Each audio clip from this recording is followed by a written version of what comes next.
Yae Publishing House has released numerous works that lay out military strategy in a simple and pragmatic way. Those are my favorite.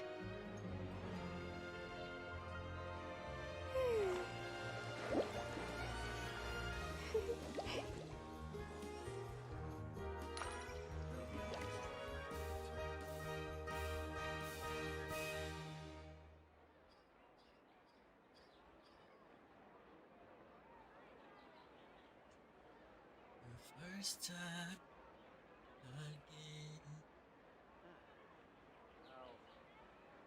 Respect must be given to the will of every creature. Each fish in the ocean swims in its own direction.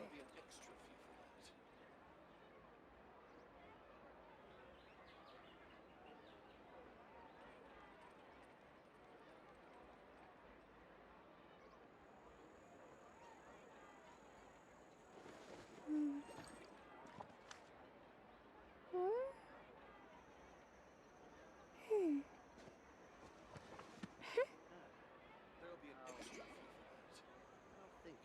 about it. Where am I streaming? Extra fee for that. I'll think about it.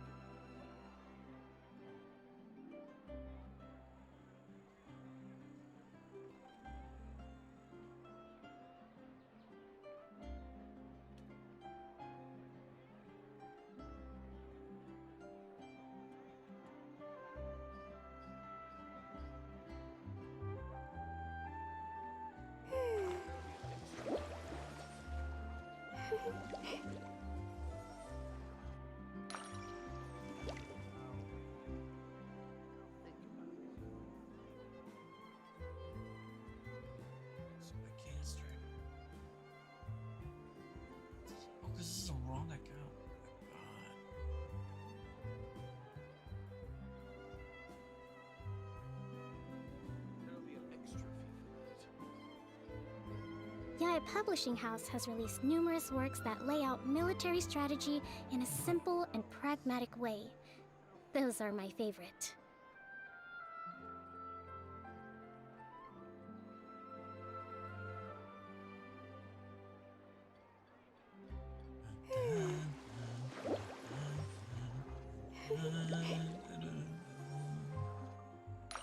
There'll be an extra fee for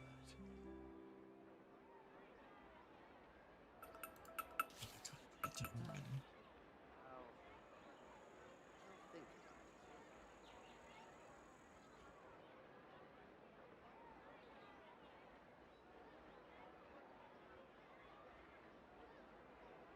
Respect must be given to the will of every creature.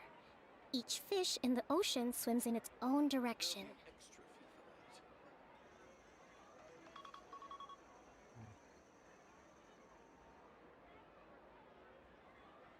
There'll be an extra fee for that. Is there no way to see what I want to see? Wait, this is ass.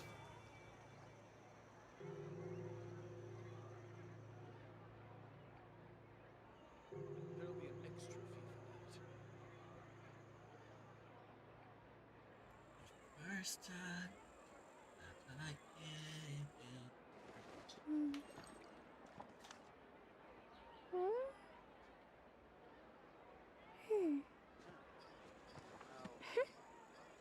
I'll think about it. There'll be an extra fee for that.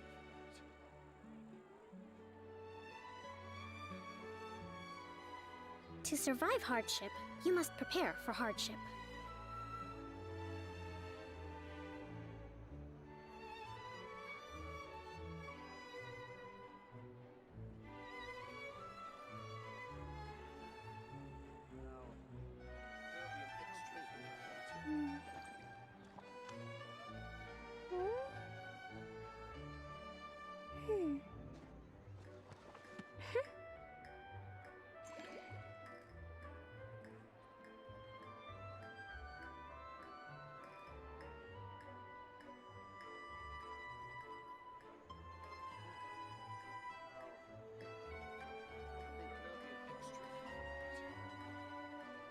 Respect must be given to the will of every creature. Each fish in the ocean swims in its own direction.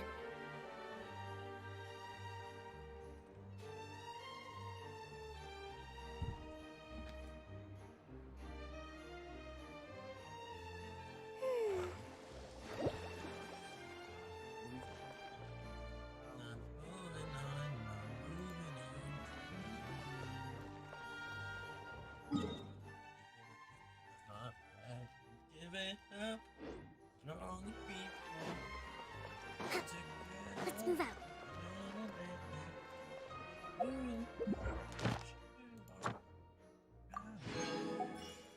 Outside. Ad ast. Thank you for.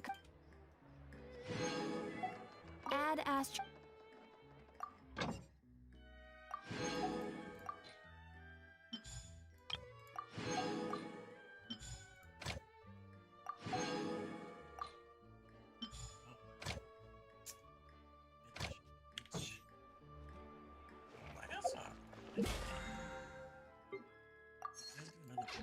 Yeah, that's true.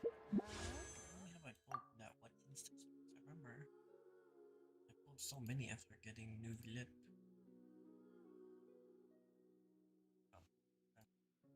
Oh, that's good actually. 25. 3. Exactly.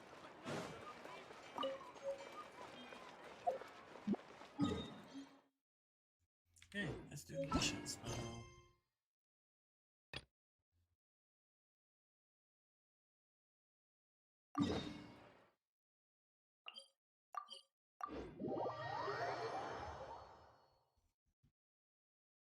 You string me along, and I'm along, out of sight, out of sight.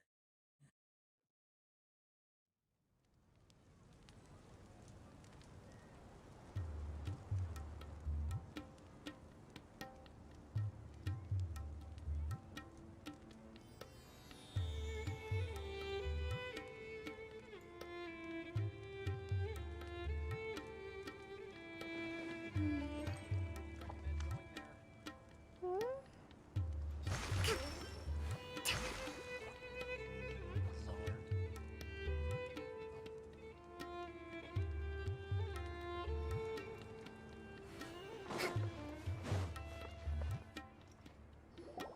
Good old caravan rebot. Now let Paimon think. What were we up to the first time we came here? Oh, Paimon remembers. Nahita's consciousness had been trapped by the doctor, but we followed the clues she left behind to help her. So much time has already passed since then, and it seems Sumeru's changing for the better now that Nahita's in charge, right? Paimon just hopes this peace will last a long time, and then Nahita won't have any more new problems to deal with. Yeah, guess you're right. We somehow always find ourselves right in the thick of it. Who knows what will happen next? Come to think of it, maybe it's all because of you. Maybe you're just a magnet for trouble.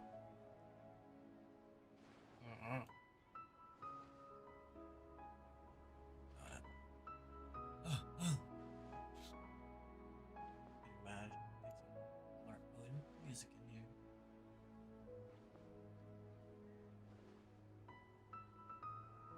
Only once on one again.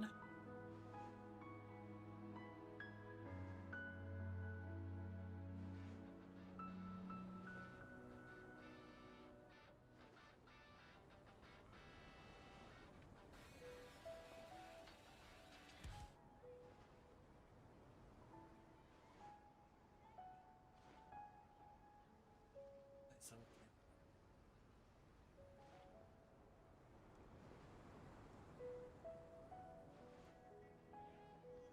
Senorita.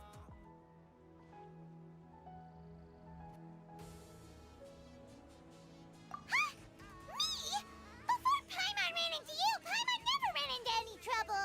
At most, when she was super tired, Paimon got caught in some strange whirlpool and sucked out into sea. And even then, you fished Paimon out.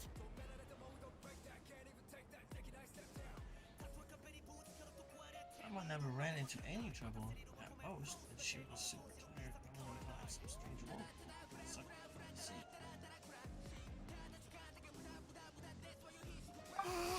Anyway, for Nahita's sake, maybe we should think about heading to our next destination for now. Ah, look who it is. Running into you in a place like this? I can see you two still love wandering around. Oh, it's Dia! Since when are we just wandering around? We're usually taking care of some serious business. Even though it may have nothing to do with our journey. But never mind that. What brings you here? I just finished a commission in the desert for a usual client of mine.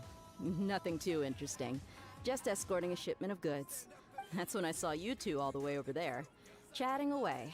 What were you two talking about anyway? Huh? You serious? Can't say I saw that coming. But you are travelers after all. I guess you'd never bumping into you like this will become a rarity. I'm starting to feel sad just thinking about it. Hey, how about I gather a few mercs to escort you two? What do you say? Thanks, but no need. Oh, Paimon had no clue you'd miss us so much. But don't worry, we'll come back to see everyone when we get a chance. Sounds good. All you need to do to get to Fontaine is cross this stretch of desert and navigate some waterways. Knowing you two, I'm sure it won't be anything you can't handle. So, when are you leaving? Oh, wait a sec. Paimon just remembered there are still... Serious?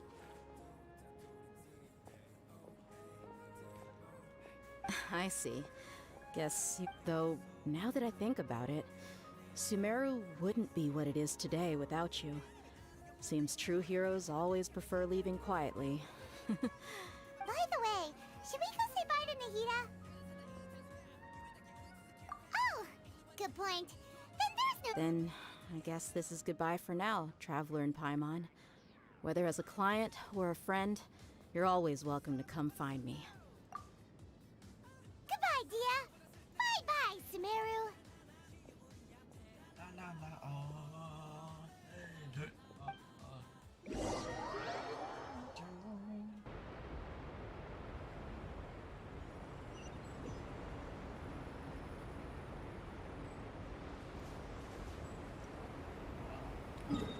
It's neat.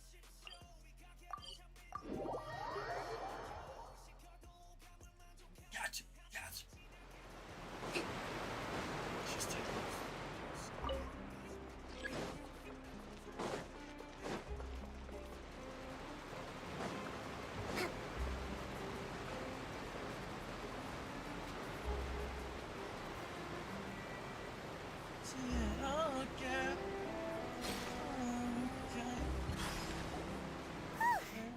After crossing all that sand and water, we finally made it!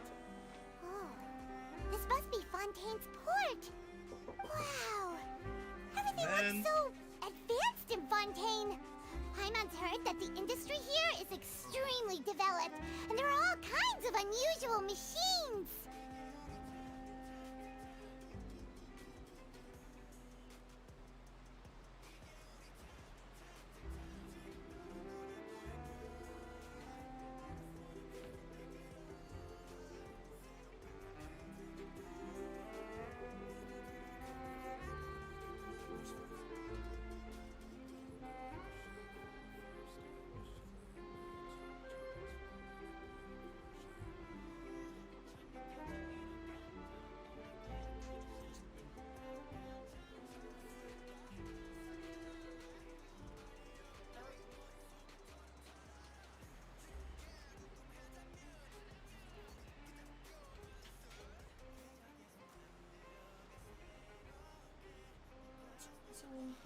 Okay.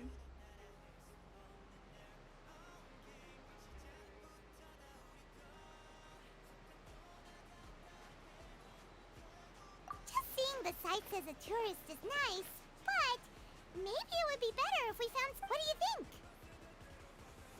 Good idea! Nahita gave us loads of useful information. Seeking out the Seven is probably still our best source for information at this point. Yeah, the more we can learn... So, what do you think the Hydro Archon's like? Will we get along? Nahita said... To learn about a nation's god, start with the nation's people. There seems to be some locals talking over there. Let's go see if we can join the party. Gotcha, gotcha. If you ask me, it's a tragedy how things ended for him. Clearly, he was a pretty decent person. Yeah, I didn't expect that kind of ending for him. I thought he would at least fight on a little longer for his family. I was expecting a sudden plot twist, but it's a pity that it never happened. Still, his story is quite the tearjerker.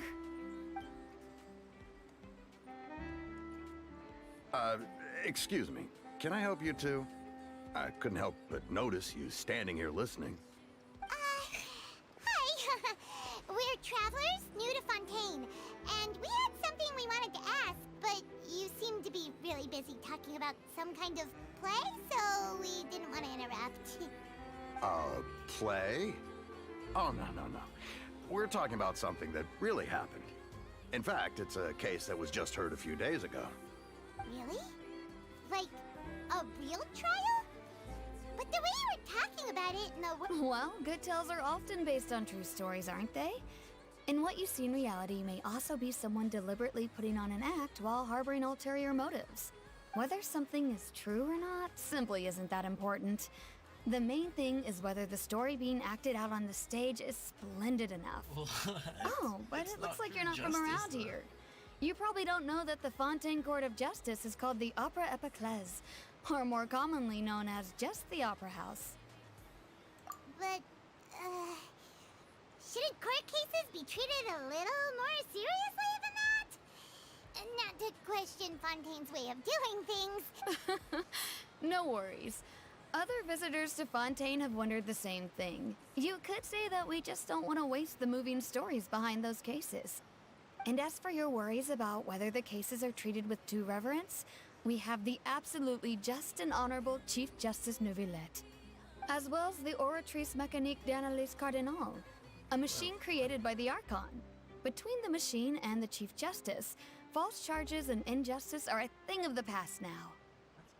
As well as you, Oratrice of the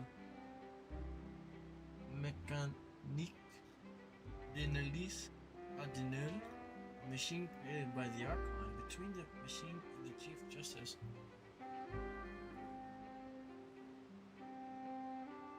You're a trees? Is it some kind of machine too? Oh, Paimon's curious. Oratrice. We should check it out if we get the chance. Wait, Paimon almost forgot to ask you our question. Do you know what we should do if we want to meet the Hydro Archon? Oh, that's easy. Just go to the Opera House. Lady Farina practically lives there. You could definitely say it's her biggest passion. I think what they mean is that they wish to speak with the Archon personally. In that case, I'm afraid it's going to be a tad more difficult. You'll have to make an appointment well in advance, and it'll depend on whether or not she has any time slots available. Huh. Is the Hydro Archon super busy No. Lady Farina seldom takes an interest with the nation's affairs. The reason it's difficult to make an appointment is simply because she's incredibly popular. That's right. After all, she is the Archon. Though she may tend to get a little dramatic from time to time, people can't get enough of her. Huh. First time Paimon's ever heard of an Archon being described that way before. Wait! Paimon gets now! The Hydro Archon is kinda like a big celebrity here, right? Yeah, I suppose you could say that. Perhaps you could even say our mascot. Hang on. This is still Fontaine's Archon you're talking about. You should show some more respect. Yes, you're right. I guess I should at least try to be a little more respectful in front of visitors. Otherwise, I might get arrested and find myself face to face with Monsieur Neuvillette. Come on. Sure, there's a lot of laws here, but nobody's going to be arrested for saying something disrespectful about the Hydro Archon. Alright, I think we get it. Thank you! At least we now know that we can find the Hydro Archon at the Opera House. But who knows how long making an appointment will take? Guess we could have a look around the city in the meantime. Hey! What are you looking over there for? Hydroculus. Oh, right. Huh. Maybe really? something's the matter. She isn't going to jump into the water, is she? No, don't do that! Maybe we better go check on her. Zesty as fuck.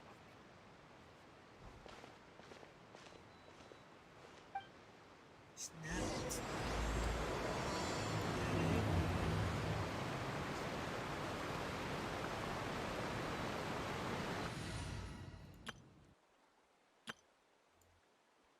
I wish there were shortcuts, bro. Like, I have to always click. Stabilize! The wind rises. Maybe I should have known more speed.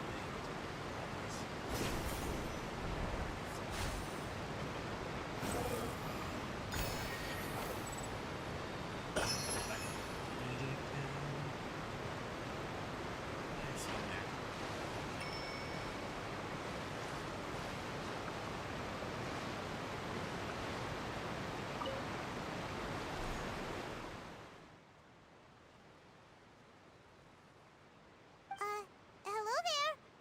Excuse me. Are you alright? Huh? Ah, I'm fine. Thanks. Oh, okay then. We just noticed that you seem to be worried about something. About many things, actually. But there's nothing I can do but just keep my troubles to myself.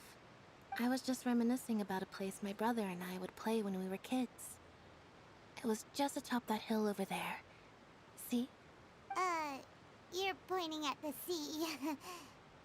Wait, are you saying that you and your brother lived in the water? No people call the waters around Fontaine a sea. It's actually just an inland lake that's filled with fresh water.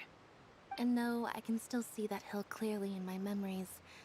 Now, it's been complete. He would skip and jump, tossing sand in the wind.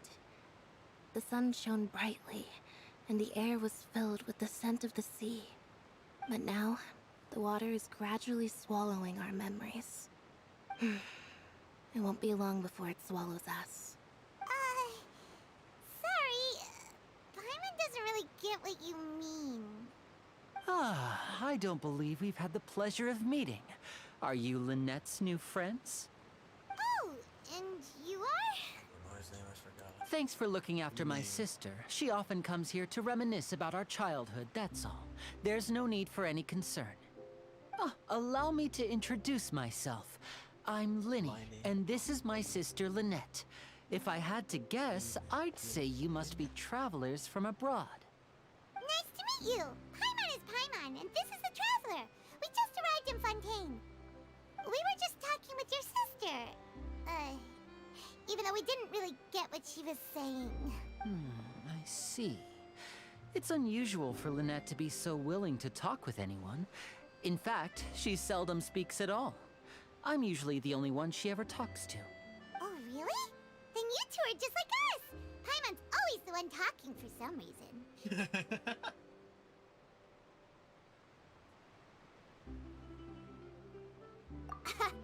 So that's how you think it is? I also think my brother can be too talkative at times.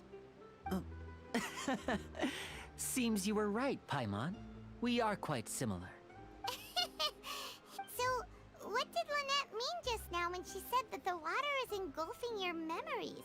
And that it won't be long before it engulfs you too? Oh, that. It's from a prophecy that's been circulating in Fontaine for some time now. Well, I suppose prophecy isn't exactly the right word, because that implies a certain amount of uncertainty. There's no doubt about what's happening in Fontaine now. Where to begin?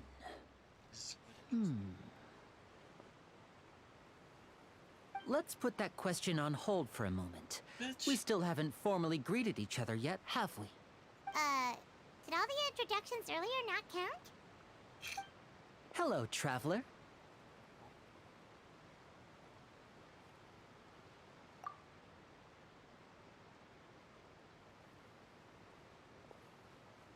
And hello, Paimon. It's so awkward. Hey! Why didn't Paimon get a handshake? Please, don't take offense. Just consider it a sort of etiquette we have here in Fontaine when making new friends. You should remember. Oh, alright. Alright then. Well, Paimon's just happy to have a local friend now. By the way, we were just getting ready to go to the Opera House to meet the Hydro Archon. Would you be able to show us the way? So you're going to see Lady Farina? No problem at all. In fact, I was planning to go to the Opera House later myself. I'll gladly take you once I finish things here. Please, follow me. It's just got... Damn! He dresses like a girl! He's wearing stockings or something.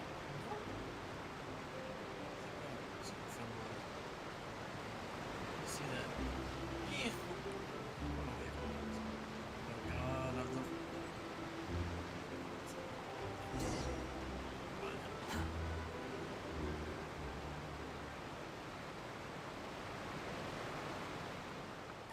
You said you were going to see Lady Farina? Well, it seems Lady Farina has come to see you. Wait, that's nice.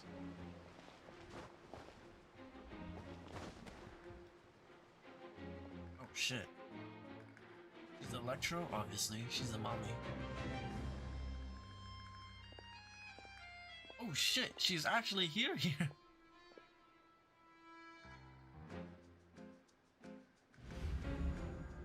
Damn. She really likes to make things look dramatic. Huh. So, she's the Hydro Archon?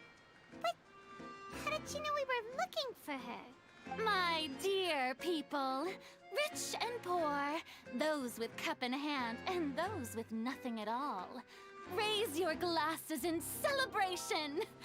If you don't have one, then just raise your hand in lieu. Wow, she just likes to... As you can all see, two unfamiliar travelers have arrived in our nation.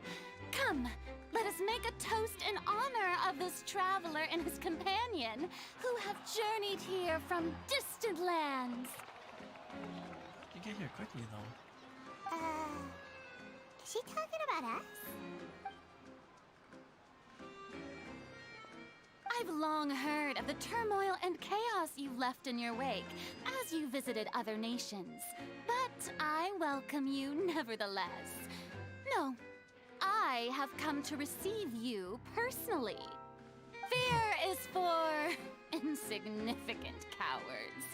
I am a god, and I will never entertain the notion of such meaningless wariness. You can be rest assured, I see clearly your sincerity. Of course, seeking an audience with me is the most sensible thing to do.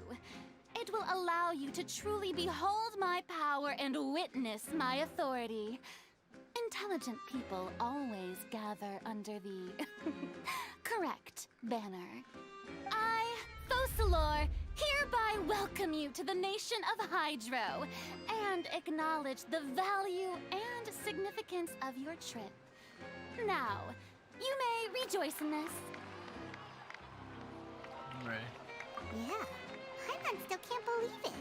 Feels like we've only been here for a few minutes. It's not full, it's full But celebration. the Hydro Archon's entrance was, how should Paimon describe it? A little over the top? Sure she can. Miss Hydro Archon? How did you know we were coming? Ah, I see. As Outlanders, you inevitably lack even some of the most basic understanding. Don't forget that even the gods can be divided into the mediocre and the excellent. I suppose it's only natural for you to be awestruck by my abilities. You had best stop and consider. Do you really have the noble qualities and etiquette necessary to communicate with a god? All it takes is a flick of my finger for me to know everything about you. Whoa. Talk about sounding high and mighty. Oh? What's with these looks? Perhaps the welcoming ceremony still isn't enough? What else? Wow, I didn't expect to see Lady Farina here. What a surprise! Wait, does this mean they're the legendary blonde traveler? How did I not notice before? Hey, what's all the commotion? Oh, is that Lady Farina? Is there some kind of drama going on? Of course. That's the blonde traveler. The one all those stories are about. Lady Farina came here to personally see him. Oh, I bet this is gonna be the duel of the century. Ooh, I've got to see this. I knew Lady Farina would never disappoint. Yes, but don't get too excited now.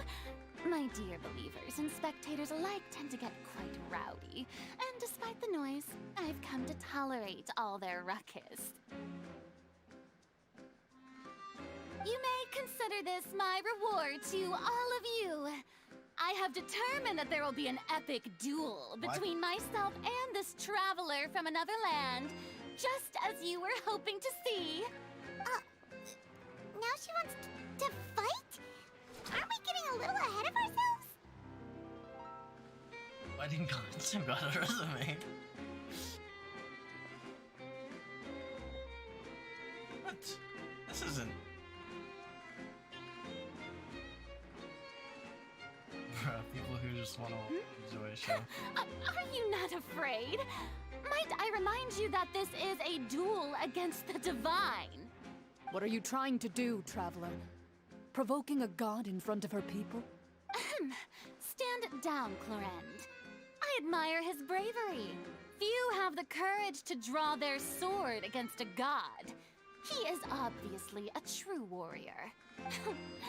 Unfortunately, people nowadays only crave to be thrilled, and a mere duel will not slake their thirst for excitement.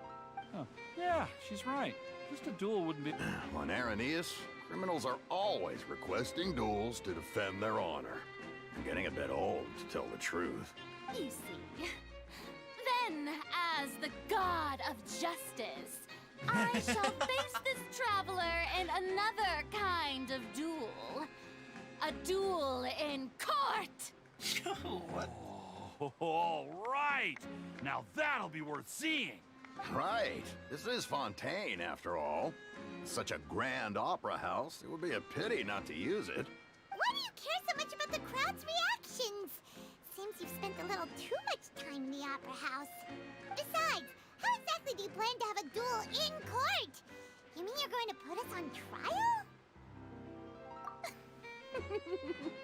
Oh, according to Fontaine law, no one is permitted to release any flying objects within Fontaine city limits during the first 3 days of each month. You are clearly guilty of violating this law, no? Oh, so that's what they've done wrong. That's our Lady Farina. No one knows the laws of Fontaine like she does. You call that obvious? What kind of law is that? Wait, flying object? You mean Paimon? Damn. Precisely! Now, if you two have no objections, then in the name of the Hydro Archon, I order your arrest. My apologies, Lady Farina. I don't mean to spoil the fun. But if you would allow me to interject, I don't think that Paimon here meets the definition of a flying object. You tell her, Linny! Finally someone who's not crazy.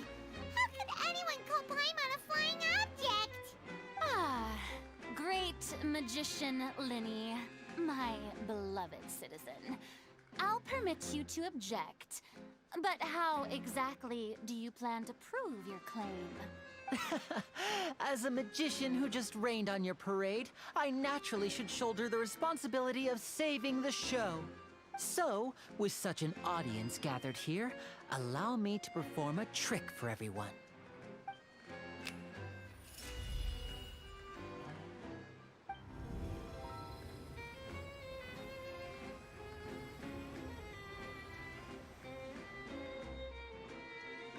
Ta-da! What's that on Paimon's back? Hey, when did you do that?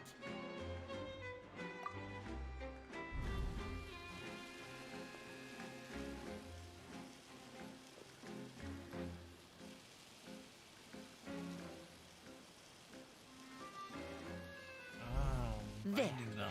As you can all clearly see, Paimon should be classified as, well, something like a balloon. This rope has been in the traveler's hand all along. It was just that no one could see it before. Huh? You call that magic? You've got to be joking. You thought to be joking. I thought it was pretty good. Nice one. Huh. I'm not sure what to think. It seems Lady Farina's charges no longer hold water.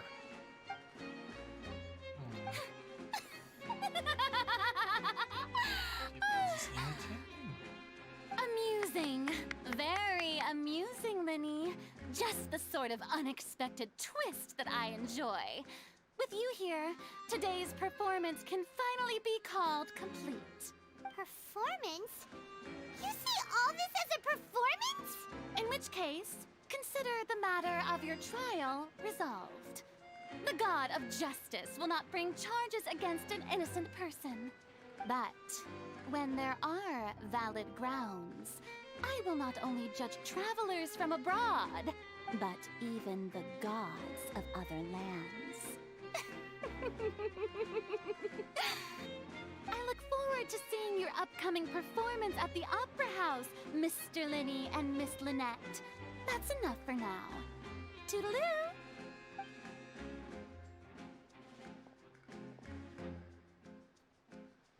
I wonder how strong the electromommy is.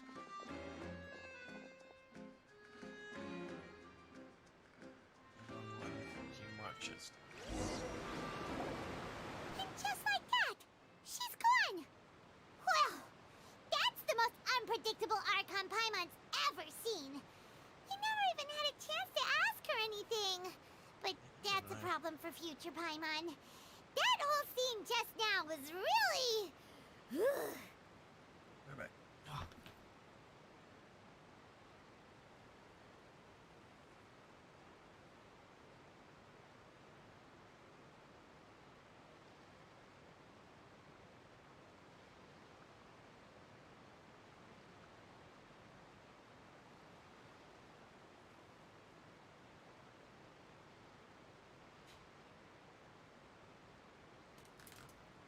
I'm really enjoying Fontaine so far.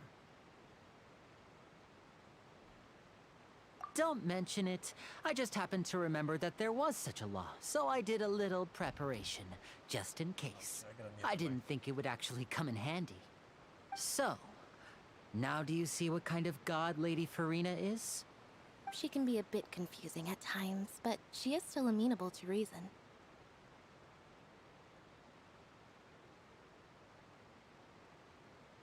Anyway, Paimon had no idea you were a magician, Linny. It sounded like you'll be performing at the Opera House, right? I just know a few simple tricks I use to make a living. Lynette is my assistant. It will actually be my first time performing on the most prestigious stage in Fontaine, Wait, I actually the gotta be right Opera back. House. Like, for a while. It was making a mess. They're back.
god, my mic wasn't mute the whole time.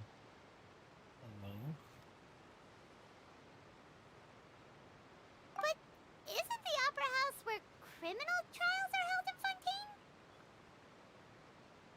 When there are no public trials being held, the Opera House hosts a variety of other performances. To the people of Fontaine, the line between a trial and a performance can be a little blurred. And speaking of performances, I would be remiss to forego this opportunity gifted by fate. Might I invite the two of you to see my performance? My brother's always excited to make new friends. Oh, sure. We don't really have anything to do now, and we wanted to go to the Opera House anyway. Splendid. In that case, why don't we go together? I'll show you the way. I just have something to take care of first.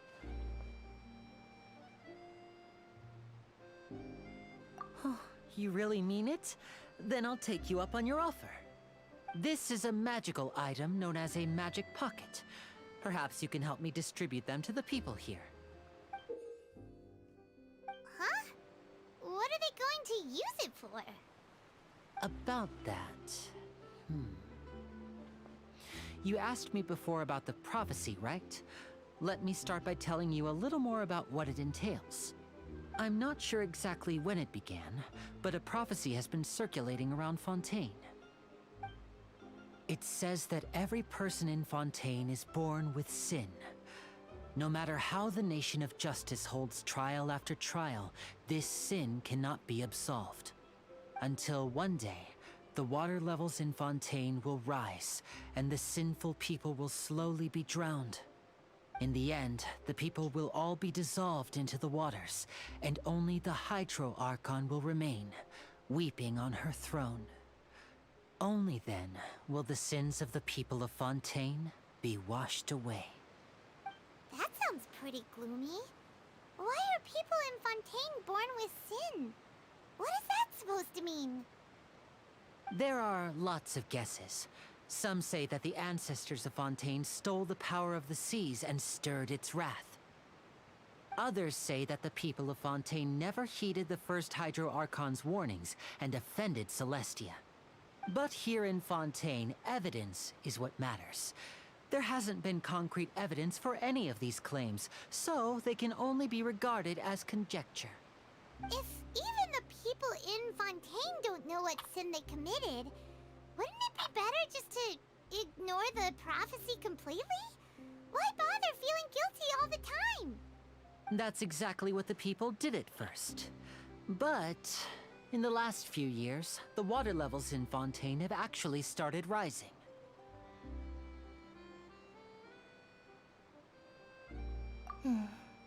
Many places have already been completely submerged, and now lie beneath the sea. Many people carry on with their lives as before and shrug it off as a natural phenomenon.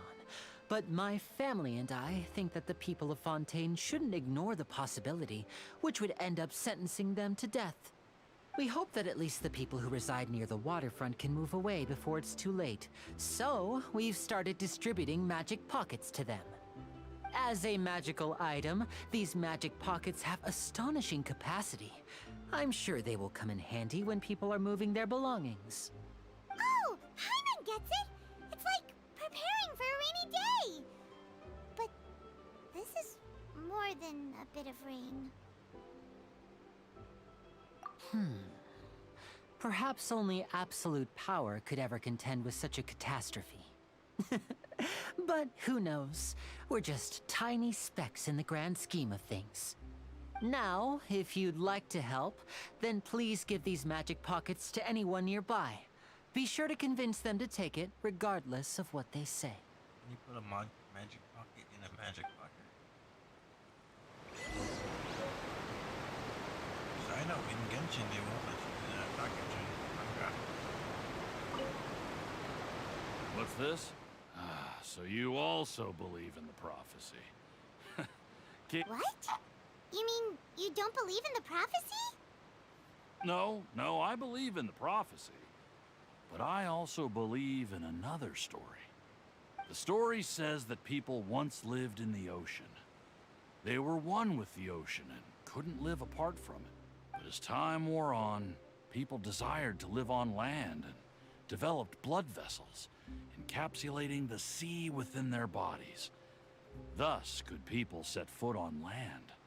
So, if you ask me, when the water rises and takes us all... Oh, we hadn't heard that one before. But people can't live underwater. They'll die. You should probably still... All right, I'll take it. I guess I just feel that being dissolved into the... Search for it. So you're the blonde traveler that everyone's been talking about. Oh, a magic pocket? Seems you really thought of everything. I guess it's better to prepare for the worst and hope for the best. Thanks. Please, also thank the magician on my behalf when you get the chance.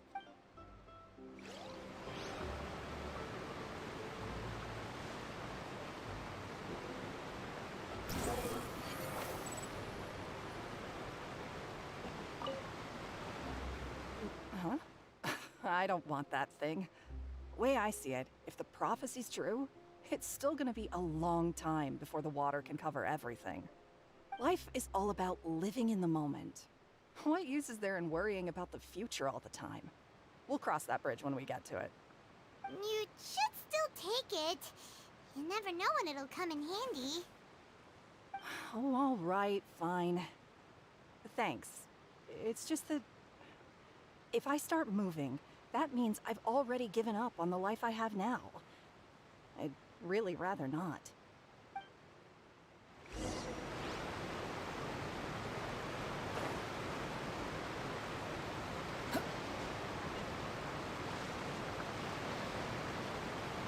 Oh? You already handed out all of the magic pockets? That was fast. So, what did people have to say? I bet you heard some... Yes, but that will change once disaster strikes. I know they'll change their minds, so it's only right to help them prepare. Is there anything else you need to do before we leave? Yes, one last thing. I have the magic pockets made by a workshop in the court of Fontaine. Since we're out and about, I was thinking about bringing him some more materials. So, you want to collect materials? Just tell us what the materials look like and we'll help. Oh, that would be much appreciated.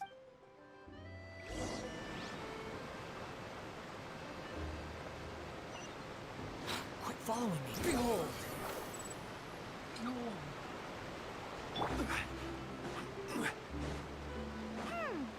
It seems we have to use Hydro to collect for maritime flowers.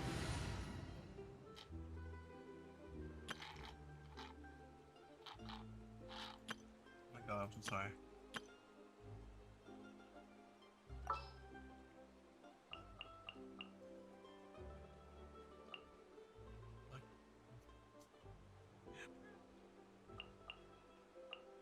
What is the situation?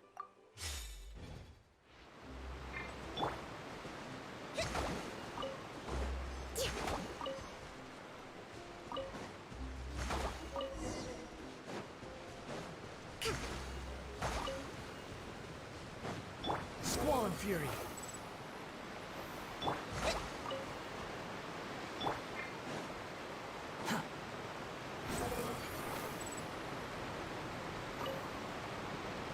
You made quick work of that. I can tell you're an experienced traveler. I've also finished collecting a few here. Maybe next time you'll feel like helping too, Lynette. No way. I'm in power-saving mode today. Otherwise, I fear I may not have any energy left for the performance at the Opera House. Fine. Though the performance is still a long way off. Now that we're finished here, we should get ready to head back to the court of Fontaine. So, we're going to the court of Fontaine before we head to the Opera House? Good. Paimon wants a tour of Fontaine's largest city and try...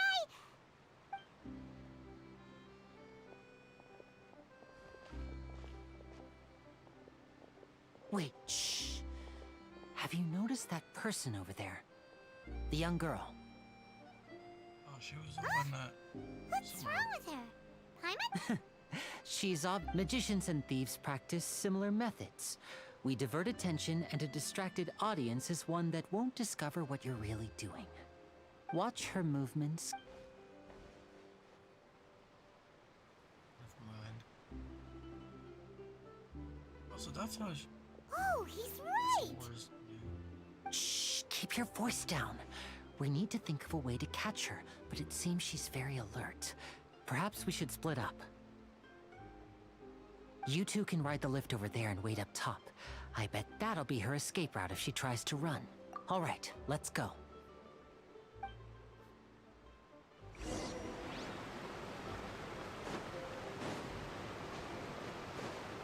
Behold!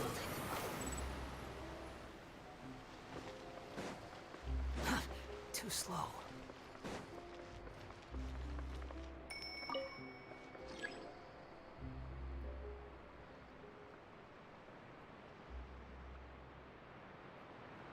I should just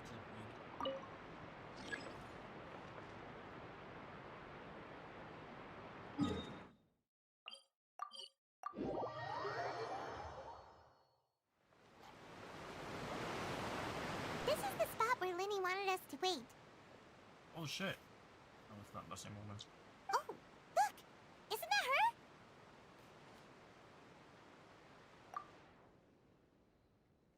Oh no! Did she notice us? What should we do? Should we chase her? You're right. She might also be trying to lure us away.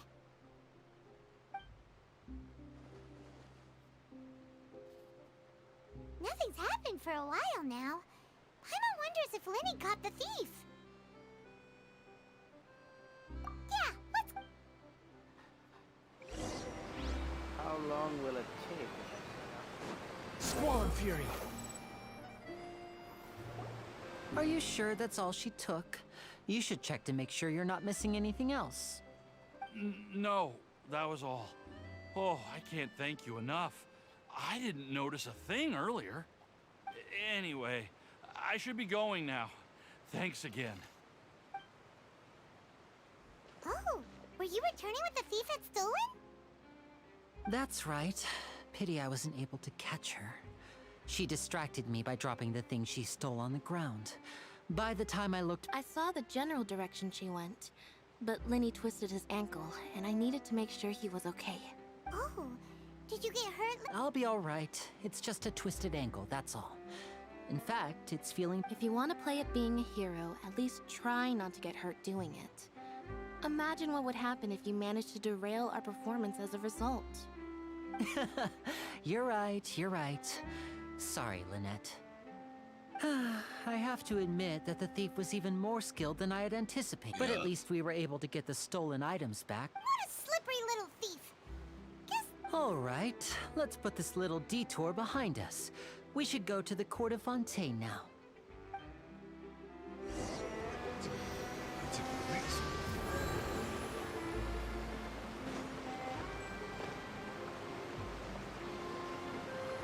So is that the first one? Genshin 1? So there's a new one instead.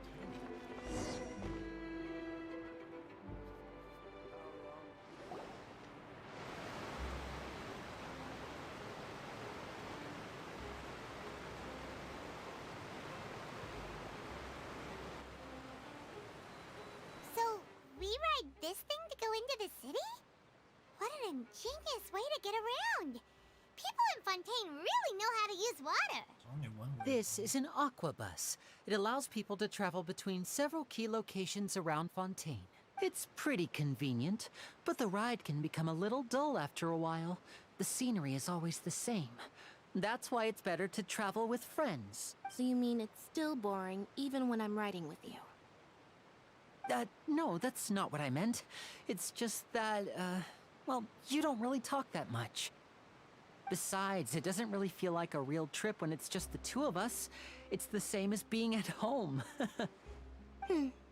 Whatever. Guess that's what it's like to be an older... It's about time for us to leave. Let's get on board. Okay, wing.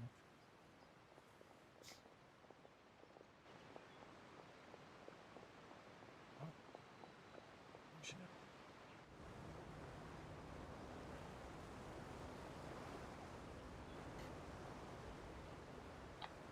Oh, excuse me! Aren't you the great magician Linny? And his assistant Lynette? Hello. I don't believe we've...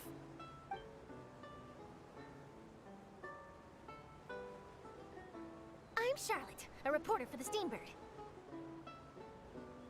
Oh, God. Nice to meet you.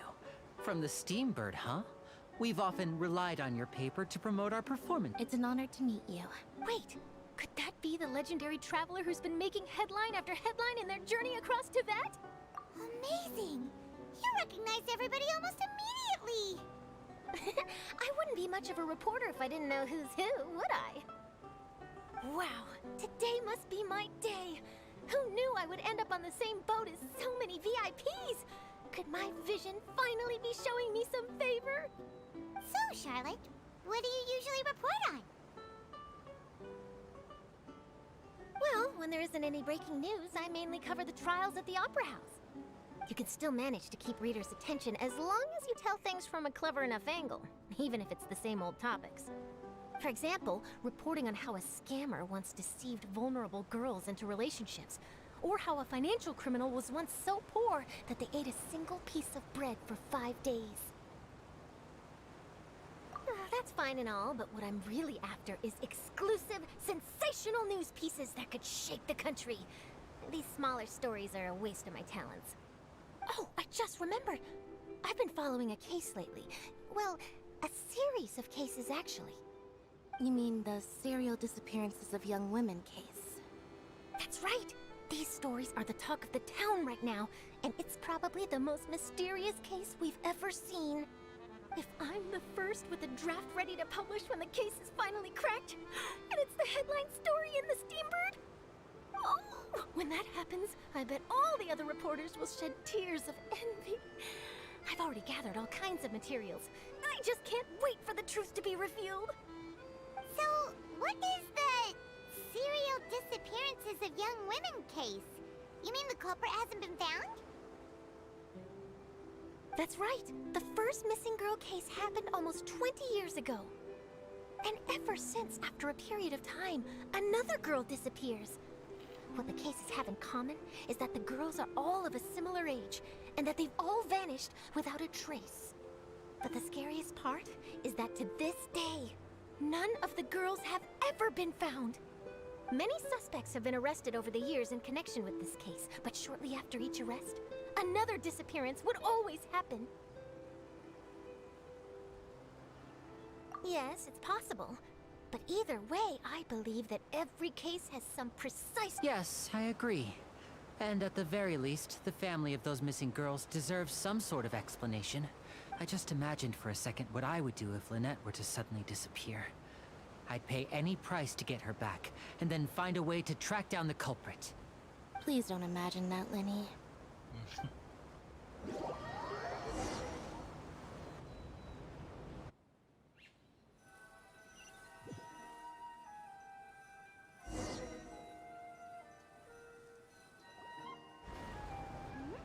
Hey, we're almost there! Look!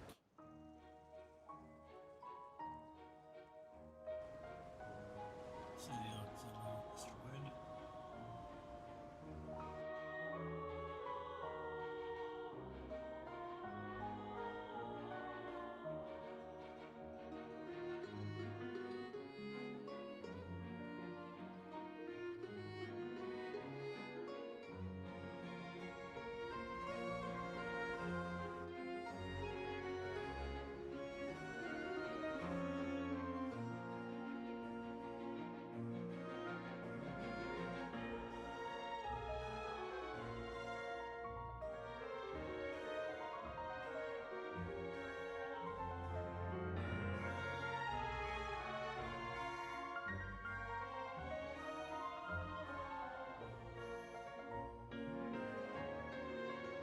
Well, I really enjoyed chatting with you. Life should be full of pleasant little... Yeah, us as well! Ah, I have an an interview to get to. Okay, Paimon home. Bye now. Oh, be sure to stop by. What a tough job. Always running around and interviewing everyone. If you don't mind, how about we stop by my home first? Sure, we wouldn't mind at all. This is...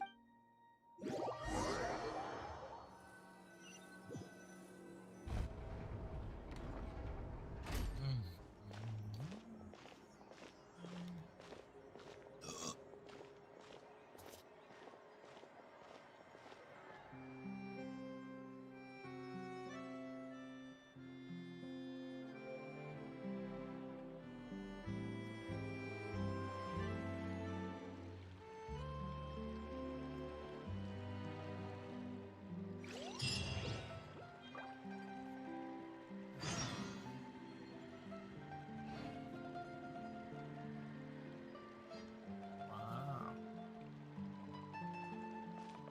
Behold!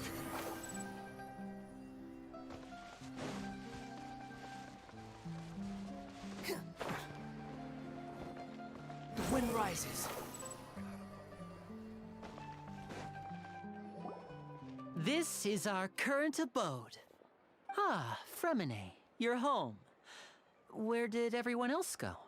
I have some new friends that I would like to introduce. Oh, they all just went out a moment ago.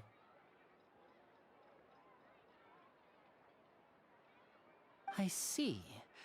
Everyone is getting busier now that Father will be returning soon. I suppose that can't be helped.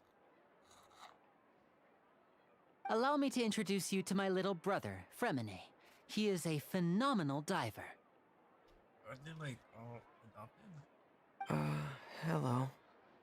Nice to meet you. Paimon is Paimon, and this is the Traveler. Lenny, could you come here? What is it, Fremine? Do you have something to tell me?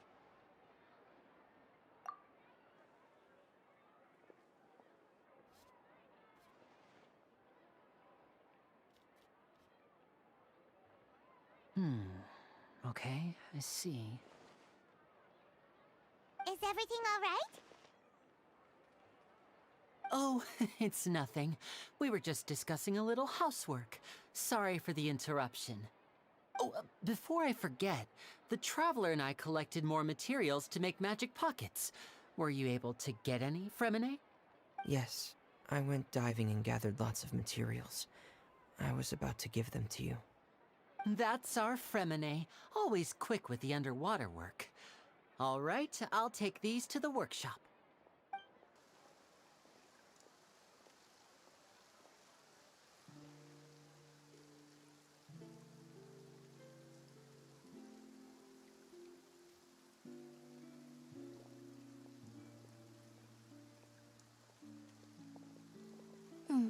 Looks like rain. Oh, you're right. But wasn't it... I'm afraid that's just how it is here. It often rains on days where there are trials being held in the Opera House, but don't worry, it'll clear up soon enough. What's wrong, Fremine? There's a legend about the rain that I tend to believe. It's said that a dragon of water once resided in Fontaine. Though we don't know where the dragon went, every time it weeps, the skies will cloud up and pour out rain. When I was a child, my mother told me that if I wanted to go outside and play, I should yell toward the sky at the top of my lungs. Hydro Dragon! Hydro Dragon! Don't cry!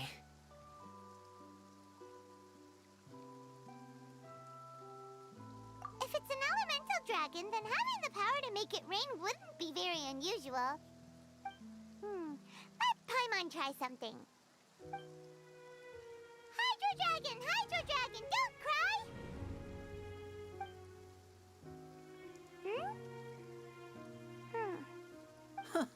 Doesn't seem to be of any use. It is just a legend after all. You know, you might be a more popular magician if you understood the concept of romanticism. Or could at least play along. Sorry.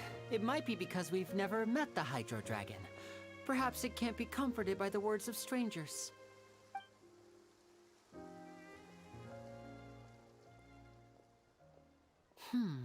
It rained for longer than I suspected. Oh, it's already getting late.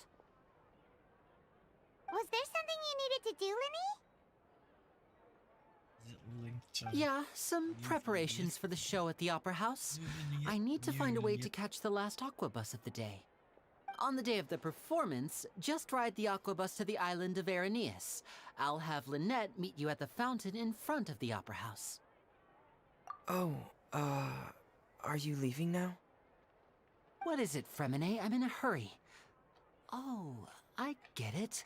You feel nervous delivering the materials for the magic pockets, is that it?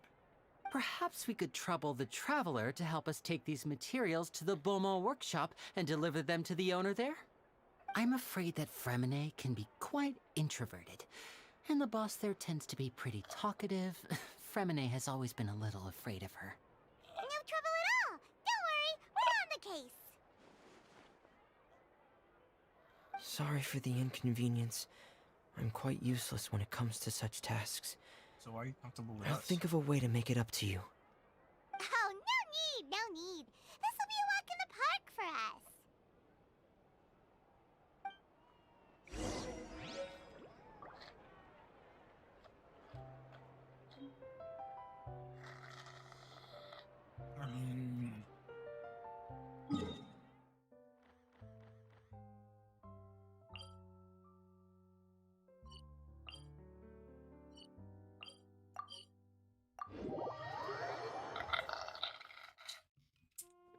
Behold!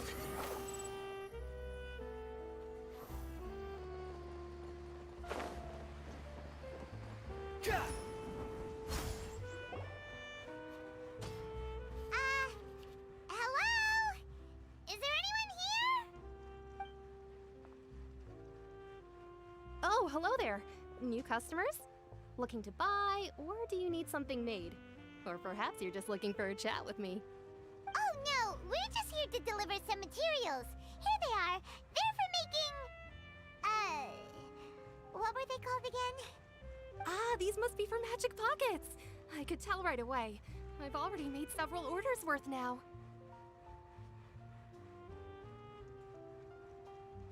No need. They've already prepaid several batches worth. When they told me what they'd be using them for, I even offered them a discount.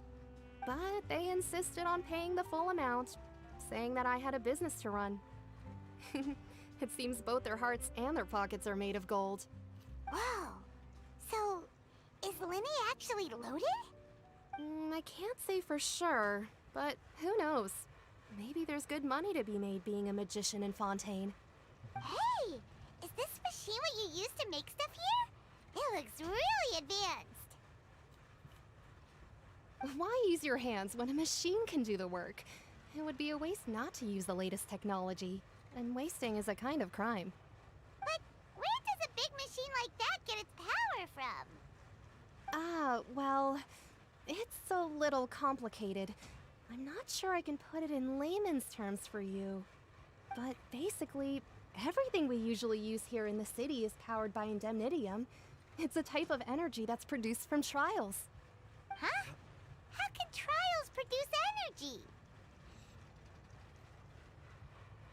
Emotions? Well, I'm not completely sure of all the details myself, but basically, when a trial is in session, the Oratrice Mécanique d'Analyse Cardinale harvests people's belief in justice and converts it into energy to be used all around Fontaine.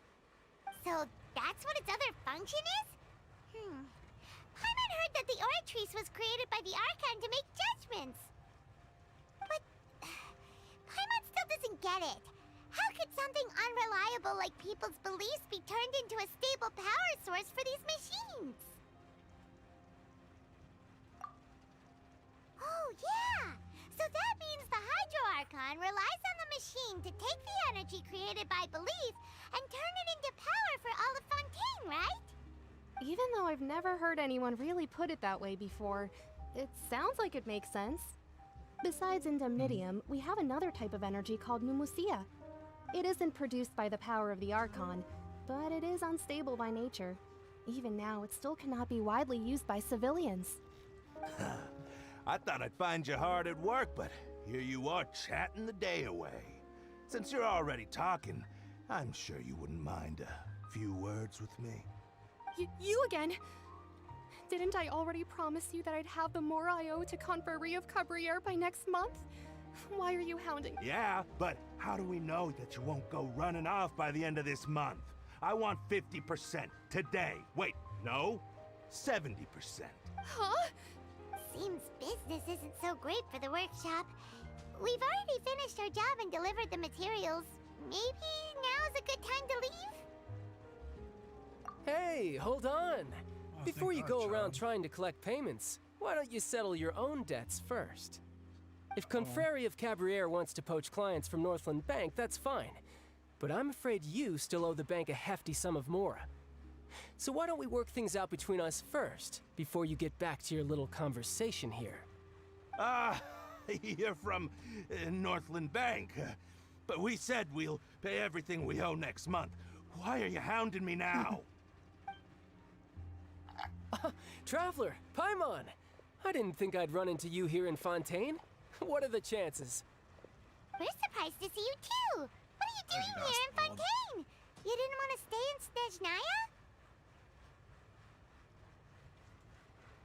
Snezhnaya? Long story short, I've already been in Fontaine for some time now, and honestly, things have been pretty boring. But it seems that fate brought our paths together today. Not only will I have some good friends here now, but ones who always seem to find trouble. Either way you look at it, it seems things are going to get a lot more interesting now. Pretty sure we'd want to avoid anything that you'd find interesting. Besides, our trip here has gone pretty well so far. Right, Traveler? Hey, you, Northland Bank boy. Aren't you forgetting something? Don't interrupt. It's not often I run into the Traveler like this. Why don't you wait for me over there for a while? You kidding? Aren't you the one looking for us? You really expect us to sit and twiddle our thumbs while you catch up with your friends? Listen to me, boy. If you want your mora, fine. Why don't you come and take it? What? Hey, I just said not to interrupt.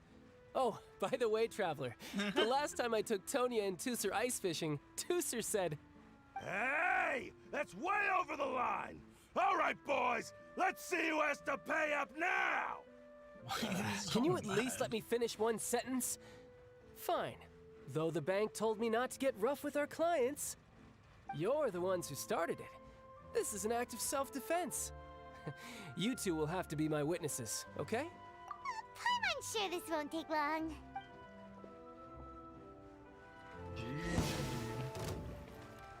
Oh my God,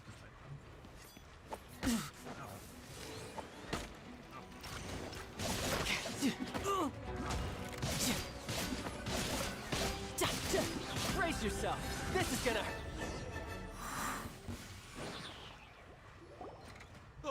What's your deal, Brad? How are you so strong if you're just a staffer from Snezhnaya's Northland Bank? Wait, don't tell me you're... Oh, now you notice. It's a little late, don't you think? Just make sure you understand that you don't mess with Northland Bank. Got it?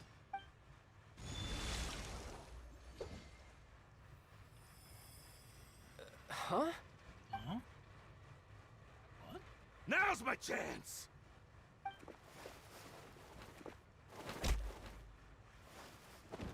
What happened? Huh. That was weird. Someone took away his vision for a bit. I'm not sure. It's as if I suddenly lost control of my hydro powers when I needed them. Maybe there's something wrong with my vision? Strange. How could that happen? First time. Never mind. It doesn't matter. If I want to stay sharp, I shouldn't be relying too much on my vision anyway. Besides, I always have my delusion in case I need it. So what are you doing in Fontaine, child? Damn, I should have asked the don't see other its one. work for Northland Bank. Well, I guess it's because I've been in a bad mood lately. Huh? What kind of reason is that? Wait, since when do you feel down about anything? I don't know. Maybe I still have a lot to learn about myself. But recently, there seems to be some sort of restless power stirring inside of me. And I don't know why, but every now and then I feel like I'm in a terrible mood. Maybe you losing control of your vision. That is a possibility. I can't remember if I ever mentioned it before, but when I was 14, I fell into some unknown abyss. It was during that time I learned nearly all of my abilities. The one who took me under her wing and taught me was named Skirk. She was always quiet and very mysterious. Nobody knew where she came from or what she had been through, and she was always very strict when teaching me combat techniques. One time, I asked her why she was willing to take me on as an apprentice. From what I could make of her answer, it was because I had awakened it, and traces of it remained on me. She said that all my combat training would be useful in the future. But what is it? What did you awaken? Dragon powers. She never explained that, but my guess is that it's related to a dream I saw when I had just fallen into that abyss. In my dream, I was in the deepest depths of the sea, and the boundless seabed was all around me. But in front of me appeared a whale that was so massive, I felt like I couldn't breathe. A whale? Oh, that sounds familiar! When we fought against you before, you summoned a huge whale that seemed to leap at us. Is that the one? That's just an abstract form of a whale that I create using my elemental powers.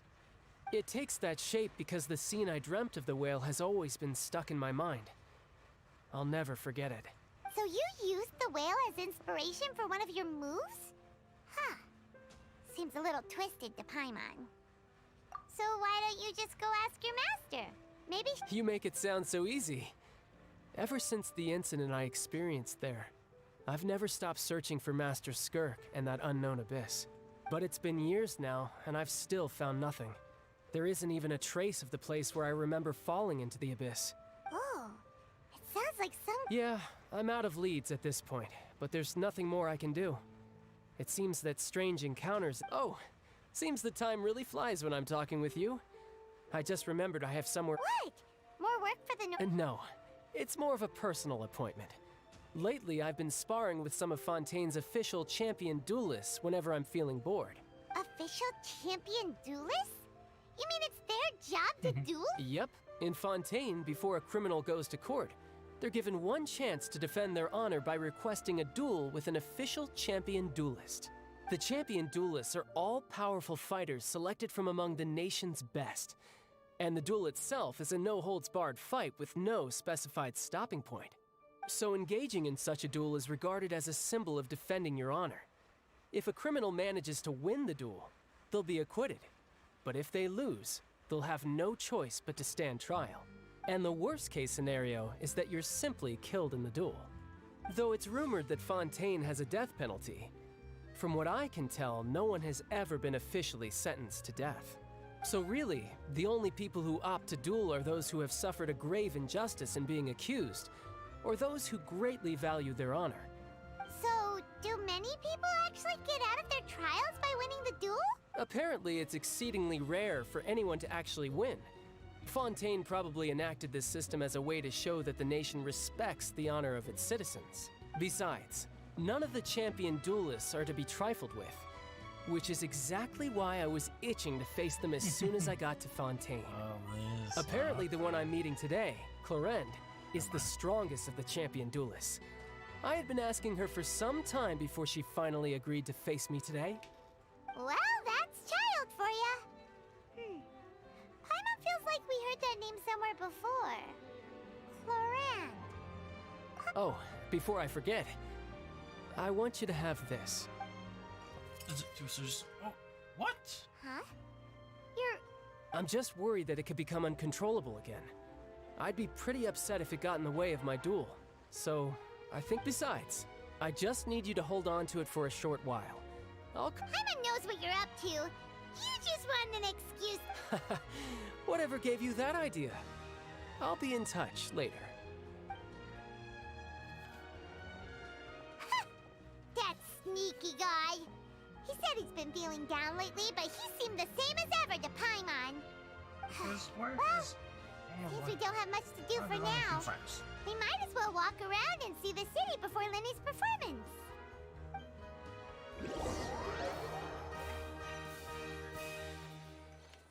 Wow, her leadership. Wow! Who could have seen that coming?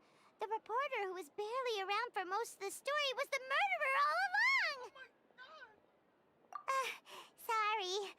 Paimon was just surprised, that's all. Whew. Paimon never... The whodunits here in Fontaine are a lot different than the light novels you see from Yai Publishing House. Both have their merits, but Paimon thinks this style of novels are more... well, novel. It's so exciting to reach the moment when the mystery is uncovered, especially in the one Paimon was just reading. You should buy a copy and read it too. Oh, sorry about that. Paimon will be more careful next time. Hey, shouldn't we be heading to the Opera House to see Linny's perform? Linny said that the Opera House is on Aeneas, so let's go ride the Aqua Bus. I'll talk to you. What do you have to offer?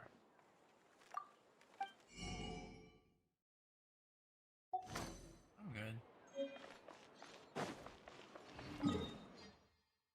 What? It's far. Oh. Here. Oh, this is where the courts are held. Squall and Fury!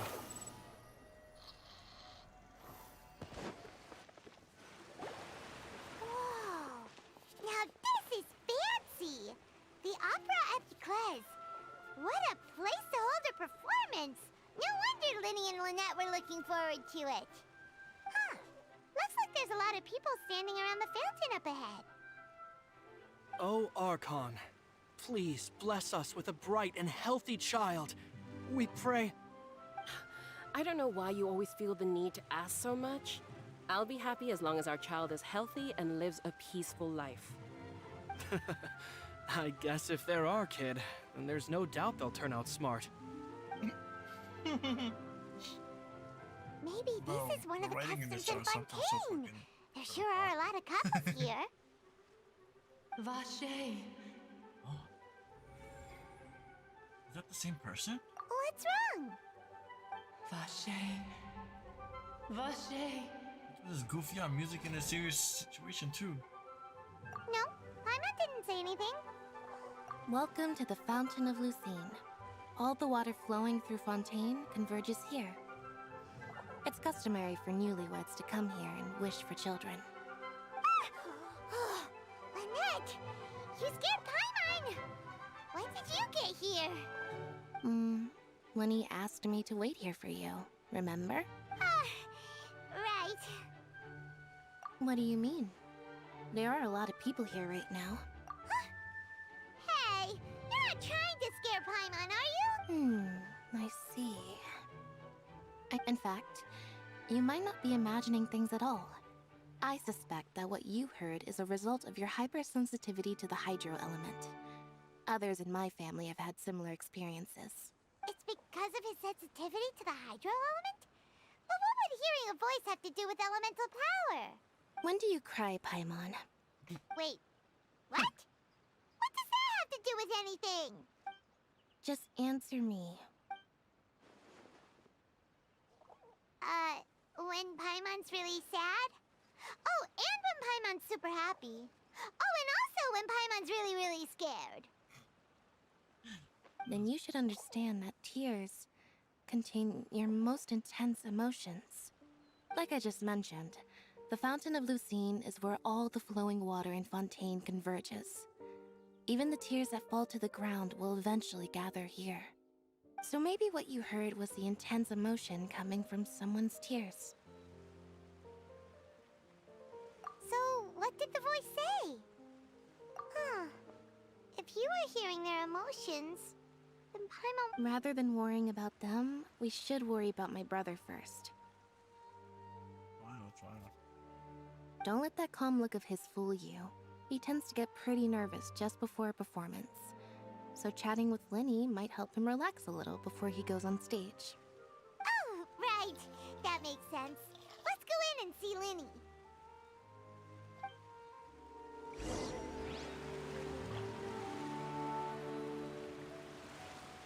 wind rises.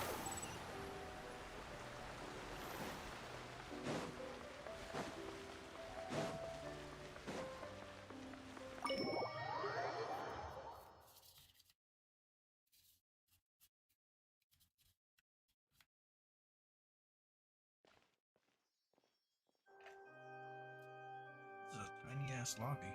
Ah, Traveler and Paimon. Good to see you. I knew you two would come. Are you kidding? We wouldn't miss it for the world. We've been looking forward to it. I can tell, judging by how early you've arrived. But you're actually right on time. The audience still hasn't started entering the venue yet, which means now is the perfect chance for us to take you to the best seats in the house. Wait just a moment. I'll fetch the tickets.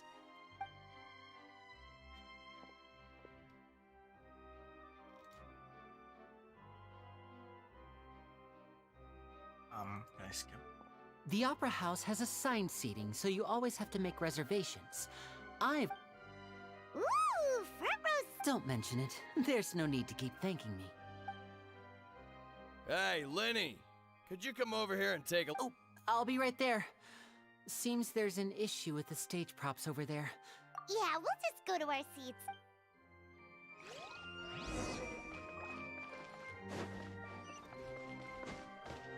Squall Fury.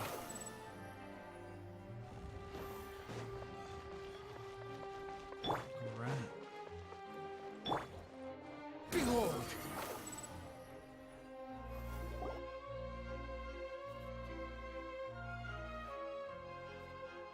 Oh, these should be our seats. Come on, let's sit down.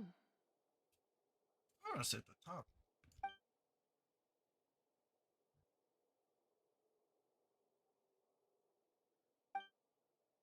Oh, easy.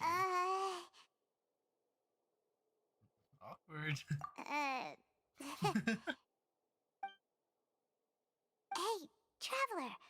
Maybe we should strike up a conversation with the person next to us. Since we're sitting together and the rest of the place is practically empty still, it's kinda awkward if we don't say anything. Ah, you little... Of course you put this on Paimon. Excuse me, I did not realize you felt awkward. I am terribly sorry. I would be perfectly happy to chat with you if that is what you would like. Oh, so you heard all of that, did ya? Wait, that's not it. Paimon's... Sorry. Paimon's the one who was being rude, talking under her breath like that. So, let's talk, but, what should we talk about? Oh, Paimon's got it. You're also here early and sitting in the front. Are you a friend of Linny's, too? A friend, you say? Well, if Mr. Linney would like to be my friend, I would be more than happy to reciprocate. Oh, so you're not friends with Linny, then. Oh, this is getting more awkward by the second. Nice to meet you! Paimon is Paimon, and this is the Traveler. We just arrived in Fontaine. It is an honor to meet you two. I have heard of your deeds across Tevat, and as required by proper etiquette, I will also introduce myself. I am... Oh, Monsieur Nervillet. What an honor it is to have you here to see my show. Ah, Mr. Linney. I should say it is in fact an honor for me to see your performance in person. Wait, Nervillet? Could he be... Hmm? I saw you all chatting just now, but it seems you still don't know who Monsieur Nervillet is. Allow me to introduce you to Fontaine's Chief Justice. That seat is always reserved for him. It wouldn't be too much to say that he's the symbol of justice and honesty here in Fontaine. Whoa! Sorry for being so rude just now. Paimon had no idea you were such an important person. No offense taken. Being Chief Justice is merely what I do for work. Nearly every person has their usual reserved seat, so I'm not so special, really. And by the way, I should probably let you know, even though I would prefer not to, there's someone sitting up there in the VIP seats that has been striking a pose for quite a while now. I believe she is trying to give you a most elegant and impressive first impression. So I think you should take notice of her sooner rather than later. Otherwise, she may become flustered. She knows. He knows. So dumb. Oh, it's Farina, the Hydro Archon. Huh. She sure has a smug and satisfied look on her face. Guess she has no idea that you saw right through her act. Very good. That is for the best. No need to pay her any more attention. We may now enjoy the show. He's the babysitter. Huh? So is this what things are like between the Chief Justice and the Hydro Archon? All right, please wait just a moment longer. I've pretty much finished my preparations, and the performance will start as soon as the audience has made their way to their seats. Yay! The show's finally about to start! Paimon can hardly wait! Paimon's never seen a real live magic show before!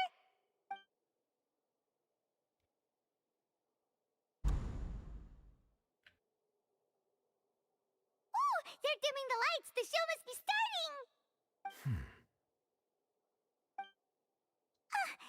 Sorry. Paimon will try to stay quiet. Welcome, one and all, to the Opera Epiclese. I am the star of today's show, Linny. And over here is my sister, Lynette, who will be working as my wonderful assistant. Please, let's give her a warm welcome. Hello, everyone. I know she may seem to be a little sleepy right now, but that's just a sign that she's nervous. Whatever.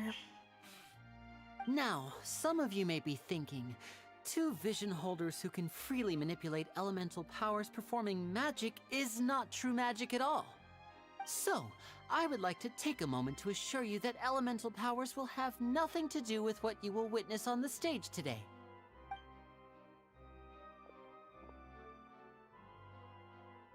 Both Lynette and myself have removed our visions for the show. That way, even the gods won't be able to help us. Oh, good point. That's what makes the show real magic. Now, without further ado, let the show begin. Lynette will now exit the stage to make some preparations. I know you might miss her, but don't worry. She'll be coming right back on stage momentarily. Perhaps in an unexpected way. I'm sure she'll be stealing the spotlight soon enough. Oh, and before I forget, there's one more thing I should say. You never know what can happen in the blink of an eye. A magician's greatest skill is making things disappear or appear. The possibilities are endless.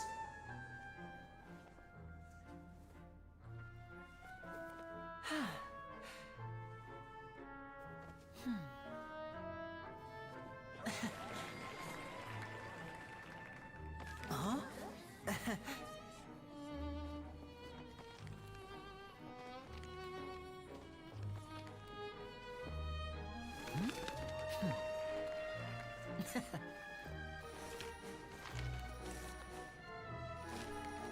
But this isn't what you came for. These little tricks, you've seen them all before. So it's time for something truly extraordinary, don't you think? This one's a little tricky.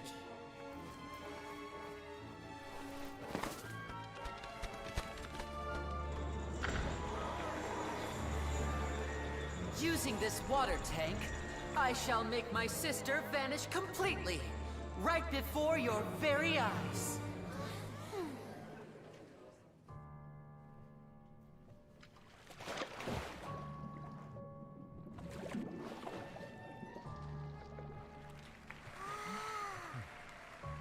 It's actually quite simple.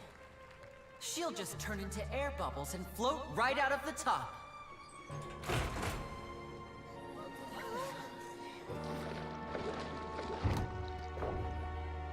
Oh no! I told them to check all the props carefully. With the lid on, even air can't escape. An amateur magician would be getting very nervous right around now. Luckily, it's me on stage, so let me show you what a true virtuoso can do.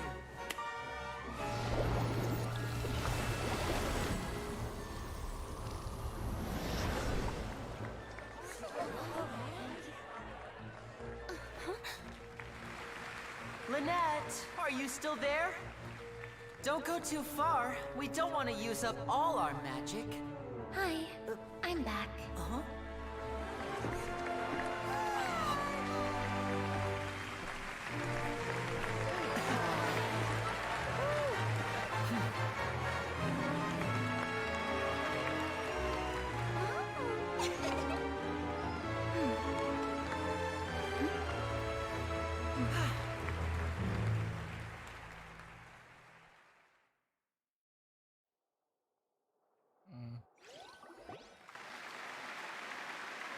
Whoa! What in the world just happened? How did he do that? Paimon didn't see him do anything! Wasn't Lynette inside the water tank? How did she disappear and then reappear out of nowhere? If we could see easily through his tricks, then that would mean that his skills are still lacking. To appreciate magic, you should focus on the show happening on stage, rather than getting caught up in trying to see that which has been intentionally hidden. Guess you're right.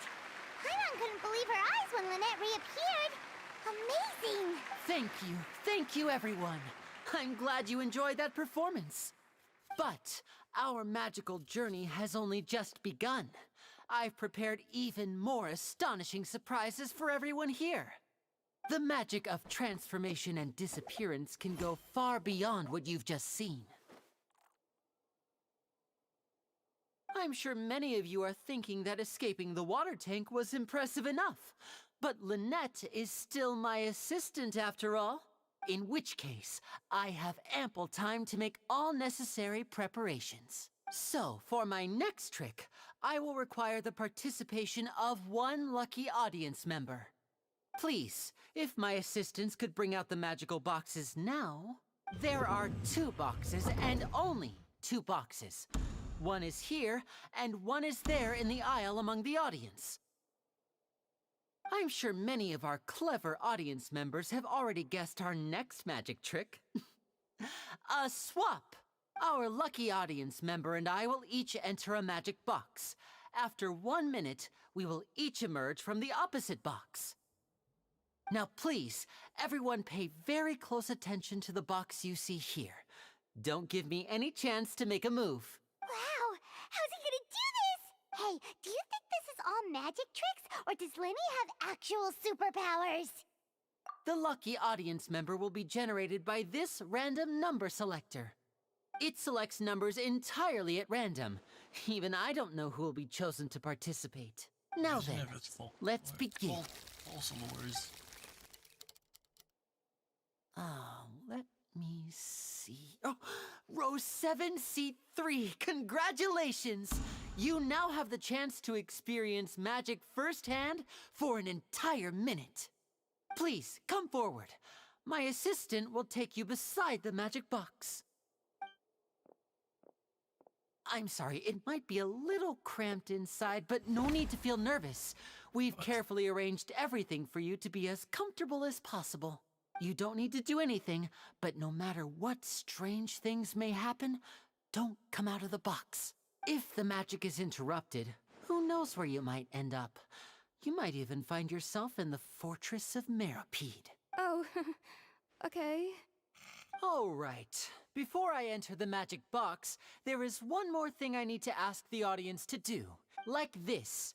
60, 59, 58. I won't be able to see anything in the pitch black box, so I'll be relying on your voices to know when time is up. Oh, and no tricks now. If you quickly count from 60 in just 30 seconds, then I'll be in a tough spot. Ooh! Paimon kinda wants to count faster after hearing him say that! No, that won't do. I can see it in your eyes. You still can't be trusted. Let's practice together. Come on, repeat after me. 60! That's right, perfect. Keep it going. 54, 53, why aren't you counting, Nervalette? I am counting in my head. I think things are exciting enough in here as it is. Merely a consequence of my identity and personality. Do not worry about me. Just enjoy the show. Oh, alright. You look so serious that Paimon thought you might be feeling 40, 39! Mr. Linney, are you all right? Yes, I'm fine. I'm just double-checking the direction of the magic. It would be a disaster if we get sent to the wrong places. For example, midair right above the audience. Even though he's saying that, Lenny doesn't seem nervous at all.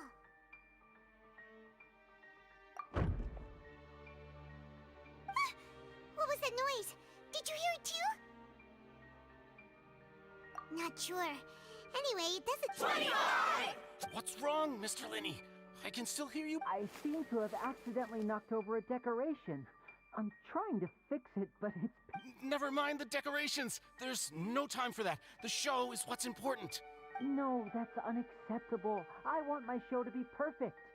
Don't worry, we still have 20 seconds. Hear them counting? 19! 18! 17! It seems things aren't quite going as planned. It feels like you're all starting to count faster, but that's all right.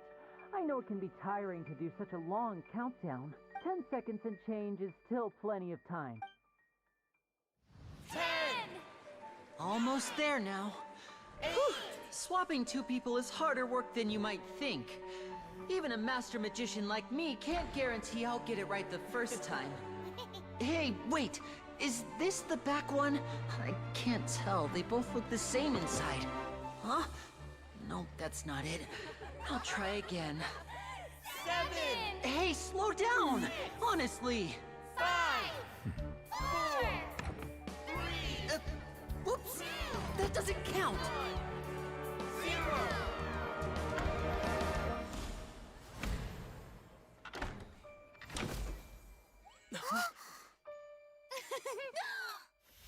Ta-da!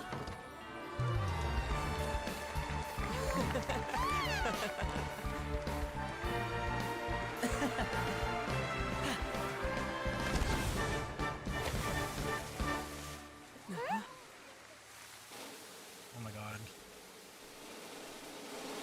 Who is making the box?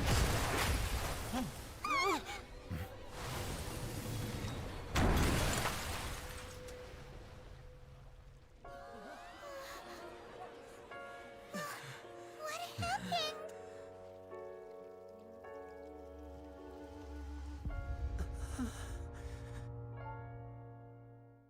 Uh-oh. Huh? Is this part of the show?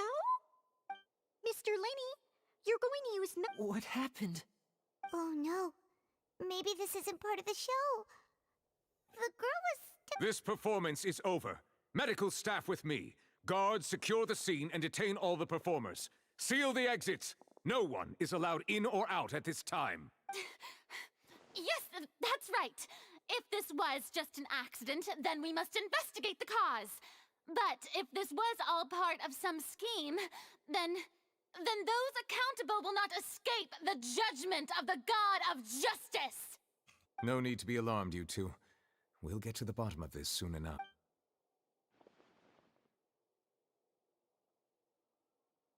Unfortunately, the person who is in the magic box has been pronounced dead.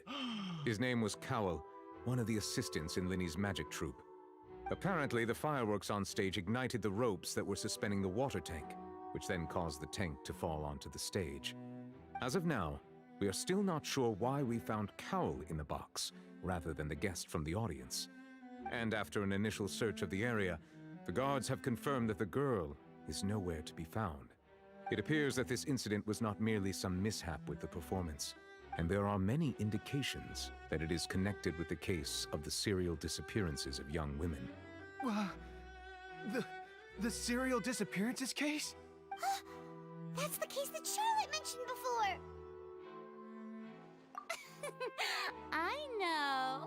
I know the truth.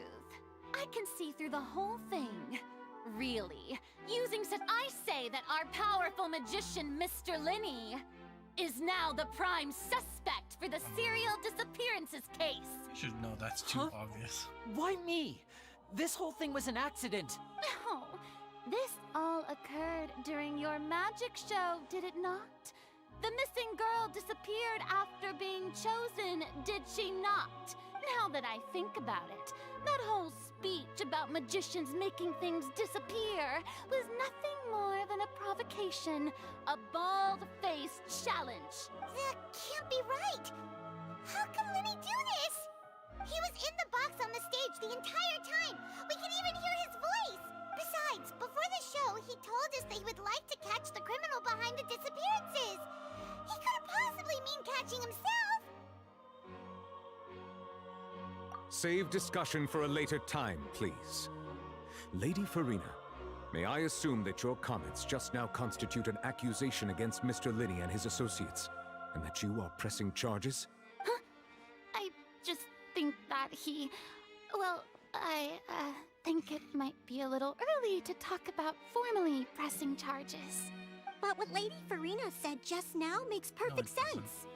Looks like she's... A kidnapping and murder carried out under the cover of a magic show. Lady Farina said it all. I mean, of course, my dear people. But what excites me even more than the obvious truth before our... That's right. I mean you, traveler. You'll support Linny, won't you? After all, he was the one who helped you the first time we... Then there's no problem at all. You know, the Traveler and I already had a duel the first time we met. But with Linny's help, our little duel ended in a draw. So, no more draws. Between the two of us, there must be a clear winner and loser. And what better place to hold such a riveting showdown and decide the true victor than here, on the grandest of stages, the Opera Epiclese. Huh. It wasn't a draw. She obviously lost last time. I understand. Charges have now been pressed, and as such, a trial is in order. Well, Traveler, seems Lady Farina has set you in her sights. But putting her dramatic rhetoric aside for a moment, I would like to ask you, are you willing to act as Mr. Linney's attorney and defend him in this case? I have no knowledge of the laws in this nation, but sure. Very well. The trial will be held a day from now in the Opera House. Both sides may investigate the scene to build their cases and search for the truth. Linney and his troupe are all potential suspects and shall remain within the Opera House. The audience may begin to leave in an orderly fashion once they have been cleared by the guards. A day isn't that long. Let's see what kind of case this big-shot outlander can build in such a short amount of time.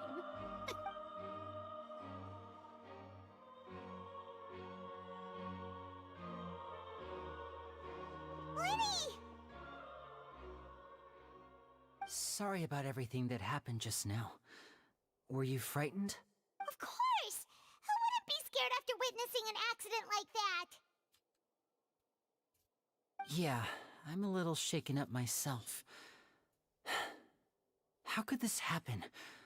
And poor Cal. I know you already claimed that you would defend me, but now it's just us talking. Tell me, do you think I could possibly be the murderer? Good to hear. Thank you so much for trusting me. I'm sure everyone sees me as the biggest suspect at this point. But, if you ask me, the whole thing is mysteries layered upon mysteries, such that all that's left is confusion. I don't know whether what happened there on the stage was purely an accident or not. And I don't know why poor Cal was in the box. As for how that girl chosen from the audience could suddenly disappear, I'm afraid I don't have any answers either. If someone, even a skilled and knowledgeable magician like myself, couldn't pull all that off in just 1 minute. Which is precisely why we need to investigate. As this book says, the impossible could not have happened. Whatever happened must have been that which is possible. Paimon bought them when we were reading at the bookshop in the city earlier. Pretty cool, huh? Don't worry, Paimon used her own savings to buy them. It wasn't from our travel funds. I think they look cute on you, Paimon. You have good taste, Lynette. That's the right attitude. Feeling depressed isn't going to help me now. I need to get back to my normal self. But with the guards watching our every move, it's going to be especially difficult for Lynette and I to prove. Good thing you agreed to be our attorneys. Yes, thank you so much. Yeah, just like... Oh, since we're going to start investigating, Paimon Ah, well. The secrets behind our magic are past saving, Linny. I suppose you're right. The truth behind our tricks is going to be important evidence that will be weighted during the trial. 'Tis truly a pity. As a magician, our magic show is a work of art. We've poured countless hours and spared no effort in perfecting it. But if revealing our secrets will help you uncover the truth behind what happened, we should go somewhere else if we're going to discuss our magic tricks. We'll go speak with the guards, and in the meantime, you can go investigate the stage and the seating areas. Alright, let's go have a look while the investigation teams are still here. Detective Paimon is on the case!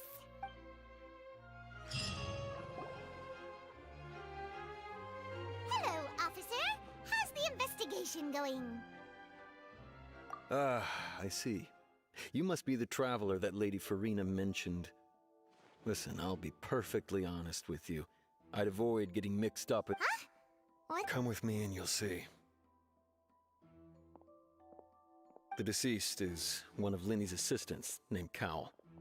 Even though he hadn't joined the troupe long, he was hardworking and everyone generally liked him. The assistants are usually in charge of setting up and inspecting the props, as well as assisting with the show and keeping the crowd engaged. As you probably saw when you were in the audience, the water tank suddenly fell and smashed the box with Cowell inside it.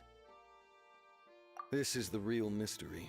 We've already searched the scene and were unable to find any traces of the girl. However, if you look carefully, the box was positioned directly under the water tank.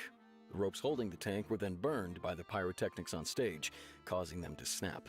All these factors lining up so perfectly makes it hard to see this as a mere accident. I don't believe it's If anything, the more logical explanation is that the whole incident was intentionally planned, and Linny is the most likely person to have access to all these areas. But he doesn't have a motive. Are you both good friends of his? Well, you can't say we're good friends, but we've known each other for a little while. So in just a short time, he was not only able to win your trust, but even convince you to act as his attorneys. I know there's no such thing as magic. The real trick of a magician is holding the audience in the palm of their hand. I've seen a lot of cases, and I can tell you that people are the least reliable kind of evidence. Sorry, I tend to be pretty straightforward. Anyway, you may investigate the scene of the crime yourselves if you're curious. Who knows? Oh my god, we'll have a lot of those thinking. One, oh my god.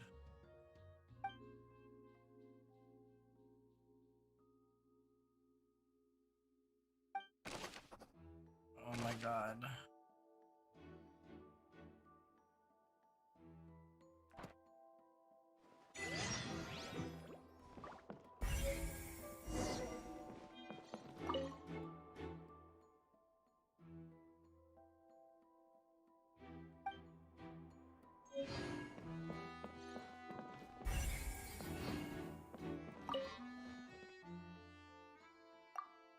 Working magic box was left unseen after the guys complete.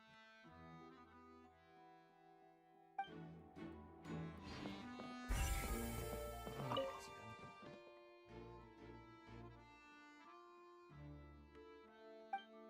Yeah. So this is the rope that broke and caused the— The rope looks pretty durable. How can it be burned through so quickly by fireworks? Why are you suddenly so serious, traveler?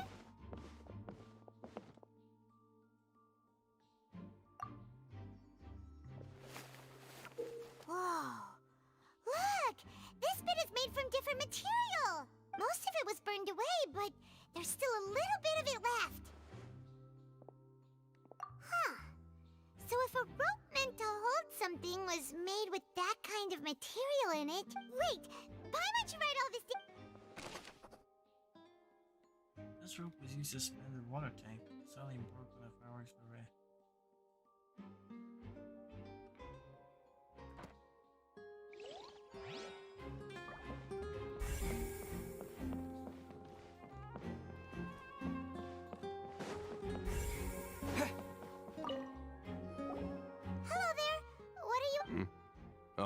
This location has also been cordoned off because the Magic Troop members are currently considered prime suspects.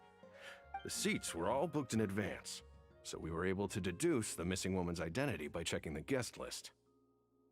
Sure, it's not like this is confidential information. We will publish it later anyway when we Her name is Halsey. She's a painter from Fontaine who's made a bit of a name for herself. Apparently, she wasn't a regular at the Opera House, but she'd been feeling some pressure with her work lately, which made her decide to come. The Magic Troop members all claim not to know her, and we have looked into her social connections. It seems that she has no personal grievances or conflicts of interest with the suspect. Simply put, she wasn't related to the Magic Troop at all. Were the victims? That's how it seems to us, in any case. Apart from the fact that they were all young women of around the same age range, there really weren't any other connections between them. Okay then. No need to be so formal. If you do happen to see the missing girl, it is of utmost importance that we get...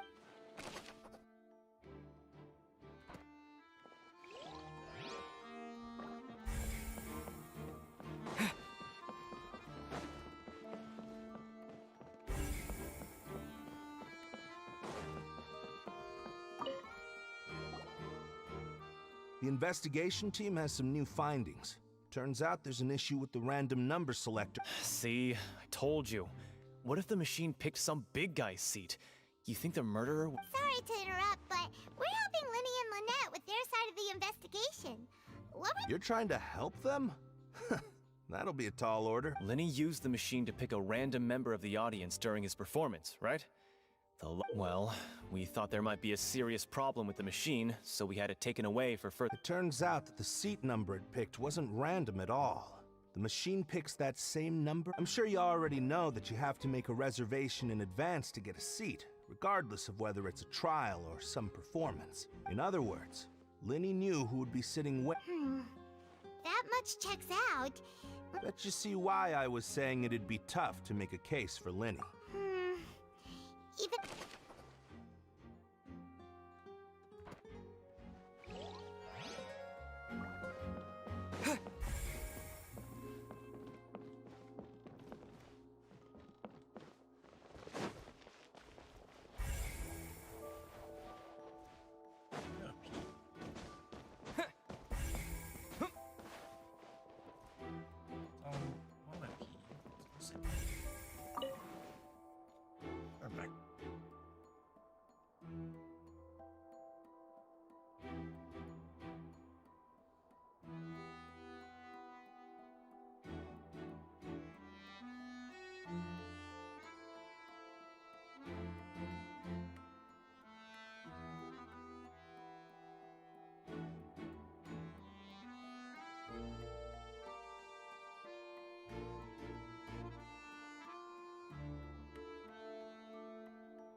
I'm back.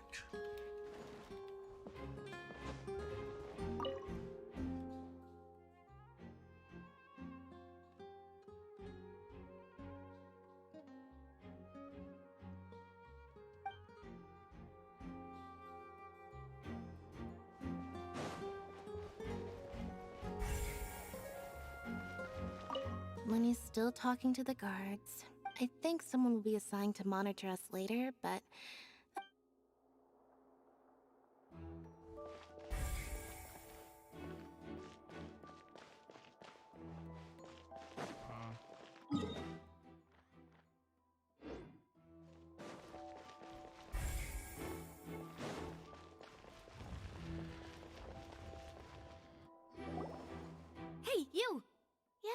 both of you.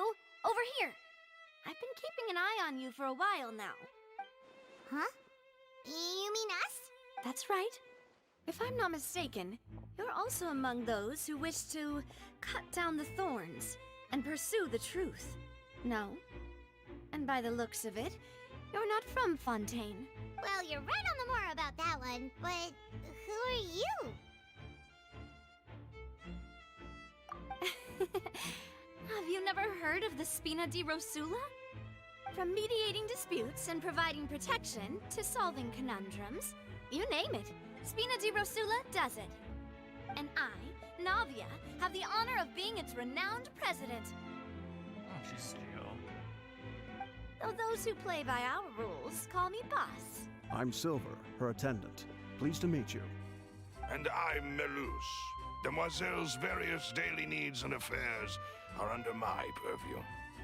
Huh? Boss? Demoiselle? Well, I am the second generation president. Malus and the others are still used to my previous title. My apologies, Demoiselle. Should you prefer, boss, I will endeavor to use that instead. No need. You don't have to call me boss. Just Navia is fine. Okay, if you say so. Not that we're members of Spina di Rosula anyway. All merely trifling details. Never mind. Now, back to the situation at hand. That's right. I've always kept an eye on the serial disappearance cases. My interest stems from a matter back from my father's time. Judging from the look of things, I find Linny an unlikely mastermind. Really? We think so too! That's why we're looking for clues now. But how did you come to— Intuition, naturally. My unparalleled intuition. Farina sure was quick to point the finger at Linny without any decisive evidence whatsoever, wasn't she? But that's not uncommon for her. If you remember, the Justice had to interrupt her and ask if she was pressing charges just to keep her from getting carried away. Anyway, a trial begins the moment someone levels charges. And, of course, there was no way Farina was going to back down in that situation. Sounds more like you just don't trust the Hydro-Archon.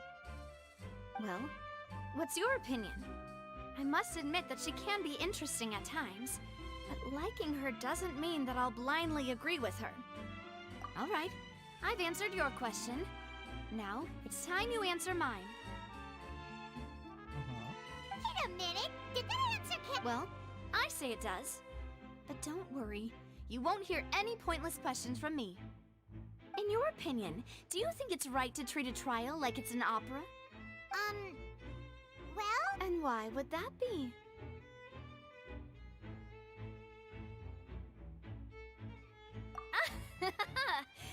See, Silver and Malus? I told you they'd be different. Most astute of you, Demoiselle. I, too, think that the Traveler's response was most excellent. No matter how wonderful the script or how fervent the audience's expectations may be, the trials that go on stage here must be based in fact. And if that can be done, boss... All right, that's quite enough, Malus. Anyway, I like your answer. Now, I need to make some preparations, following which our joint investigation shall commence. You two shall be my assistants. What? Wait! Since when did we become assistants? Oh, well, I can be the assistant, sure. Or your companion, if you like. I'm really not that fussy. That's more like it. Far be it from me to brag, but I believe that Demoiselle's You wish to save a friend from false accusations. You have a point. And what about you over there? What do you think? You seem like you've got something on your mind. I have nothing to add. Oh, alrighty then. We'll be making some preparations first. Just be sure to let us know if they start revealing Linny's tricks. Thanks!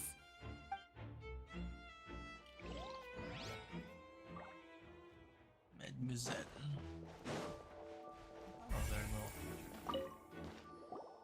Sorry, but no one can freely enter or exit. No, we're not leaving. Were you always guarding this entrance? Yes. After the Chief Justice gave the order, everyone coming in or out must undergo a strict inspection. So the missing girl couldn't have left from here. At least, not from that point on. I doubt there was much opportunity then either. How can you be so sure? Well, because I was in charge of security near the entrance at that time. I couldn't see Linny's performance from here, which was quite a shame. Just my luck. But still, I did not abandon my post. And I stayed put no matter how loud the applause was. If someone had so much as even approached the door, I would have noticed it. We Melazines are good at that sort of thing, you know. So, it's safe to say the girl couldn't have left through here. Alright, thank you for your help. This'll be useful info.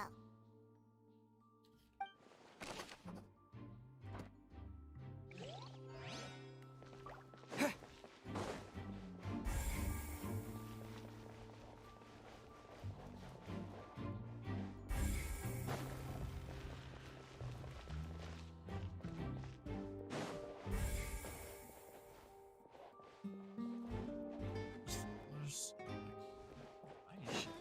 like false alarms.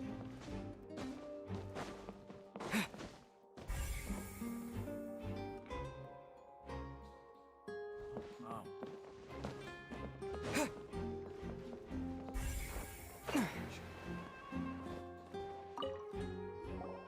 I see that you're investigating the area. Well, it just so happens that if you find any new and interesting leads, We don't have too many thoughts yet. then why don't I tell you my hypothesis first? The thud? Oh, you mean the sound that happened during the countdown? Yes, exactly. It wasn't terribly loud, but I suspect that most people heard it. It's just that everyone was awaiting the results of Linny's trick with bated breath, so no one paid it much mind. But now that the incident... I'm of the opinion that it may have been the sound of Linny's accomplice. Lynette, perhaps. Jumping atop the water tank, or something like that. And when the pyrotechnics went off, she cut the rope, sending the water tank crashing down. But wasn't the noise we heard too loud for that? Perhaps the balance wasn't right, leading to a particularly rough landing. Oh, that's true.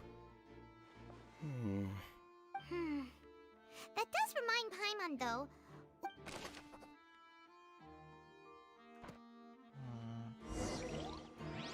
We checked everything of note here at the performance venue. Paimon wonders how Linny's discussion with the guards is going. Understood. Then I will be going with you. Just so you're aware, I will be monitoring your actions and making notes as necessary. Very good. Thanks for being so agreeable. I'd pull a rose out of my hat as a gift for you if I could. You may spare the pleasantries. I'm just doing my job. You've arrived. Who's this? Me? I'm Spina di Rosula's guardian angel.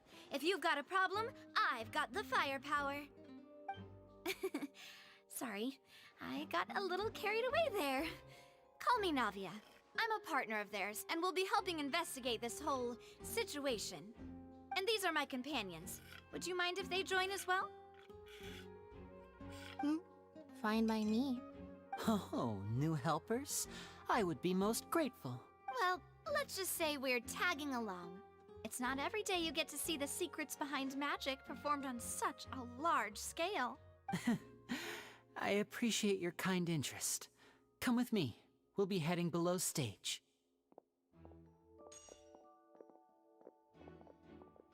Huh? Below stage? Yes, a world of secrets is hidden beneath this magic box, prepared specifically for this switcheroo trick. But before I reveal everything, you should have a look first. Notice anything strange here?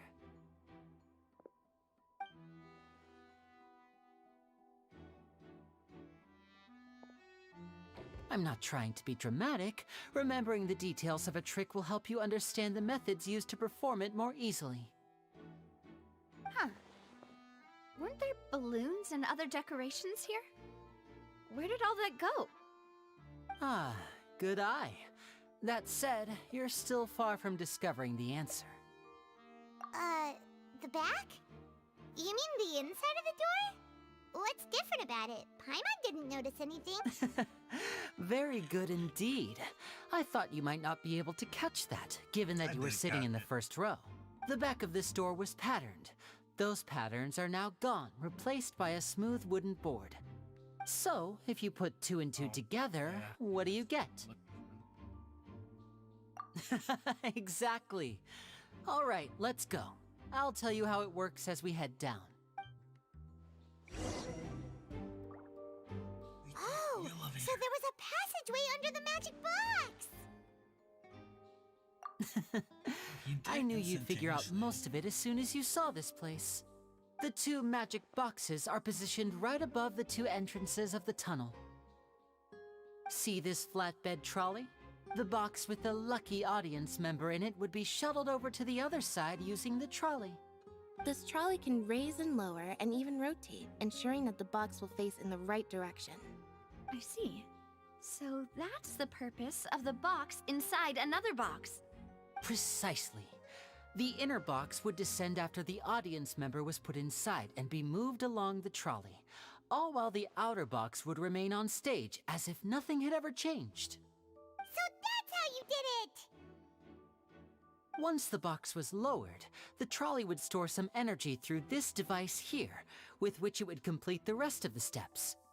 The audience member would only be able to feel some slight movements in the dark, and by the time she walked out, she would already be back on stage. Right! You were talking that whole time, and you even came out for a moment near the end! Ah, yes. A phonograph operated by Lynette was used to achieve that effect. My assistant and I had already scripted our conversation beforehand. When the countdown began, I had already gone to the opposite box via a tunnel using that ladder. And what about Lynette? Where was she? I was in the mezzanine space in the back of the box. Oh, interesting! That's how we were able to coordinate Linny's lines with the assistant. And, by the way, I was the one who walked out of the box at the end. I mean, we are twins. All it takes is a change of clothes and no one can tell who's who. And that's my favorite part of this trick. Only Lynette and I can perform it. So that's how it all worked! Wow! Every detail you revealed was more amazing than the last!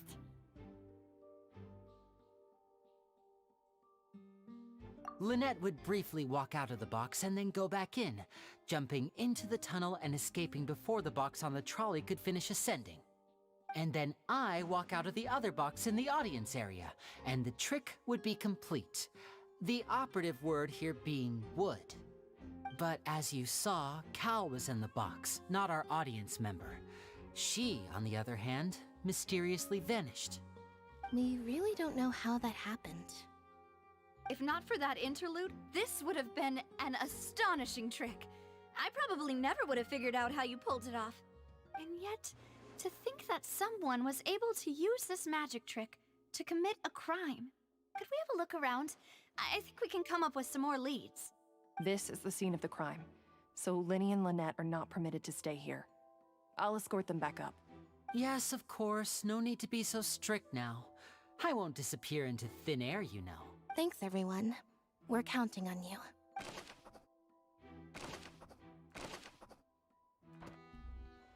Very interesting. Really interesting.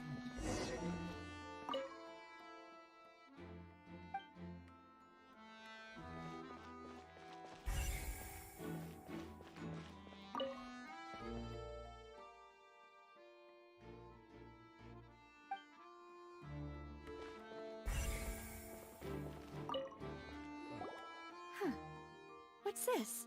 Looks like a hook tied to the end of a rope. Huh? There's all kinds of odds and ends here. Perhaps it was a prop for a different trick. But why would it have been left here? Could this have been the sound? Whatever it is, let's make a note of it first. Could have been the noise.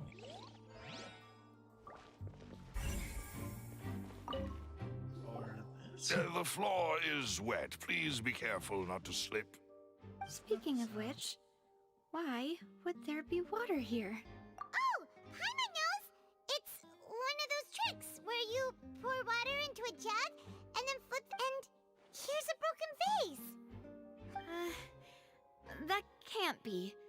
The trolley moves along tracks from start. Let's no.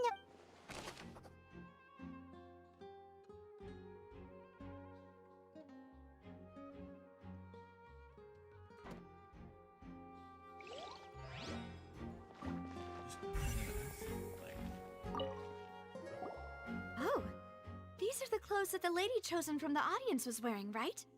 Her clothes are here, but she's nowhere to be found. Right. And do you really need to do that? If you're kid. Ugh. This is so confusing.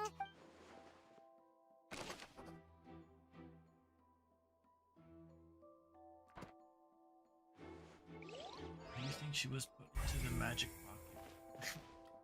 That was so messed up.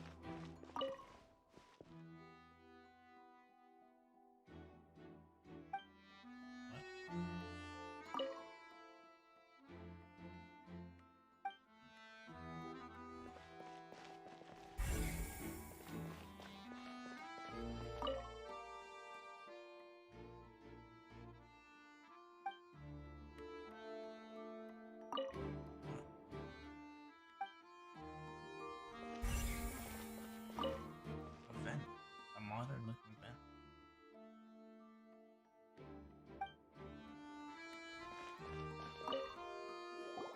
What is this place? It seems someone could fit through here. Huh. Could this have been the suspect's escape route? Alone, perhaps. But if they had to pull another... But there are no other ways in or out of here.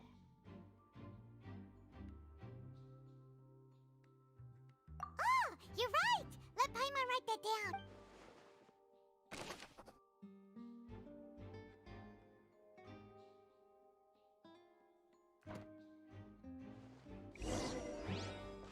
Seems we're just about done investigating down here.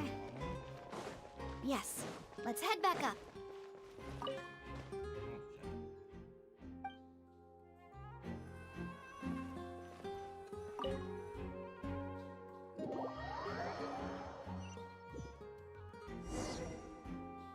Well, we've ascertained the state of... Let's find a place to sort out our findings once Malus returns. Seems... Apologies for the wait, So, what did the guards say? Did the criminal They believe the odds of that are very low, since the vent leads to the Opera House's basement. The guards have checked the area carefully. No one left through the basement during the performance or after the incident, and no one was found hiding there. So the tunnels become like a secret chamber then! You know, like the kind you usually see in The plot thickens. Halsey's disappearance and Cowell's death are both quite inexplicable. No wonder Farina was so confident in her accusation. All the In other words, the charges are very likely to be upheld unless we make some considerable progress. Charges and then trial. So if the charges are upheld, they'll announce a sentence? That's right. This is how a trial goes in the Opera House. During the proceedings, the Chief Justice and the Oratrice will hear statements from both sides. That's right. This is how indemnitium is produced. The statements from both sides, the defenses from attorneys, witness testimonies, and even the audience's emotions will all be projected on the Oratrice. To put it simply, it's as if the Oratrice has its own will, and is a judge in its own right. This also precludes any kind of favoritism on the part of the Chief Justice. Not that this has ever happened anyway. Wow. Once both sides have finished speaking, the Chief Justice will make his final decision. This, too, will be used by the Oratrice as a reference. Then, finally, the Oratrice will be consulted by officials. The result it returns is the will of justice itself. Huh? So that machine is the one that actually decides? Paimon thought Neuvillette called the shots. In practice, there is very little difference. Both have always come to the same judgment, which is why people have great faith in the Chief Justice. Ah, yes, the guards also asked me to convey that none of us will be allowed to leave this place before the trial. Huh? Why? Because we've chosen to act as the twins' proxies. That makes us persons related to the case. They're concerned that we might be colluding with outside parties, or that we might find outside help to disrupt the case. And even if that were not so, it could prove problematic if we happen to spread key information about the case ahead of time. I'm ready to break out at any time. Whoa! There's no need for that! Paimon thinks they have a point. That said, are they providing food? Of course. I just hope you don't mind the lack of options. I'm afraid that catering to all tastes... In that case, let's just sort out our findings together. I mean, what better way to properly think through our findings than over some tea and sweets? Huh. Breaking out suddenly doesn't seem like such a bad idea. Just kidding! Paimon will still do her best, even if there are no snacks. What do you mean, no snacks? Of course we'll have snacks. If we cannot buy... Huh? Understood, demoiselle. Everyone, please come with me. Damn. So I just noticed that.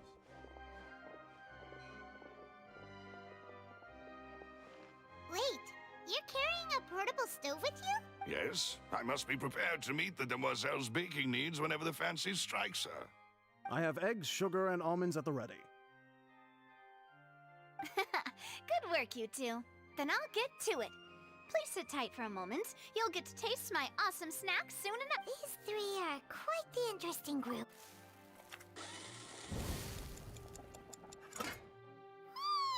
And Paimon thought it smelled good while it was still in the oven. Oh, it's even... From the way you had these two guys carrying all that stuff around, Paimon thought you'd have them do more during the baking process. But you ended up doing the entire thing by yourself. Beating the... I was applauding. And I was giving encouraging smiles. Paimon was just thinking. Aren't you worried about getting your fancy dress dirty, beating egg whites and baking like this? Well, I don't think it's carved in stone anywhere that fancy ladies can only read books, sip tea, ride horses, and play the piano. I just really enjoy making snacks. Don't underestimate beating egg whites, by the way. It's a real arm workout. You also need to beat them to just the right consistency, or your macarons will crack. Anyway, give these a try, fresh out of the oven. There's 3 for each of us. Only 3? Well, eating too many sweet treats might send all that sugar to your head. Tea is ready to be served as well. This is no need for concern. I'm... Mademoiselle. All right then. Down to business. As Paimon mentioned previously, the tunnel seems to be something of a secret. However, we can assume that Linny and Lynette were not alone within it. Some criminal also occupied its sealed confines. The magician twins could have committed the crimes, of course, but they lack any logical motive. Exactly! Why would they do such a thing right when everyone was watching? The flower vase and the thud we heard during the performance could indicate some altercation between Halsey and the criminal in the tunnel, resulting in the shattering of the vase, the discarding of her clothes, and her abduction. Perhaps the criminal thought that since she was chosen from the crowd, she would be too easy to identify if she was still wearing the same clothes. Paimon thinks that makes sense, but the real trouble is... True. None of the clues we found thus far support the existence of this third person. But the only people left to consider are both technically victims, whether it's the missing girl, Halsey, or poor Cowell. Huh. Could Halsey have secretly made modifications to the magic props in order to murder Cowell before making her escape? That's right. And even if she had tampered with the setup, she would need to understand the entire trick to pull it off. Nor does she have any motive. The guards said that she has never had any dealings with the Magic Troop's members. Were we not... From the sound of things, this is turning into an impossible case. Your macarons are amazing, though, Navia. They smell great! They are my specialty, after all. And I see you've already had 5 of them. What? 5? Oh, that can't be right. Please don't worry about it. At my age, a few less sweets might actually be a good thing. No. Being greedy is one thing, but Paimon knows how to count. Besides, Paimon knows that if she ate too many, then others wouldn't have enough.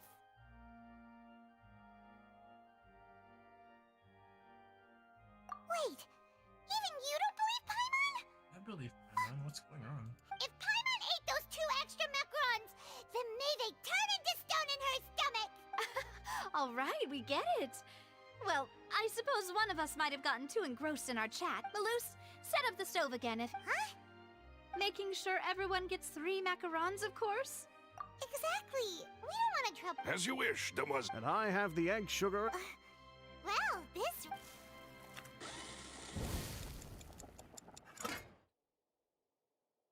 Well, that's it for snack time. I'm going to have another look around the area. I don't know what we're looking for yet, but we've still got some time. As attorneys, I suggest the 2 of you think the case over again. It would be awkward if you got all tongue-tied on stage during the trial. Alright, thanks for your help, and for the... It was nothing. A small task for the Spina di Rosula. Silver, Malus, it's time to go. I'll be back if I find anything new.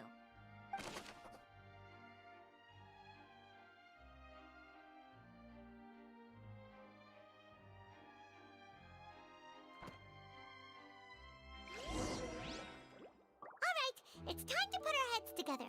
We've got to get our defense ready for the trial.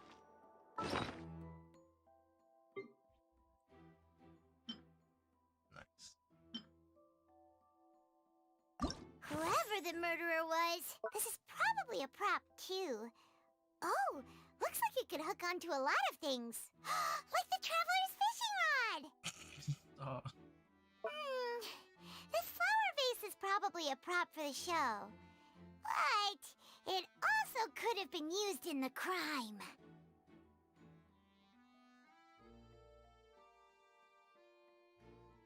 Paimon doesn't get this at all. Why would it be him? People needed to register and reserve a seat for the show. That, combined with this number selector, could allow you to pick a young lady instead of some old... This rope was obviously tampered with. That size wouldn't have been a... What? There were some places I couldn't investigate? Oh, shit. Oh, it's probably gonna be a long and difficult...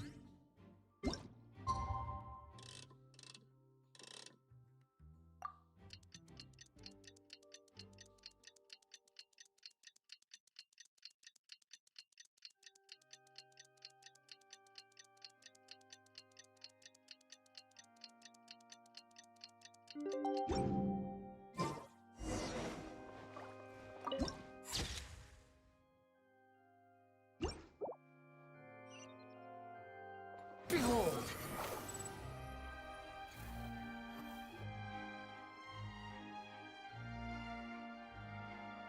What do we do? The whole situation is so confusing. Good plan. Impossible things... Just relax. Even if everyone else suspects Lenny and Lynette, at least besides, I doubt Farina understands any more about what happened than we do. Thanks, Navia. Best of luck to you.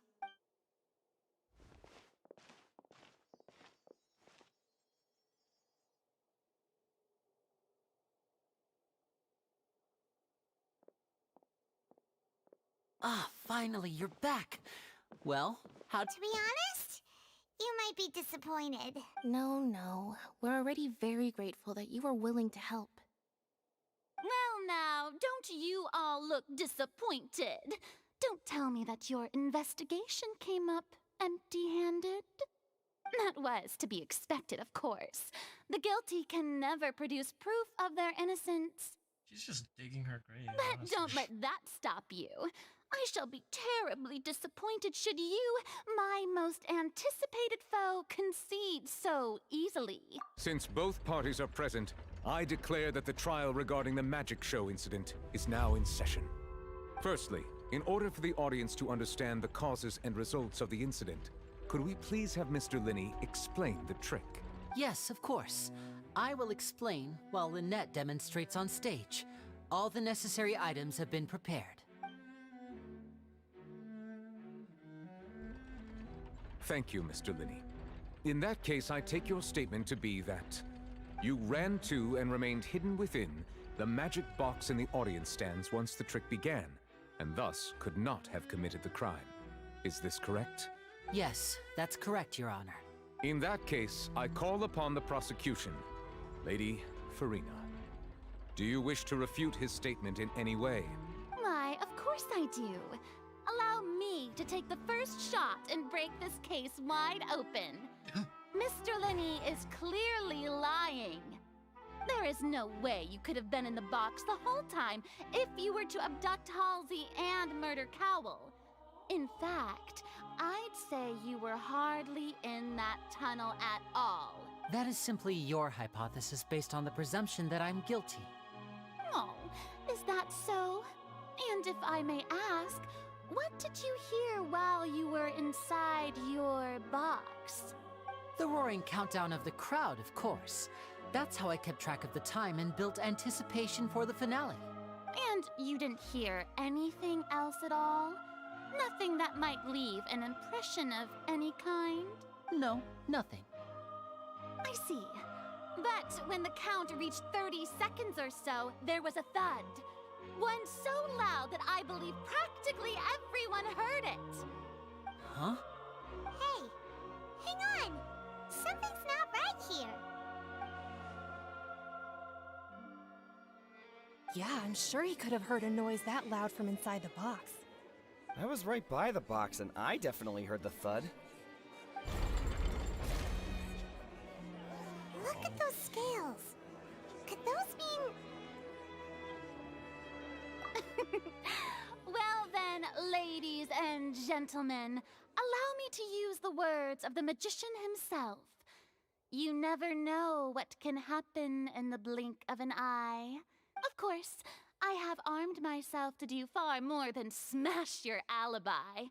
Confidence cannot go unfounded, and my foundations are rock solid.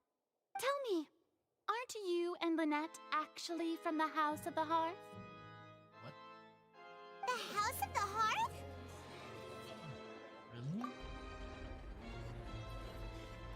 No wonder they did something like this. So the serial disappearances were the Fatui's doing. Now it all makes sense.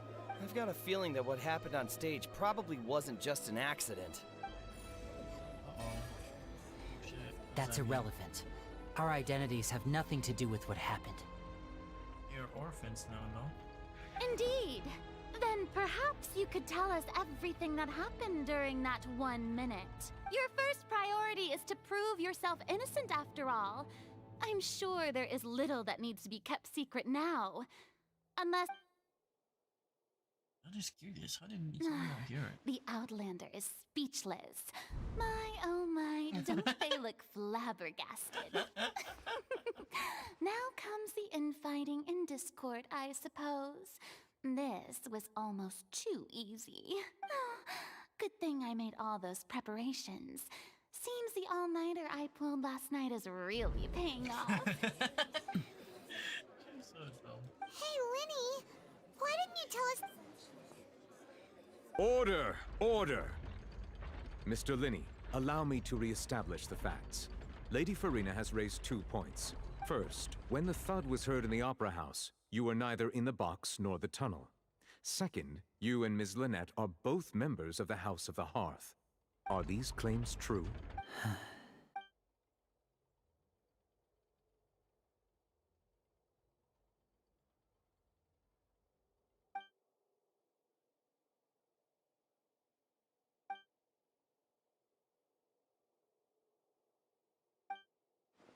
No, I trust them. Please answer my question, Mr. Linney.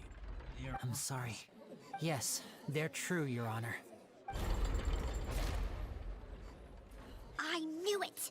Well, that's it. We might as well move on to the sentencing already. What should we do now? Granted.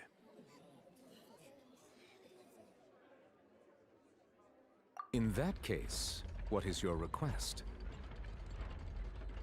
Is that really necessary? The defendant deceived their own attorneys. What is there left to decide? Order! Order! Your request is reasonable, and we shall adjourn. This trial will reconvene in 1 hour. So you would stick to Mr. Linney's defense even after no— In that case, my dear audience, let's allow the joy of victory to steep for a little while longer. Bless.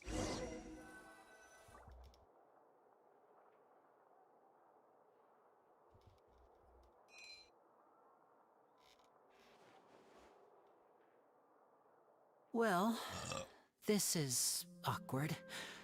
I didn't think the Hydro Archon would dig all that up. I'm sorry, Yeah. Paimon doesn't know where to start. We based our entire reasoning on the assumption not to set the wrong tone or anything, but Paimon's really mad! I'm very sorry.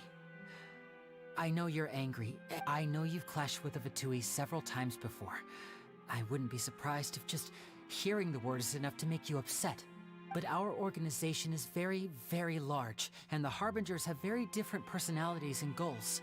Right now, we want to save people. As many as we can. True. That's right. I'm sure we're on the same page when it comes to this nation and the disaster that its people might face. I knew if it weren't for our respective identities, we could become good friends. That's why I didn't wish to flat out lie to you, but chose to hide some details instead. The truth is very important, but being completely transparent about everything would see us spending more effort than we need to. Right. So, you be the judge. Heck, if I were you, I fear that I'd even struggle to trust me at this point. You met a Fatus who works as a magician, a trickster by trade. All by coincidence, too. But still, I'm asking you to trust me. I am no criminal.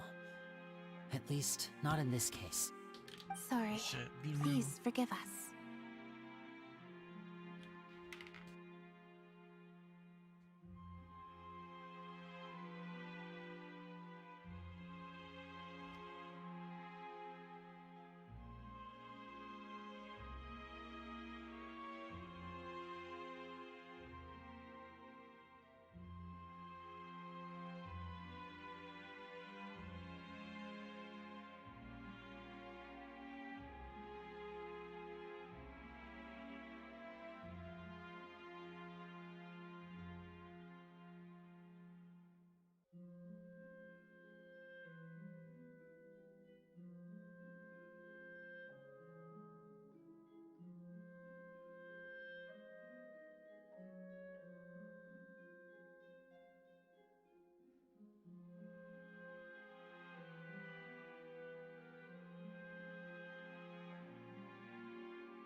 Well, you both say that, but...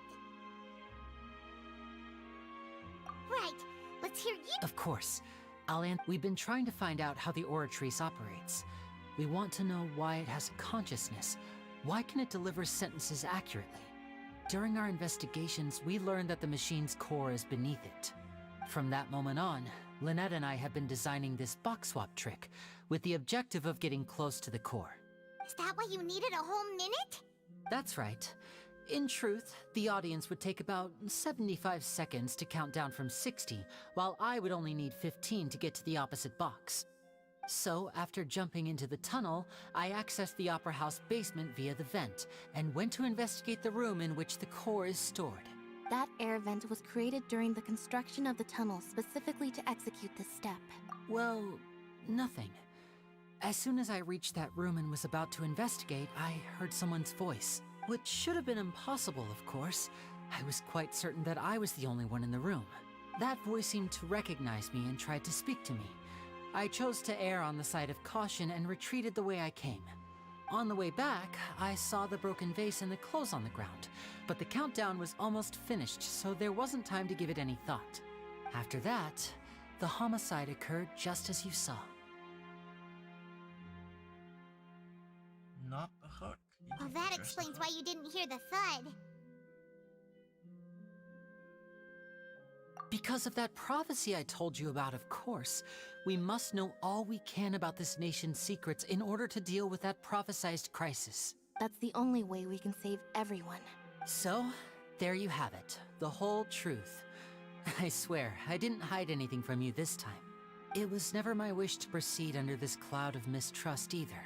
But, like I said earlier, you can be the judge. If you... Well, Traveler, you decide. Paimon will follow your lead however you choose.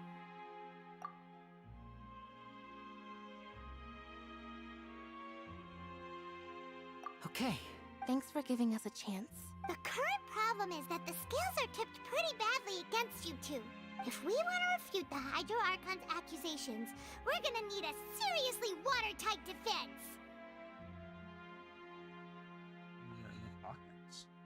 Huh?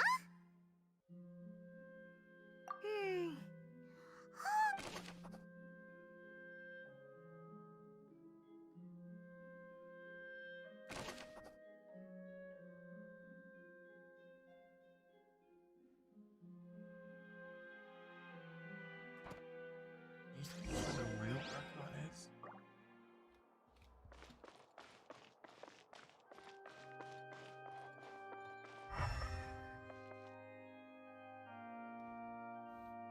Squall and Fury!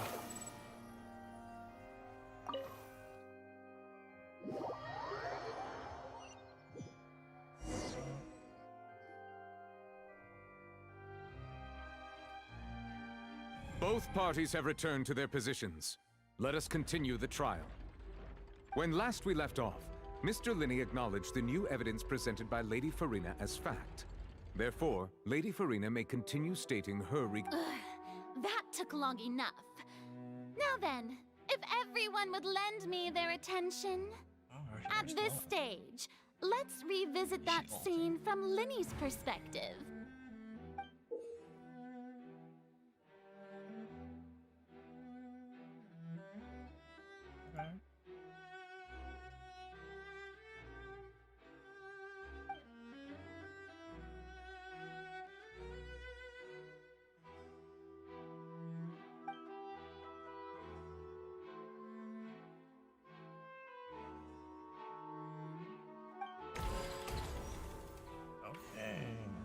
As the countdown began, he entered the tunnel.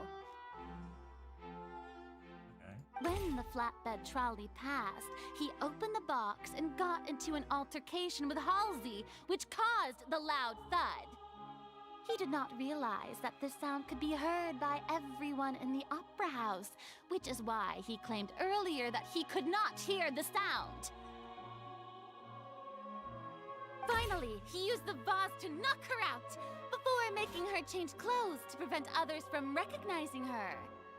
At this time, Cowell arrived in the tunnel, having heard that strange noise, and caught Linny red-handed. So Linny proceeded to knock him out too before stuffing him into that box. Afterward, Linny passed the unconscious Halsey to his accomplice through the magic box in the audience stands, before operating the devices such that Cowl's death would be ruled an accident.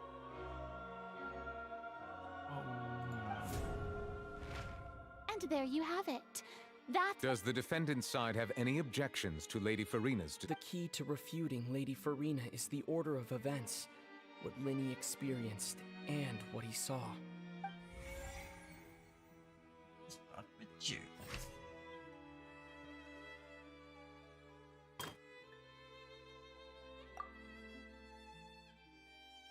Oh my god, oh, it's not bad.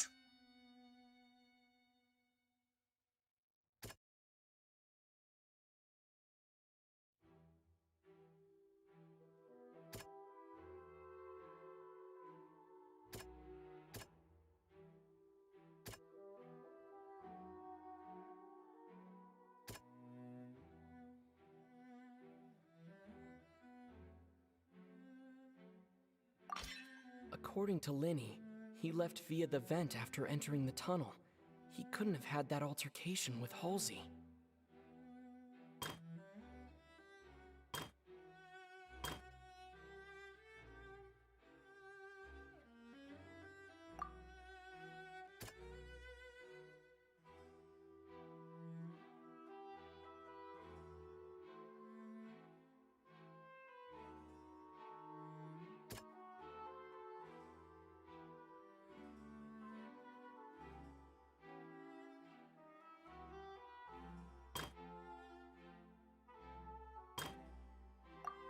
Is it this one?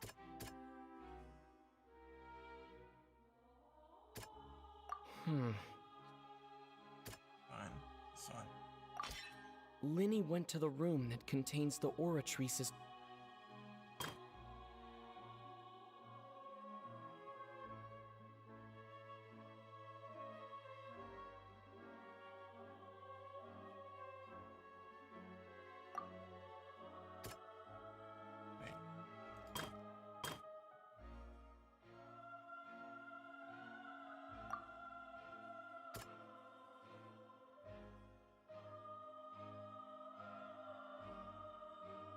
I don't know what this is. What's this one?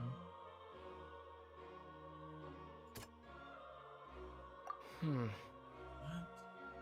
This one, really? Linny did not take part in the underground altercation. He only witnessed traces of the aftermath.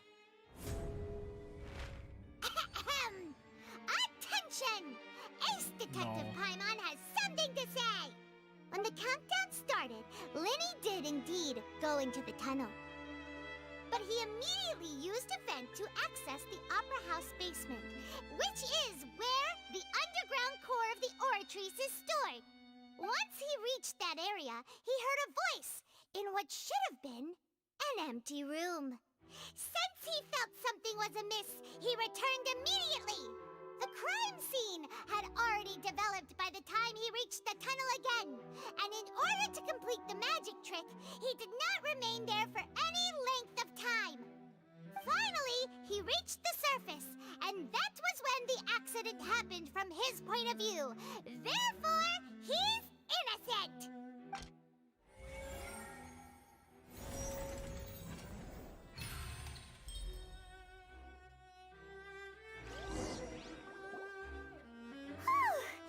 Paimon did it! Paimon actually managed to say all that! Wasn't it awesome? In other words, you believe that he knew nothing of the incident? That's right!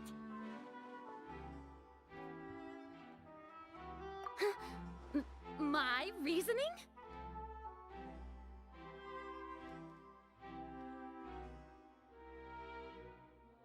If that's the case, then if Cowell hadn't entered the tunnel, who was the entire setup meant to kill? Assuming that what you say is true, Linny only needed to kidnap the young girl to cause a new disappearance case. What would the point of killing someone on stage message be? Oh, they have a point. That's right, you tell them! And that's why they're partners of mine. They've managed to turn things around. Oh, well, your denial is very strident, I'll give you that. But what proof do you have to back your claims? Of course I do.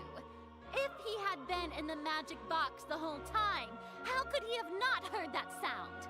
Why do you ask? You're saying that he wasn't?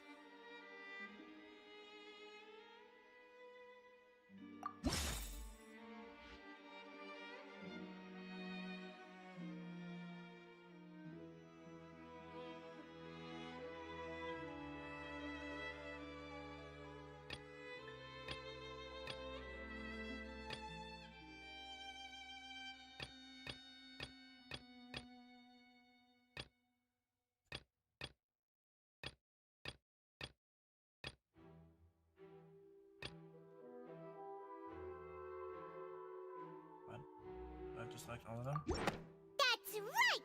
Linny wasn't in the box or in the tunnel. That's why he didn't hear anything strange during the performance. This means that when the crime happened, Linny had already entered the basement via the vent. The same clue you used to disprove his alibi has now become the best proof! How do you like that? Well played. To think you'd use such logic. Well then, if it wasn't Linny who committed the crimes, then who was it?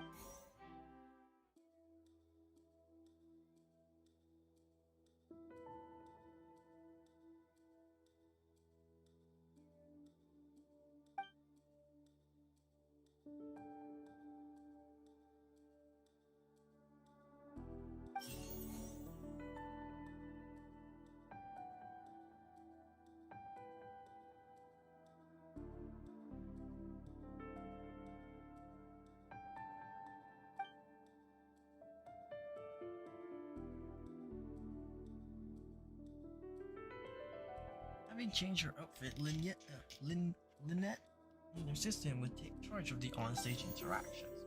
The clothes belonging to Halsey, the lady who went missing, were found in the tunnel. The reason for this remains unknown. Could there have been a third person involved? Is that really a possibility? Halsey is the missing person and an ordinary audience member. The deceased's name is Cowell, Linny's assistant. He would have... Could there have been a... What? The deceased's name is Cowell. Halsey is the missing... Oh, really? The deceased's name is Cowell.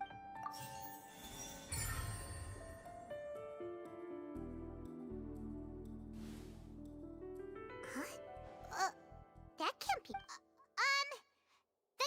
Oh, is that so? How interesting! Let's... What I must do next is recreate the truth.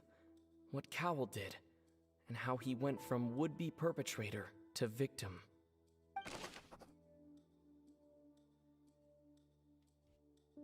It would have been tough for both people to fit into that vent. They would likely have bumped into Linny as well. No one entered or left the Opera House through its entrances. The deceased's name is Cowell, Linny's assistant. He would have been able to tamper with the equipment. The sound we heard may have come from a clash between them. Linny was not in the tunnel at that moment, which... Halsey's clothing was in the tunnel, so there must have been some fear that she would attract attention. It would have been tough for both people to fit into that vent. Halsey's clothing was in the tunnel. No. son of a bitch. I got one of them. The deceased's name is Cowell, Linny's assistant. He would have... The deceased's name is Cowell, Linny's assistant. He would have... No one entered or left the Opera House through its entrances. So where would the criminal have wanted to take Halsey? Oh, close work.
So the order matters.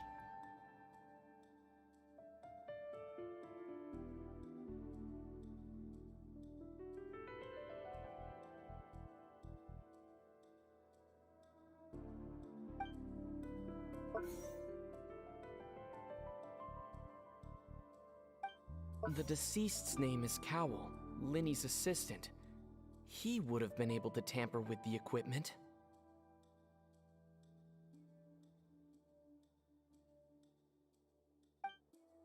Halsey's clothing was in the tunnel, so there must have been some fear that she would attract attention. Linny was not in the tunnel at that moment, which gave our criminal ample time.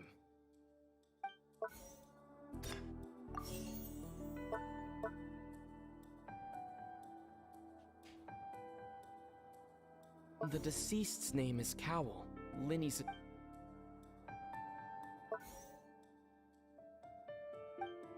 Linny was not in the tunnel at that moment, which gave our criminal ample time.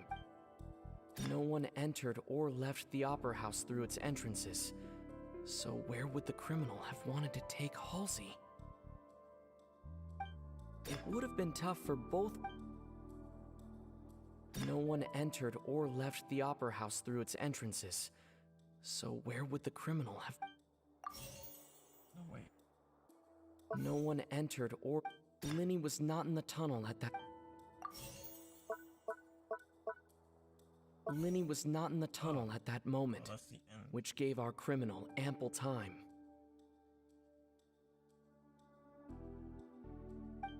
No one entered or left the Opera House through its entrances. It would have been tough for both people to fit into that vent. They would likely have bumped into Linny as well.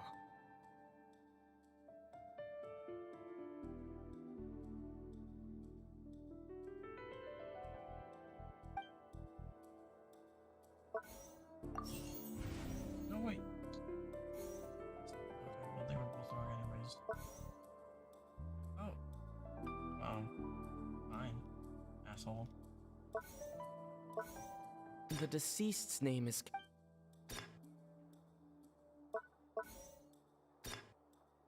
It would have been tough for both people to fit into that vent.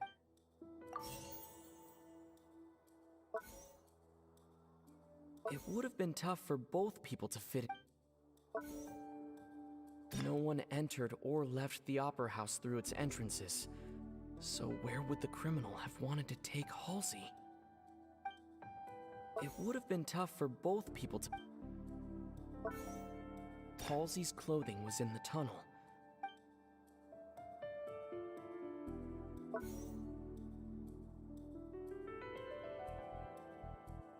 Linny was not in the tunnel at that moment, which gave our criminal ample time.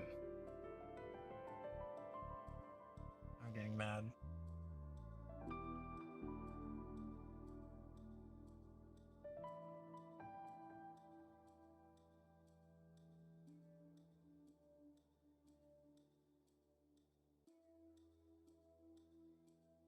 It would have been tough for both people to fit into that vent.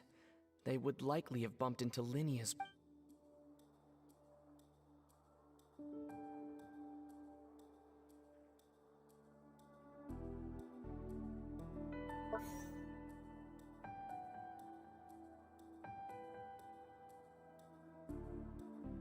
Linny was not in the tunnel at that moment, which gave our criminal ample time.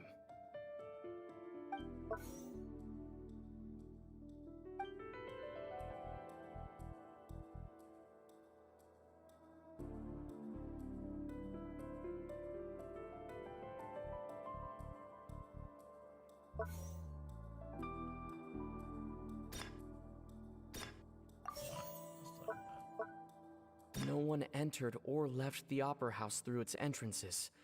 So where would the... Linny was not in the tunnel at that moment, which gave our criminal ample time.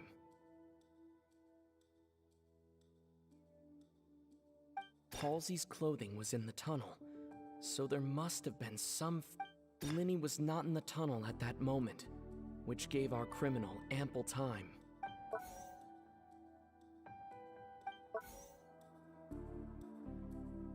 The deceased's name is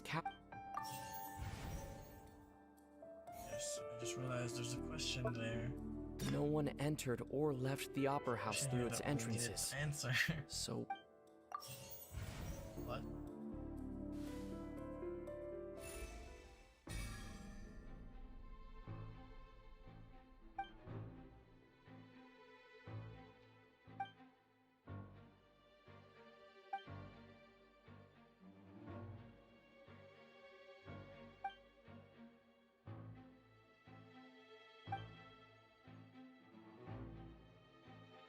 What's wrong, Traveler? Are you still having trouble figuring things out?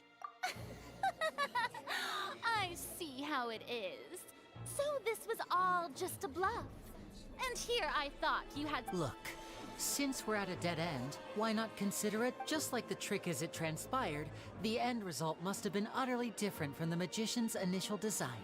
If only we knew how Halsey disappeared. Well, that would be nice, but the tunnel only has 3 exits. And it's not like this is a magic trick where you can just make a real live person disappear. You know, like you did from that water tank, Lynette. Excuse my interruption, dear opponents. But do you not see that the crowd is growing impatient? There is no greater sin in this opera house than an awkward delay in the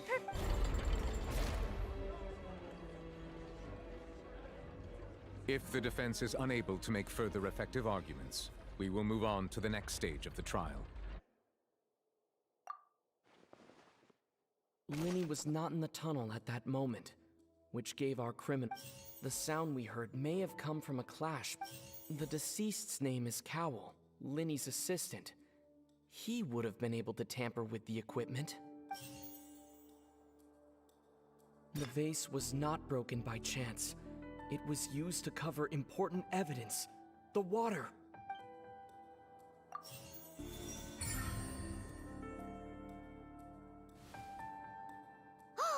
Paimon gets it! It all comes together if Halsey disappeared instead of being kidnapped. Lynette escaped from the water tank, vanishing gradually and leaving only clothes behind. If there's a similar method where a person could be transformed into water... Oh, just a moment, please. I do hope you know how preposterous you sound at the moment. How could a person ever be transformed into water? This is reality we're talking about here, not some magic trick.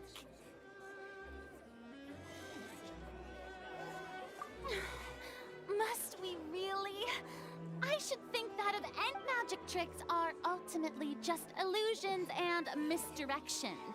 But Halsey's disappearance is very... Even so, I trust the Traveler's judgment. The truth must be out there somewhere. Perhaps some new line of reasoning may open if we try to gather all the focal points that don't make sense. Since Cal was the deceased, we haven't placed much attention on him.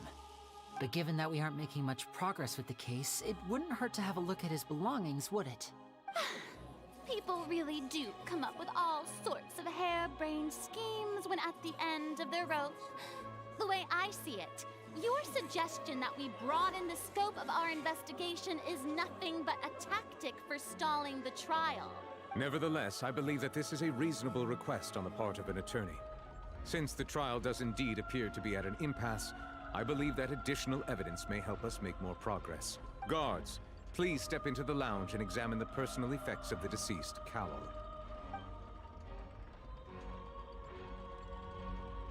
We are still examining the items, but we have already made critical progress that we feel must be shared with everyone post-haste. We discovered several test tubes of fluid within Cowell's baggage, each labeled separately. The notebook in his backpack claims that these fluids are water from the primordial sea. The primordial sea? The note's contents also indicate that Cowell belonged to an organization that sells illegal drugs and that he had an accomplice. The notebook has many entries concerning safe usage of these fluids, in which the keyword dissolve appears many times. One of these tubes was labeled Opera Epiclese, along with yesterday's date. It is empty. The notes also state that these dissolution properties work exclusively on people from Fontaine. It's likely that Halsey was chosen as some sort of test subject. As such, we believe that the defense's hypothesis is, in fact, supported by sufficient evidence. You've got to be kidding! People dissolving into water? Could something so ridiculous actually be true?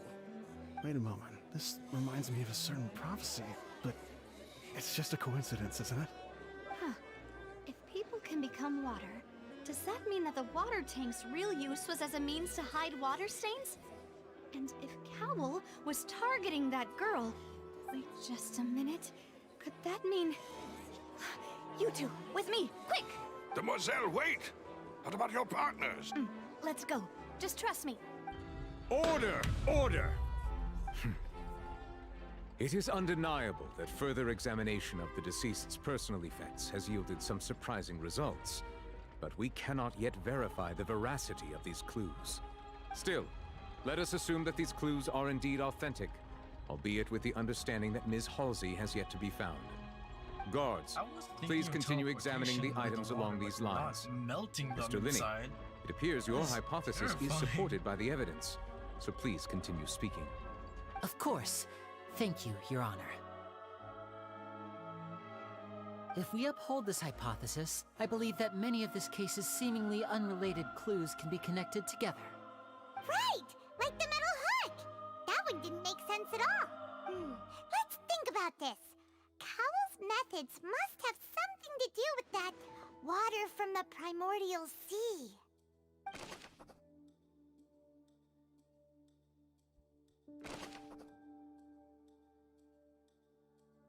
The deceased's name is Cowell.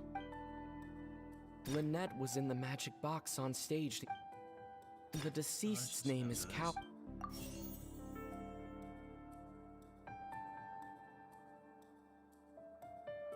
The water from the primordial... Lynette was in the magic box on stage the entire time. Did you...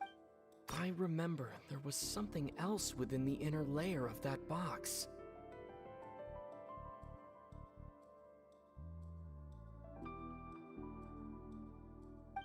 The water from the primordial sea should already have been prepped before...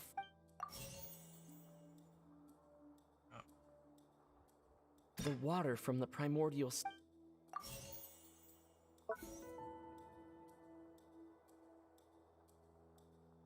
I remember there was something... Lynette was in the magic box. I remember there was... Oh, yeah. The rope that held the water tank up was lit by the fireworks and... Now it seems like the hook rope was not meant for another magic trick, but was...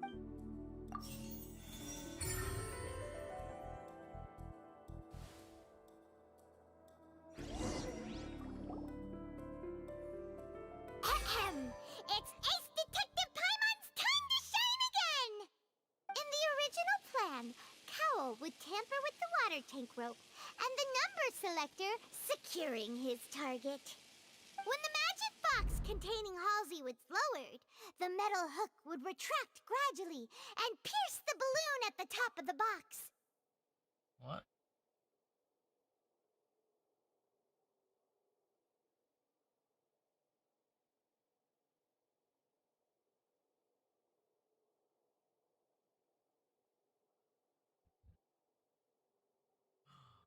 Oh my god.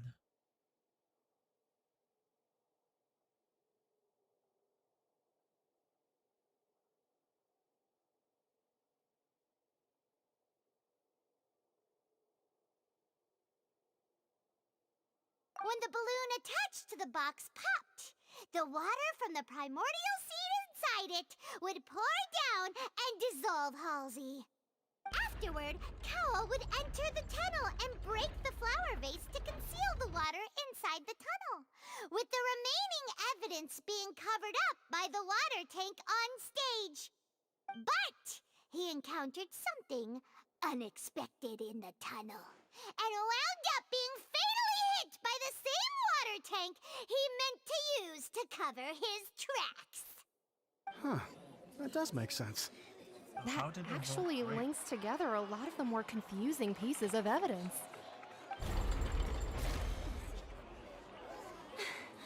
Oh dear, what do I do?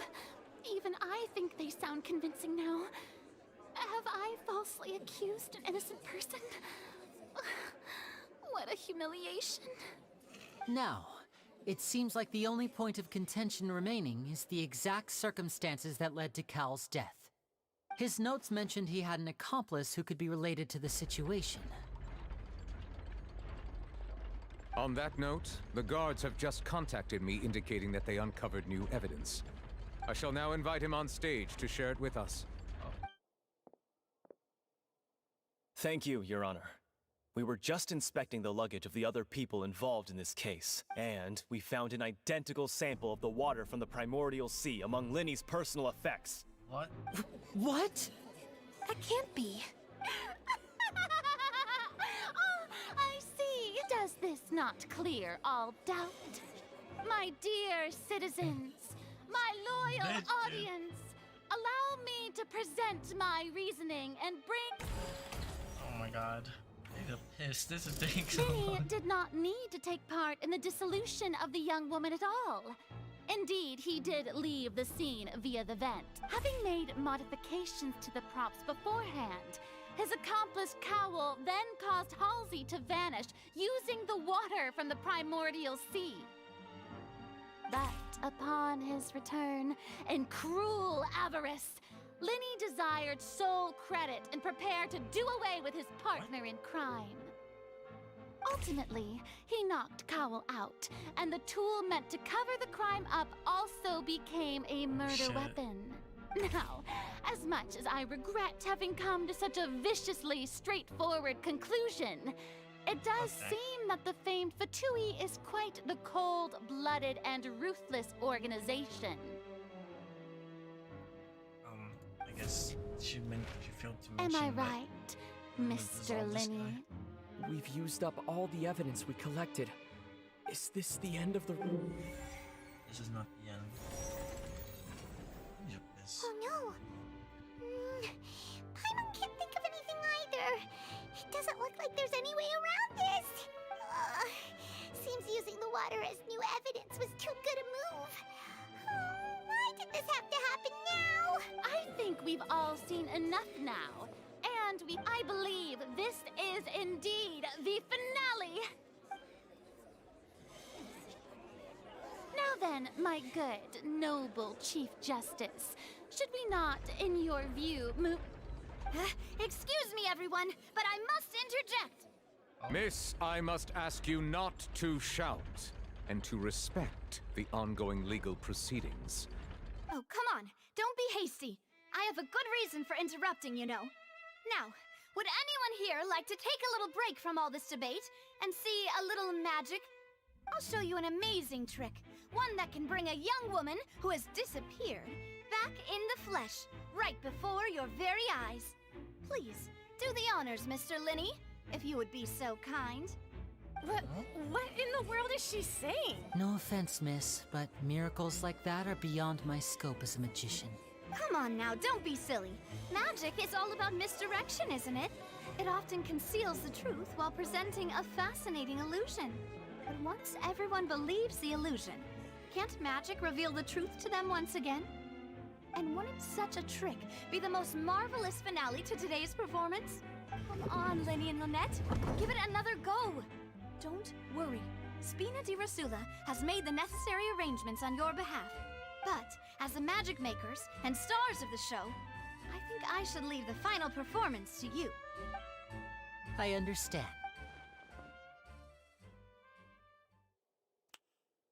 And voila! Is she back? Do they have water that makes them form back? Sorry for the interruption. Wait, isn't that Halsey? So the whole thing about people dissolving wasn't true after all? To be clear, I'm only here because this person told me that if I testified, the merit of doing so would lessen my sentence. I was hiding outside this room listening to the proceedings because I was afraid that I would be the one put on trial. I was just feeling happy that no one had noticed me, and then before I knew it, she caught me. That'll teach you to underestimate us three. Where should I begin? I'm sorry. I'm the one who killed Cowl. I admit it. What? Why? Firstly, my name isn't Halsey. It's Lillian, and I'm originally from Mondstadt. I heard that Linny's show was gonna be a real thriller, but I missed the chance to buy a ticket, so I stole one. That's how I make a living. I steal stuff here and there. And I'd never been caught before. But I was noticed at the harbor a few days ago, and I barely got away. Lenny was the one who caught me in the act. Hey, no wonder you look familiar. So you were the thief! Liddy even mentioned that you were pretty skilled. Well, and I thought that would have been the end of it, but then the number selector chose me. He even mentioned the Fortress of Meripede. That's a prison, isn't it? So you can imagine how shocked I was. I thought he was on to me for sure. So I played along with the show while looking for an opening to flee, but then I got water poured on me for no reason, and then someone jumped into the tunnel to nab me. I wasn't going to take that lying down, so I knocked him out and stuffed him into the box.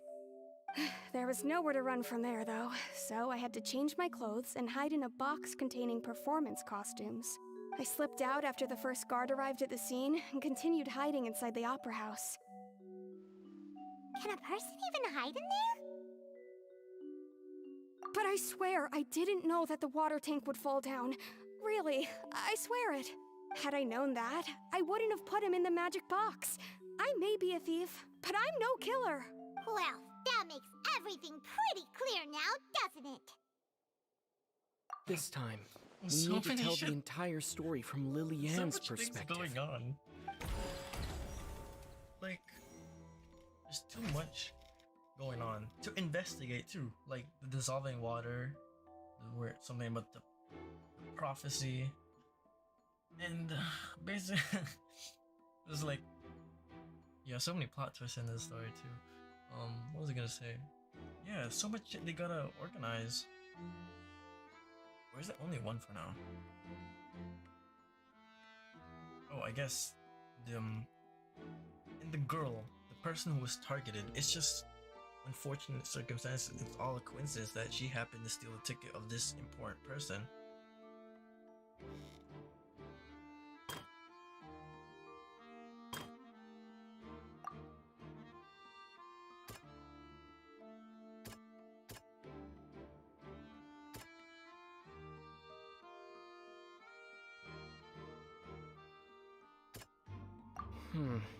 What? I'll just get another ones. The flower vase was not broken to cover anything up, but it was smashed during the struggle between Lilianne and Cowl.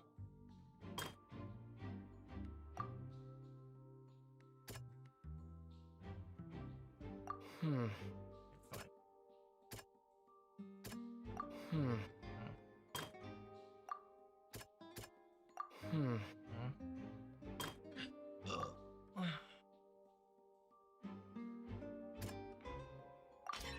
Lillian was afraid that she would be recognized if she left, so she changed clothes and hid, biding her time.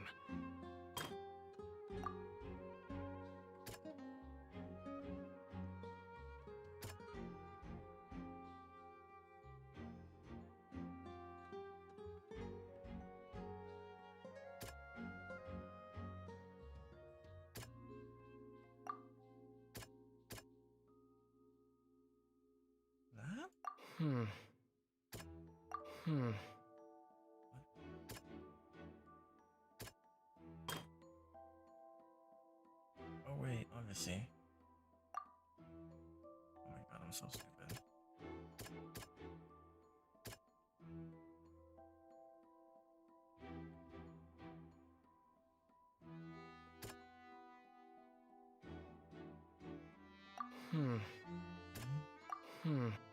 What? Oh, I guess that was the tackle. The strange sound wasn't from a fight. It was Lillian's attempt to break out when she was frightened. And it's Ace Detective Paimon time! Having been selected out of her panic only intensified after she entered the tunnel and had water poured on her head. So she kicked the door open, producing the thud we all heard. Hearing the commotion, Cowell leapt into the tunnel, only to discover that Lillian had not dissolved. He did not know that Lillian was not from Fontaine, but was a thief who made her way in by stealing a ticket. Mistakenly believing that the water from the primordial sea needed time to take effect, he tried to force Lillian back into the box. The two broke the flower vase during the struggle, but Lillian came out on top, knocking Cowell out. With no way of escaping, she changed her clothes and hid in the costume trunk until the performance ended. There's still the case about the cheap ass rope that was used.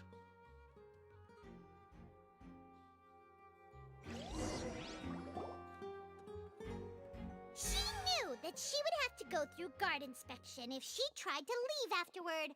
So, she has been trapped in the Opera House these last 2 days.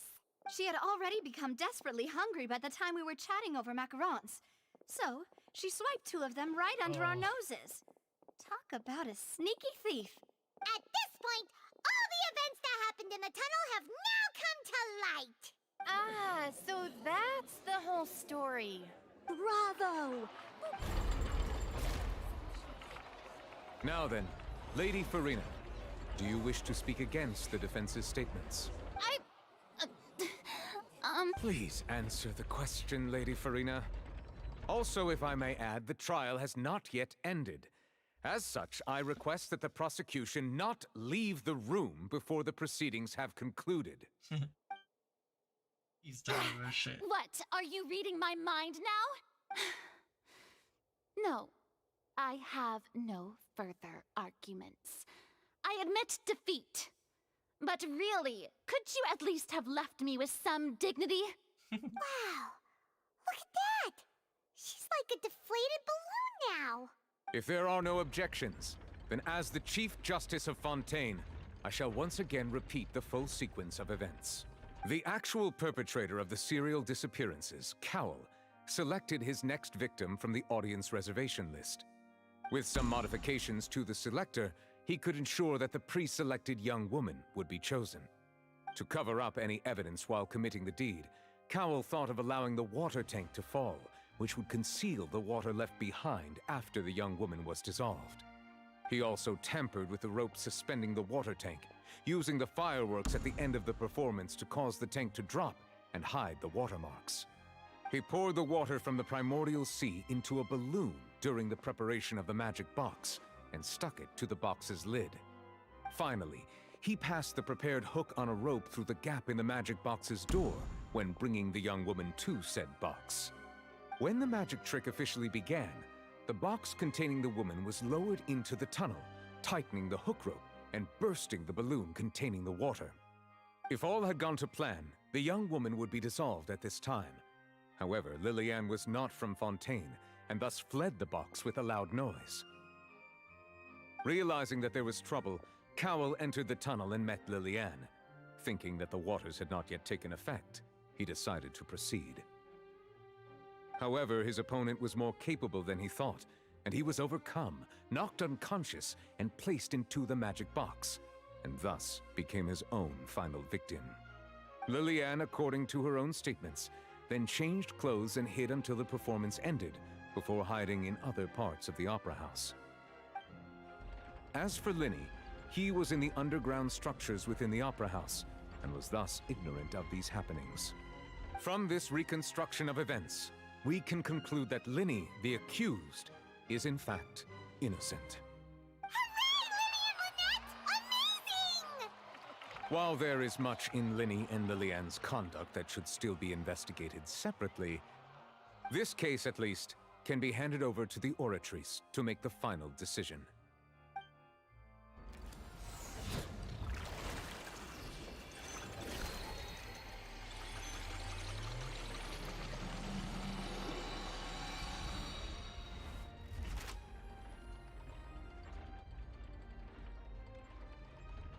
As such, Linny and Lynette are officially declared not guilty.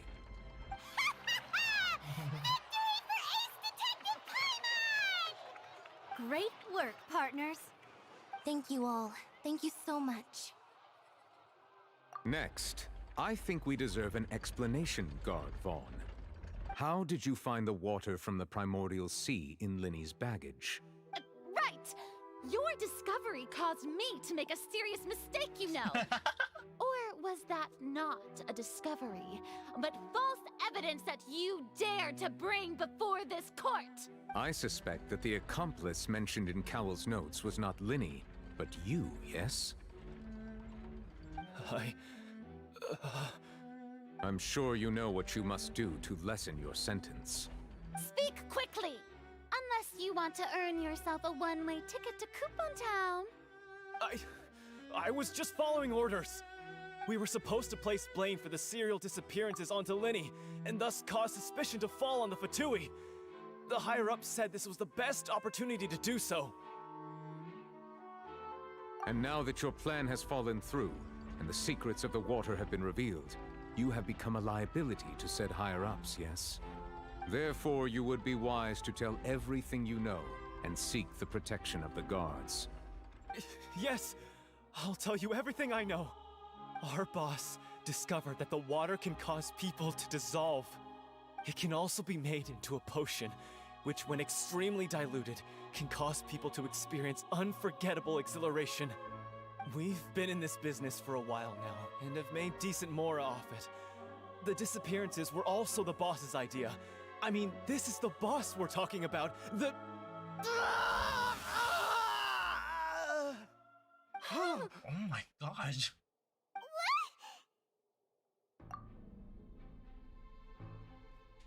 And now he can no longer talk. Such ruthlessness. I shouldn't have expected any less of them. An Bosses are the outrageous keynote, act. obviously. All present, please submit to inspection immediately.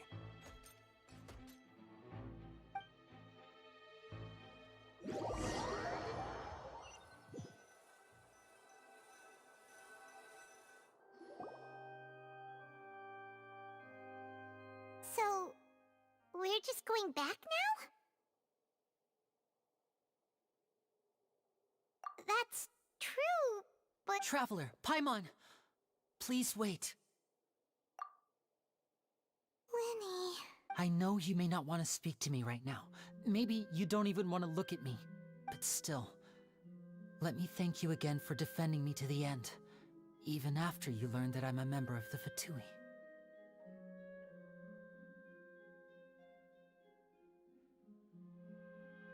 I guess. But regardless, I'd like the opportunity to set things straight. I didn't approach you with any ulterior motives or ill intent. I've spoken to you as myself, just plain Linny this entire time. As for why I'm a Fatus, it's because the goals of the House of the Hearth align with those of an orphan like me. That's all. That was how Father, who you might know as the Knave, approached recruiting us back then too. The knave? The one who controls the House of the Hearth? She's your father? Damn, she's literally quite. That's right. And since we're here, I was wondering, would you mind hearing a story? It's about my past. Never mind, the boss. Back is when our not parents dead. first died, Lynette and I were left wandering the streets. To survive, I took to surreptitiously observing an older street performer who did magic. It took me several days to figure out how he pulled off his amazing tricks. I took my sister through several streets until we found a crowded corner, and we began to perform magic tricks there. To my surprise, we proved to be pretty popular, and we could at least stop worrying about where our next meal would come from for a time.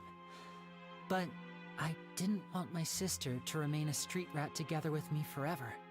Before long, an aristocrat came to me and claimed that he wished to take us in after watching my performances. So you went from orphans to nobility just like that? That was how we felt at first too. As if fate was on our side and we could say goodbye to those painful days. But I gradually discovered that while we were called foster children, he was really after my talent for magic tricks. He would constantly take me to all sorts of banquets to garner attention, which he would then use to expand his social circles. That doesn't seem too bad either. Better than roaming the streets at any rate. It took a while for me to realize just how dark his heart really was. After one particular performance at a banquet, I discovered that Lynette was not on the same return vehicle as me. I waited a long time after we returned home, but she did not come back. I went to that noble's bedroom and asked him about her whereabouts. The answer he gave me was, she caught the eye of the most eminent person at the banquet, so I sent her over as a gift. I mean, you'll be able to perform your magic regardless of who your assistant is, yes? Oh no. So he was gonna... But wouldn't Fontaine's laws deal with such people? As far as outsiders are concerned, this is a relationship akin to adoption or foster care, and they have their ways of escaping the eye of the law. I managed to ferret out the location of the mansion of that so-called eminent person and hurried through the night. But by the time I leaped over the walls, avoided the guards, and made my way in, all I saw was the moonlit ground covered in blood, and the knave standing there in the darkness. So, she'd already taken care of that guy. That's right. She had rescued my sister before she could come to any harm, and had even discovered several girls hidden in a basement, all of them orphans. Father, I mean, the knave, might have seen something in me, and so she made me an offer. The House of the Hearth welcomes you, for your interests align with ours. Here, none will ever betray you. Indeed, betrayal shall never be permitted here. I was hesitant to trust her. I mean, I had just been betrayed by nobles. But she was also quick to destroy the noble who had taken us in at first, giving us back our freedom. Oh, so that's how the two of you joined the House of the Hearth. She has her own plans. She has gained permission from the Tsaritsa to first use the Gnosis' power once she obtains it. She plans to use it to find a way to break the prophecy and save Fontaine. So, she believes in that prophecy too? That's right. The whole House of the Hearth is currently working to combat that crisis. Today's case has also proven that people from Fontaine can indeed dissolve into some sort of water, thus further supporting the prophecy. All of us house members here, Lady Arlecchino herself included, are from Fontaine. We won't give up on defending our homeland. To us orphans, the only connection we have left to this world, apart from our family, is our homeland. So, from small deeds like distributing magic pockets to huge schemes like stealing a Gnosis, everything is aimed at dealing with that prophecy.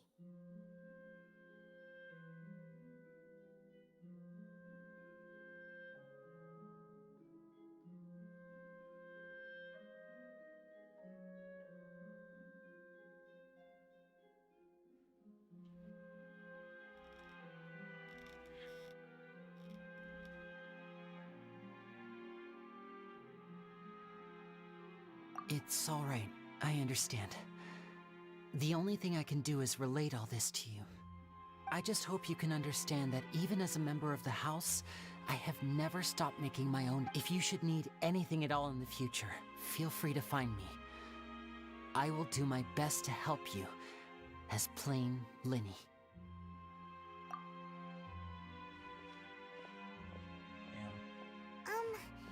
Bye, Linny.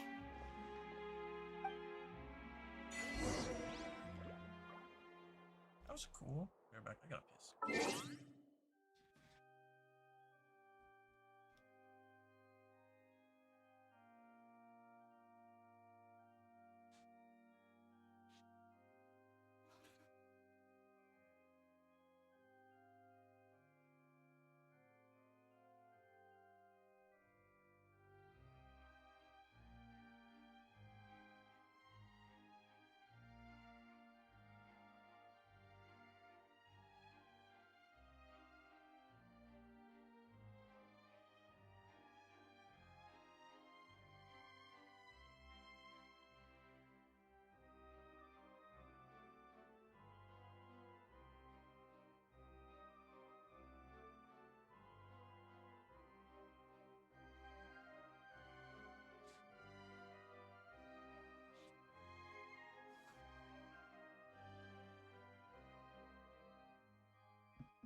There's no such thing as pure freedom in this world.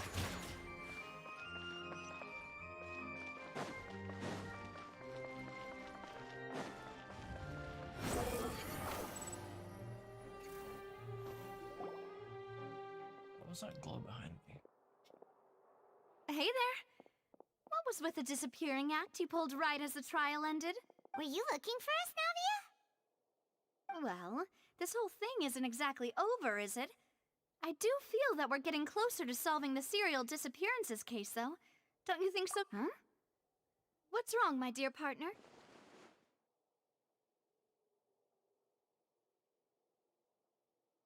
Besides, are you sure we're the ones who can crack a case that's been cold for decades? And given that there's new evidence from the trial, there should be a trail of breadcrumbs for the Hydro Archon's people to follow now, right?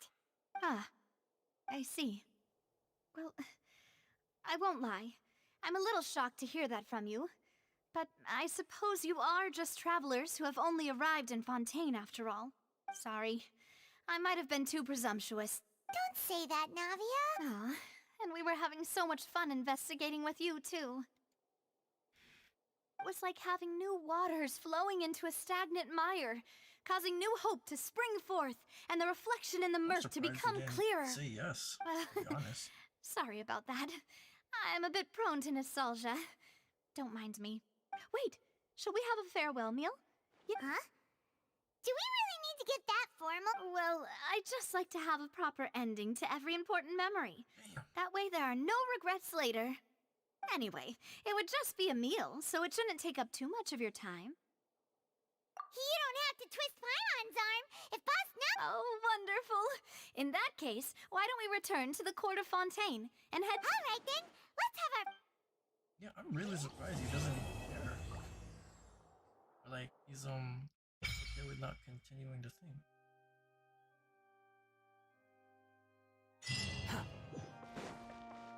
Quit following me. Like, you know, the entire nation of Fontaine can dissolve in water, but yeah, I think he's only concerned about The wind rises.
I came here several times with my father when I was little, but stopped eating here as often after growing up. I hope the food here will be to your taste. Oh, don't worry. We haven't eaten at a hotel like this in a while. In that case, I'll go order for us first. Please wait here a moment.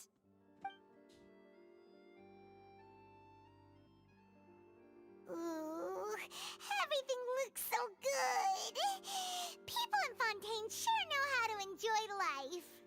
Why, of course. Go ahead, try whatever you like. If the food's good, I'll make a group reservation for the rest of Spina di Rosula next time. And if it's not? Well, then I'll still bring everyone. Albeit with only one dish per table. Yeah. Oh, we called this a farewell meal, but we could also treat it like a victory feast, right? We did just win that.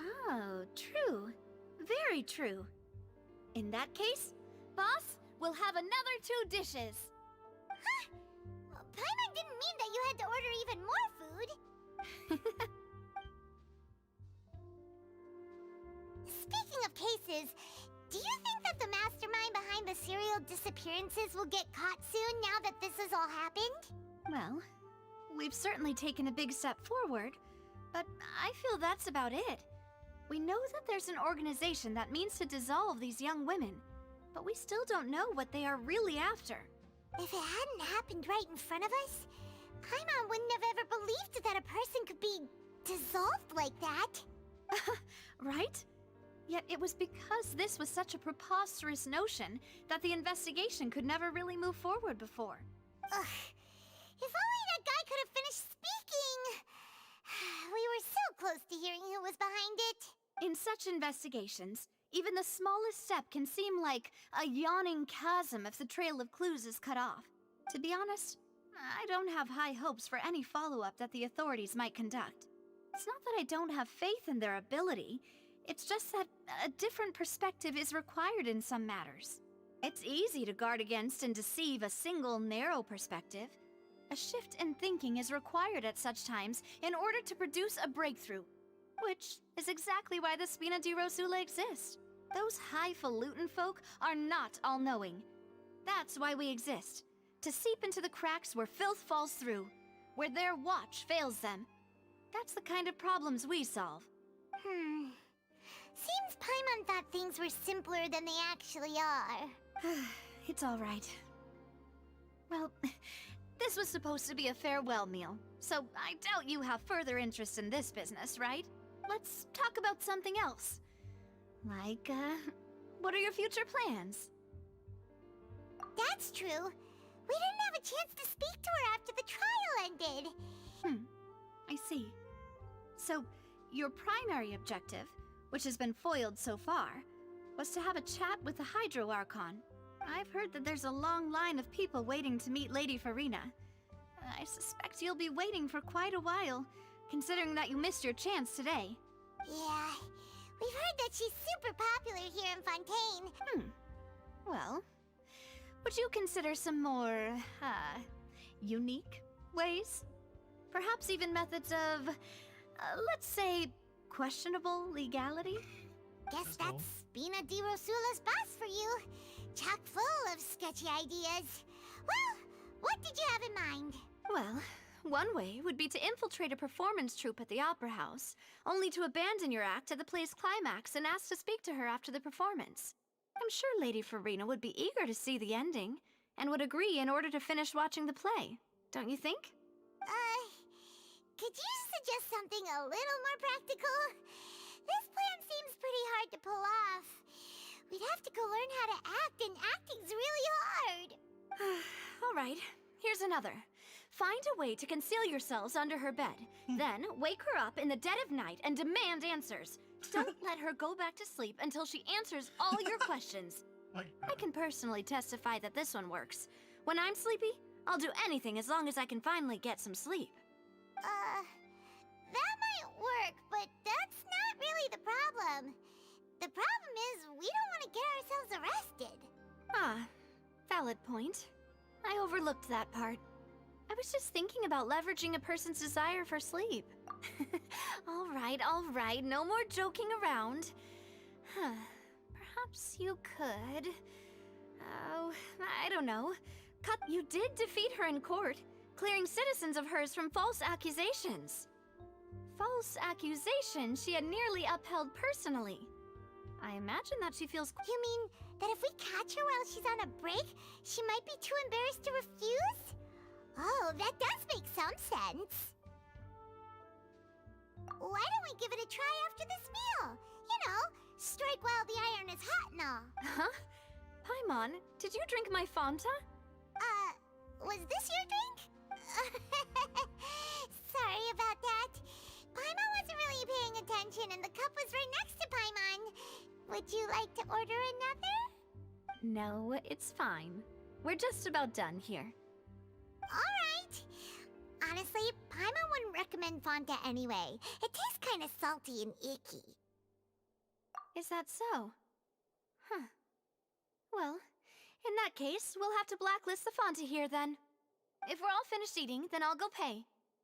Yeah, we're stuffed. Thanks for the treat, Navia.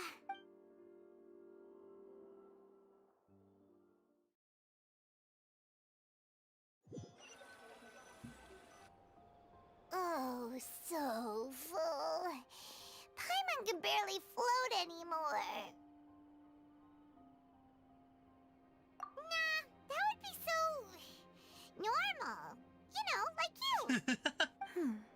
Okay.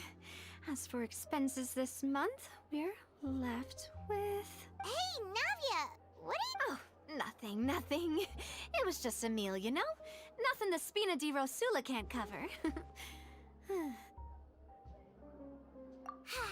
Let's get ready to try to meet the Hydro... So this is goodbye, huh? Well, if you do encounter any other trouble in Fontaine, you're always welcome to contact the Spina di Rosula. I'll give your requests the highest priority. In any case, I wish you smooth sailing. I'll see you again, partner. See ya!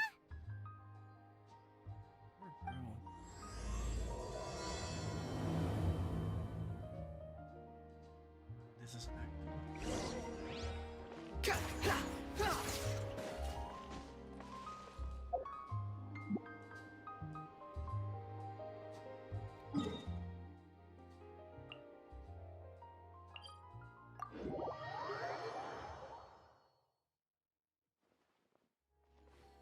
Squall and Fury. There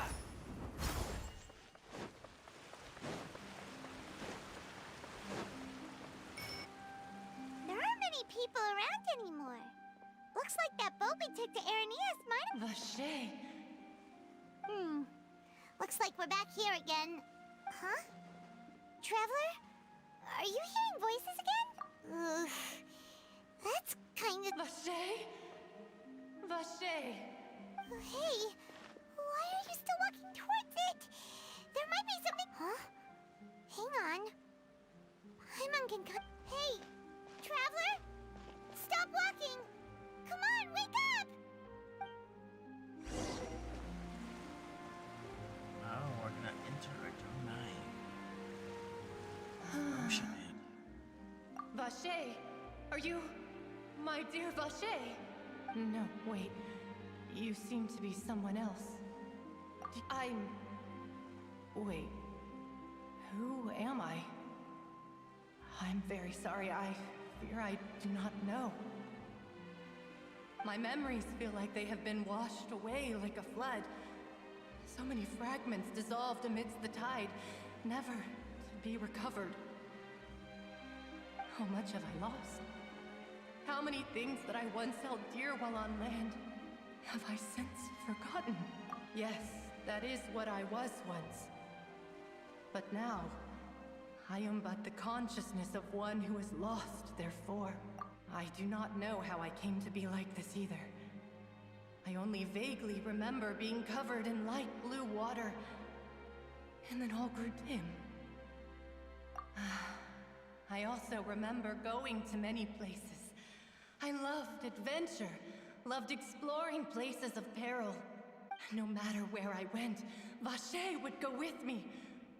I knew how dearly he loved me, and I also loved him equally as much. But now, We can no longer go back. The pain of such parting. I never knew how heavy it could be. No, our reunion no longer has any meaning. There is no way for us to create any new memories. The thought of me gives him no succor. So let it lie forgotten beneath. If you meet Vache, tell him not to look for me. Tell him to move on. That is the... Perhaps that is so. As I was submerged in the waters, losing consciousness, I saw Vache above the surface. If only I could have comforted him. Told him that I did not suffer. Indeed, I had... Is that what you call it? Dissolving? If anything, I consider it a form of release. It was a state of neither fear nor frenzy, with only an endless peace, like the water's still surface. I could also liken it to being a thirsty person who drinks water for the first time, and only then sees how they have lived for so long in a world of endless want and anxiety. I think I hear your companion. It's time for you to go, I think. Farewell, then. I am glad that you were able to sense my presence. Remember...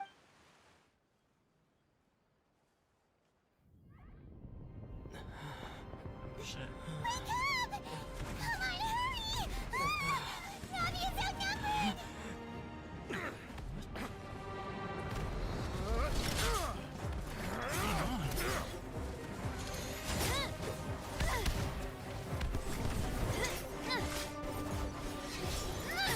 Shit, no. Demoiselle, look out!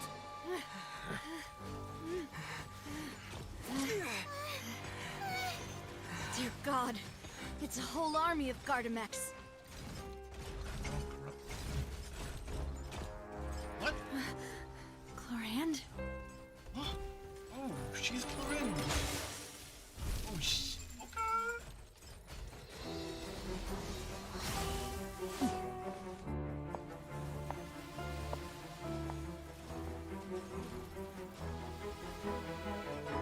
Quick, now's our chance!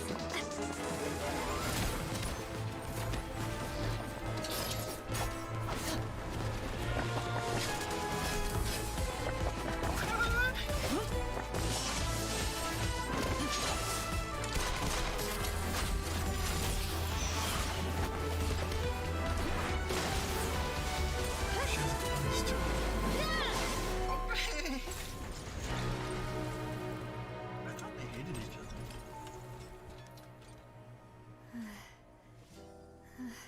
Was she able to use that claymore?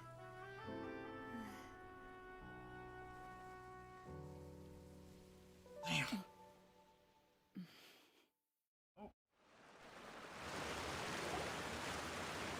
I should thank you for lending us your sword there, Chlorand. But before I do so, could you explain how you managed to show up here? I followed you. It seemed to me that danger has followed you more closely as of late. I believe that following someone without their knowledge is actually called stalking, is it not? Mr. Callus's last wish was for me to ensure your safety, and I will not betray his trust. He would do the same, were he alive today.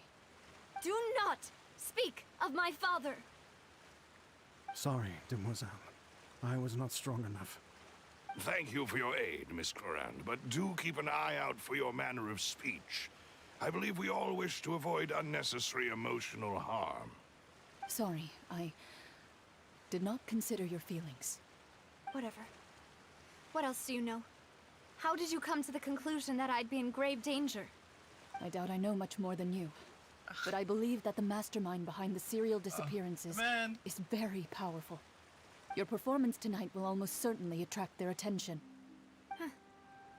I'm sure they've known about me. To be honest, I'm shocked it's taken them this long to act against me. And what about these Gardamex? I thought only those associated with the Maison Gardiennage could control them. None of these mecha have serial numbers, I was sure to check a moment ago. They are not the ones used by the authorities to enforce the law. I can only conclude that some powerful or wealthy party must have obtained them via illegal means, deploying them as a private force of sorts. What? Your point being that they're out of Spina di Rosula's league, then? Yes. Be careful, and do not act rashly. I will continue investigating no matter what. We will bring the truth to light. That's my father's true last wish. Regardless, thank you for your help today, Clarand. But if you get any ideas, tell me first. I don't much appreciate being followed. I do not think that they'll strike again anytime soon. So I shall stop following you. Good day, all.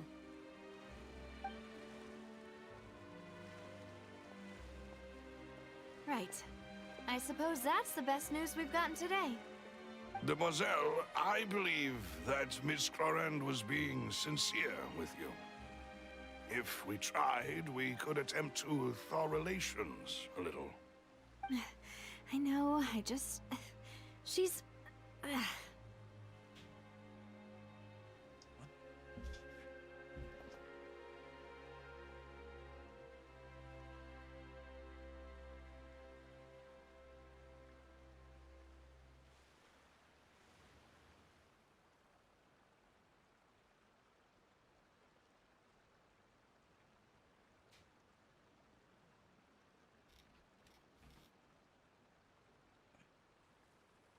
What just happened? Oh, thank goodness! Paimon thought we were dumb! Those Gardamex came out of nowhere while you were unconscious, and Nadia and our gang saved us! Oh, and there was that champion duelist named Clorand who came out to save us too! We got lucky there. Paimon probably couldn't have fought them off otherwise. Oh, come now. Forget all that polite talk. That wasn't really a farewell meal we had back there. Not for me, anyway. In truth, I hope that every meal we have together shall be a victory feast. As such, we're still partners. There's no need to thank me. It will take 50 years for me to match Demoiselle's magnanimity. If it were me, I would have joined the Spina di Rosula on account of her goodwill long ago. All right, you two. Actually, Navia, how did you know that we were in danger? Well, to be honest, you're the one who tipped us off, Paimon. Huh? Really? Paimon contributed somehow? Ooh, Paimon's even more amazing than she thought! Yes, all thanks to you grabbing my drink by mistake. How did that help? After we parted ways, I was on the way back to one of our bases when I suddenly thought of what you said. That the Fanta tasted kind of salty and icky. Fanta only comes in sweet flavors, so how could it have tasted salty? The color of the drink, if I recall, had also been a bit off. So the Fanta had been spiked with water from the primordial sea? Yes. So if you hadn't drunk that cup for me... Spina di Rosula is preparing the grandest of awards for you as we speak for saving the boss. Huh. Really? I sent people to Hotel de Boer to investigate, but whoever did this left no trace at all. That's when I figured out that you might be in danger, and hurried here as quickly as I could. What? Why would they go after us, too? All we did was defend Linny in court and help clear his name! Well, you did foil a plan that they were probably pretty proud of, and almost got their name in the process. Speaking of which, did anything strange happen when you drank the primordial seawater? Well, it can't be a coincidence that the traveler fainted just now. He said that he heard that voice calling for Vache again. Oh, and this time Paimon heard it too, but it was real faint. Does this situation have to do with the primordial seawater then? Does that mean the primordial seawater raises someone's sensitivity to hydro when it's used on people who are not from Fontaine? That doesn't sound like too much of a bad thing, to be honest. New intel? While you... Well, let's hear it, shall we? Oh, that is important. Vache. That name doesn't ring a bell. I suppose he hasn't stepped forward as a witness in court lately. Since he saw that young woman dissolve, he was at least at the crime scene. But he never gave testimony or any information regarding people dissolving in the primordial seawater. Could he have been threatened? Yes, thank you. This is very important information indeed. We will continue to investigate. Oh, you mean you'll help us investigate? Well, you did say that our farewell meal didn't really count. And besides, we're in this now whether we like it or not. You're not gonna let those people who targeted us get off the hook so easily, are you, Traveler? Demoiselle, do try not to look quite so pleased. You are the face of Spina di Rosula, after all. You talk too much. Well, in that case, let's head back to one of our bases, shall we? I'll arrange accommodations for you. We also have some plans to go over, and hopefully we can deepen our bonds as partners. But we'll take that one step at a time, I guess. Don't worry, you two. With us around, our base is definitely secure.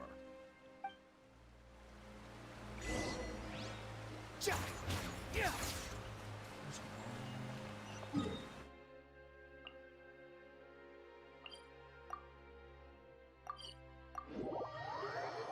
I'm tired actually. I'll stop playing.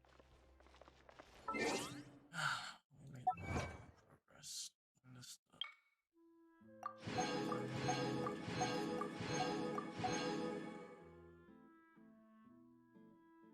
Let's just freeze my behold.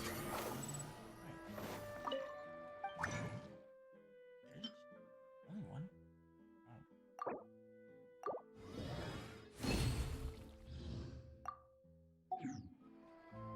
When should we do it?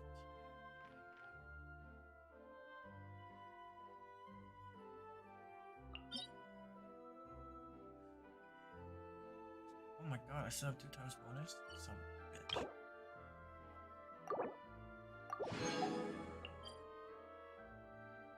Let's go over Descent.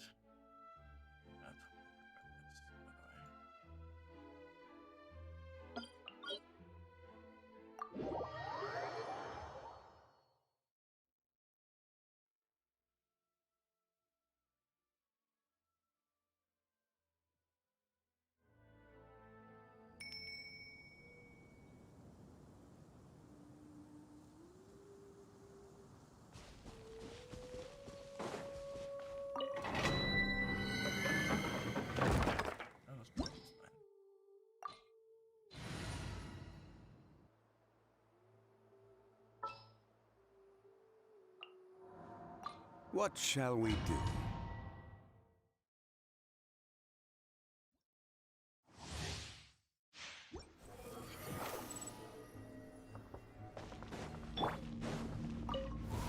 Solidify! Another test. Shine down! The wind rises.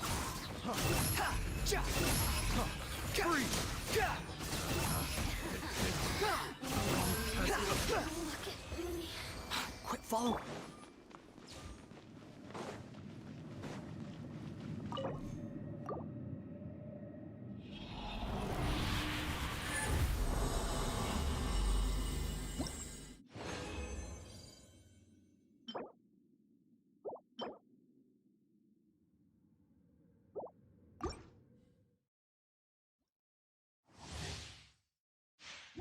Squall and Fury. Stabilize! The wind rises.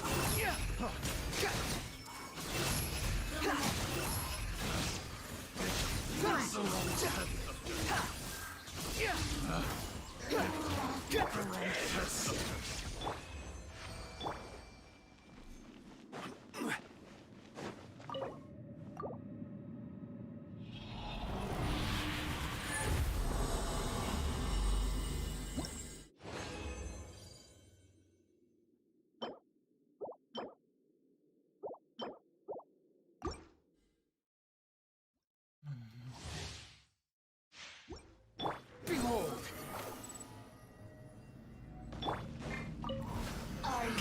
Another test. Everyone hold in!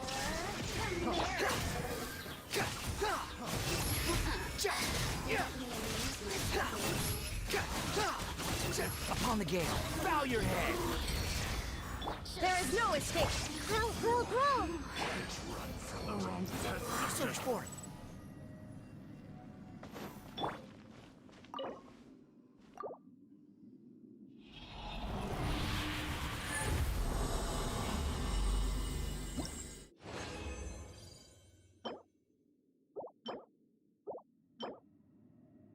It's just so annoying, but this is.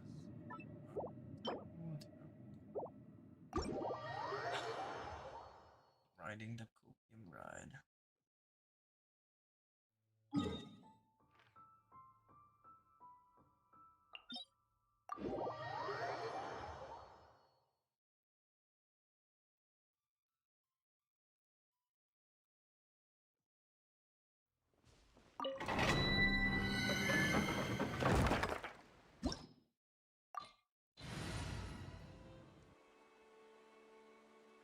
Damn, I forgot what happens later. Let's just go. I guess that's still cool.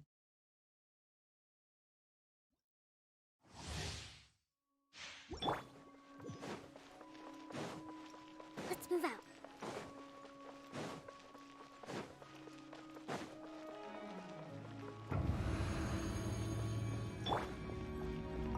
Positions.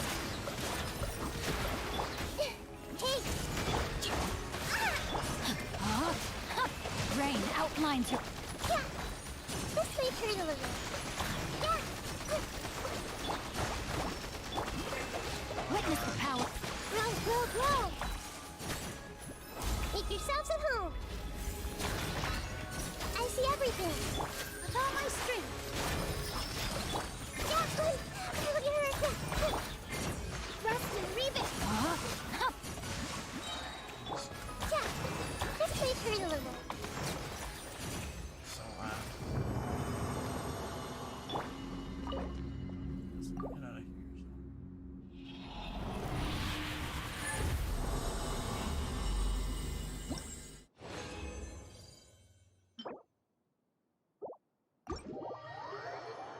Actually, before we leave, let's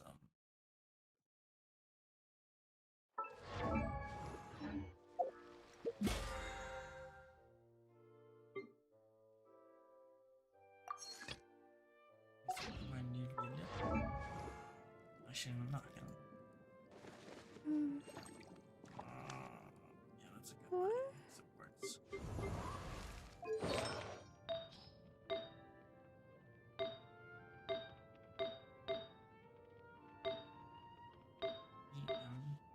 Right, no, she doesn't have a good one yet.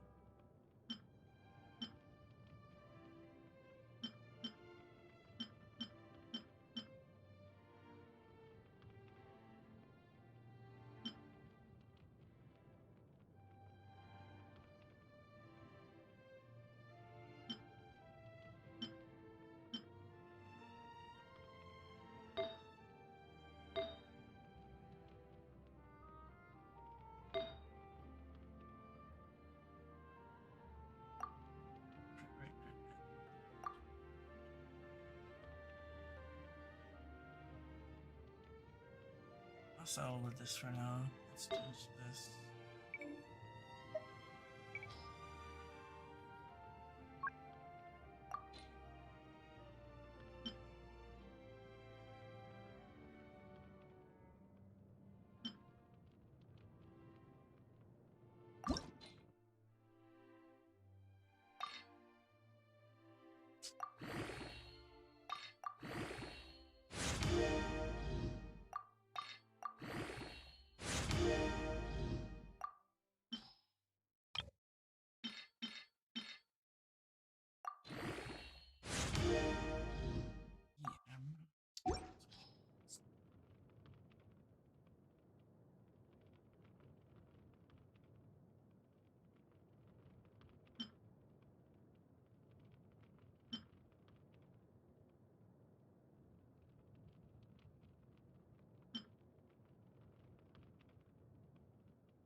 This is so ass.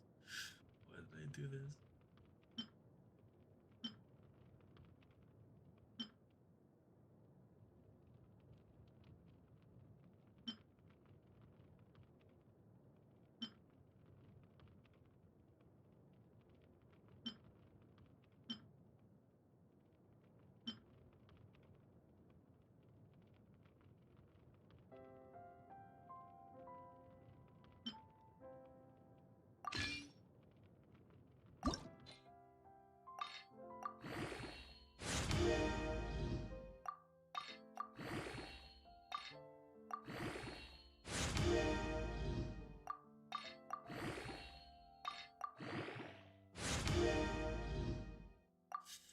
You're a fucking dickhead.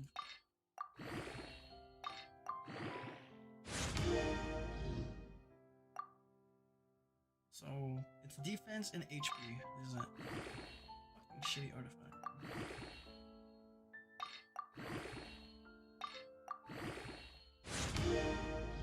Please give me 5 times.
These at least go all into the you know, it's just up on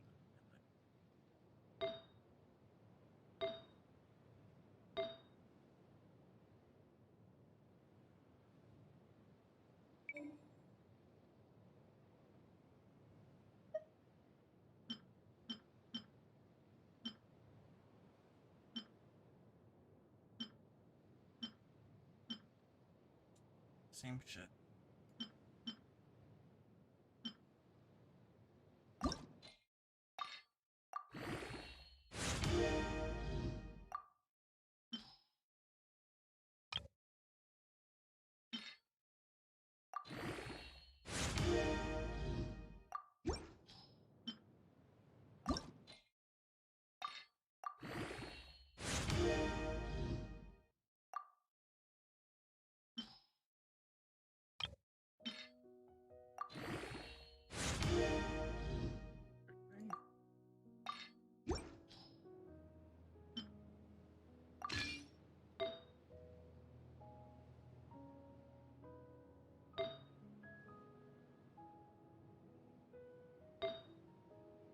Wow. H fucking P.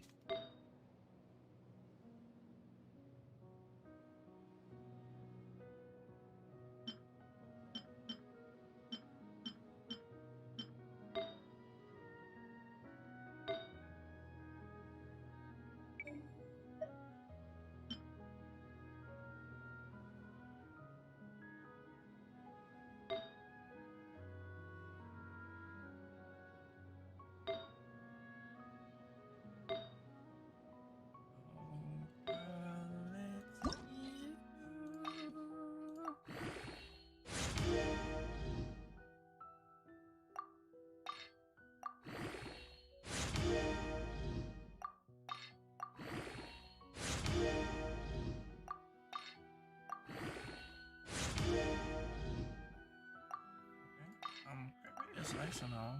Yeah.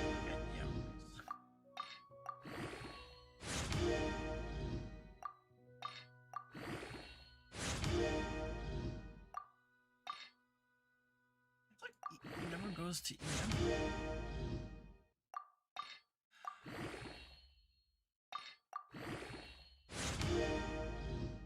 I've never seen it times 5. That's such a lot.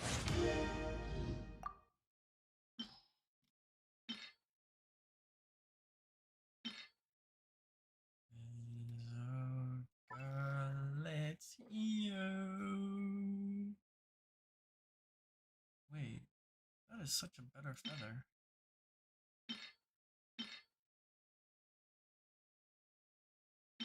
Whatever, I don't care. I don't even think about it. Just fucking sell it all.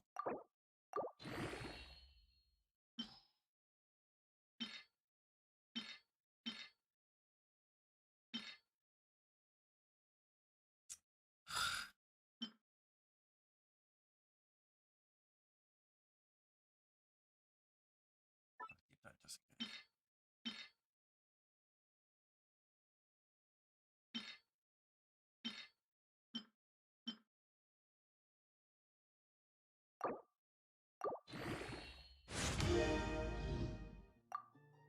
Just hoping this goes into Yemet bullseye.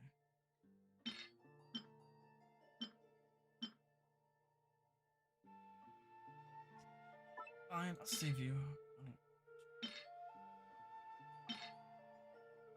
I didn't see that this Your mom's a fucking hoe. Hope you fucking hope you step on a fucking crack on the floor. Yeah, it's fucked. Very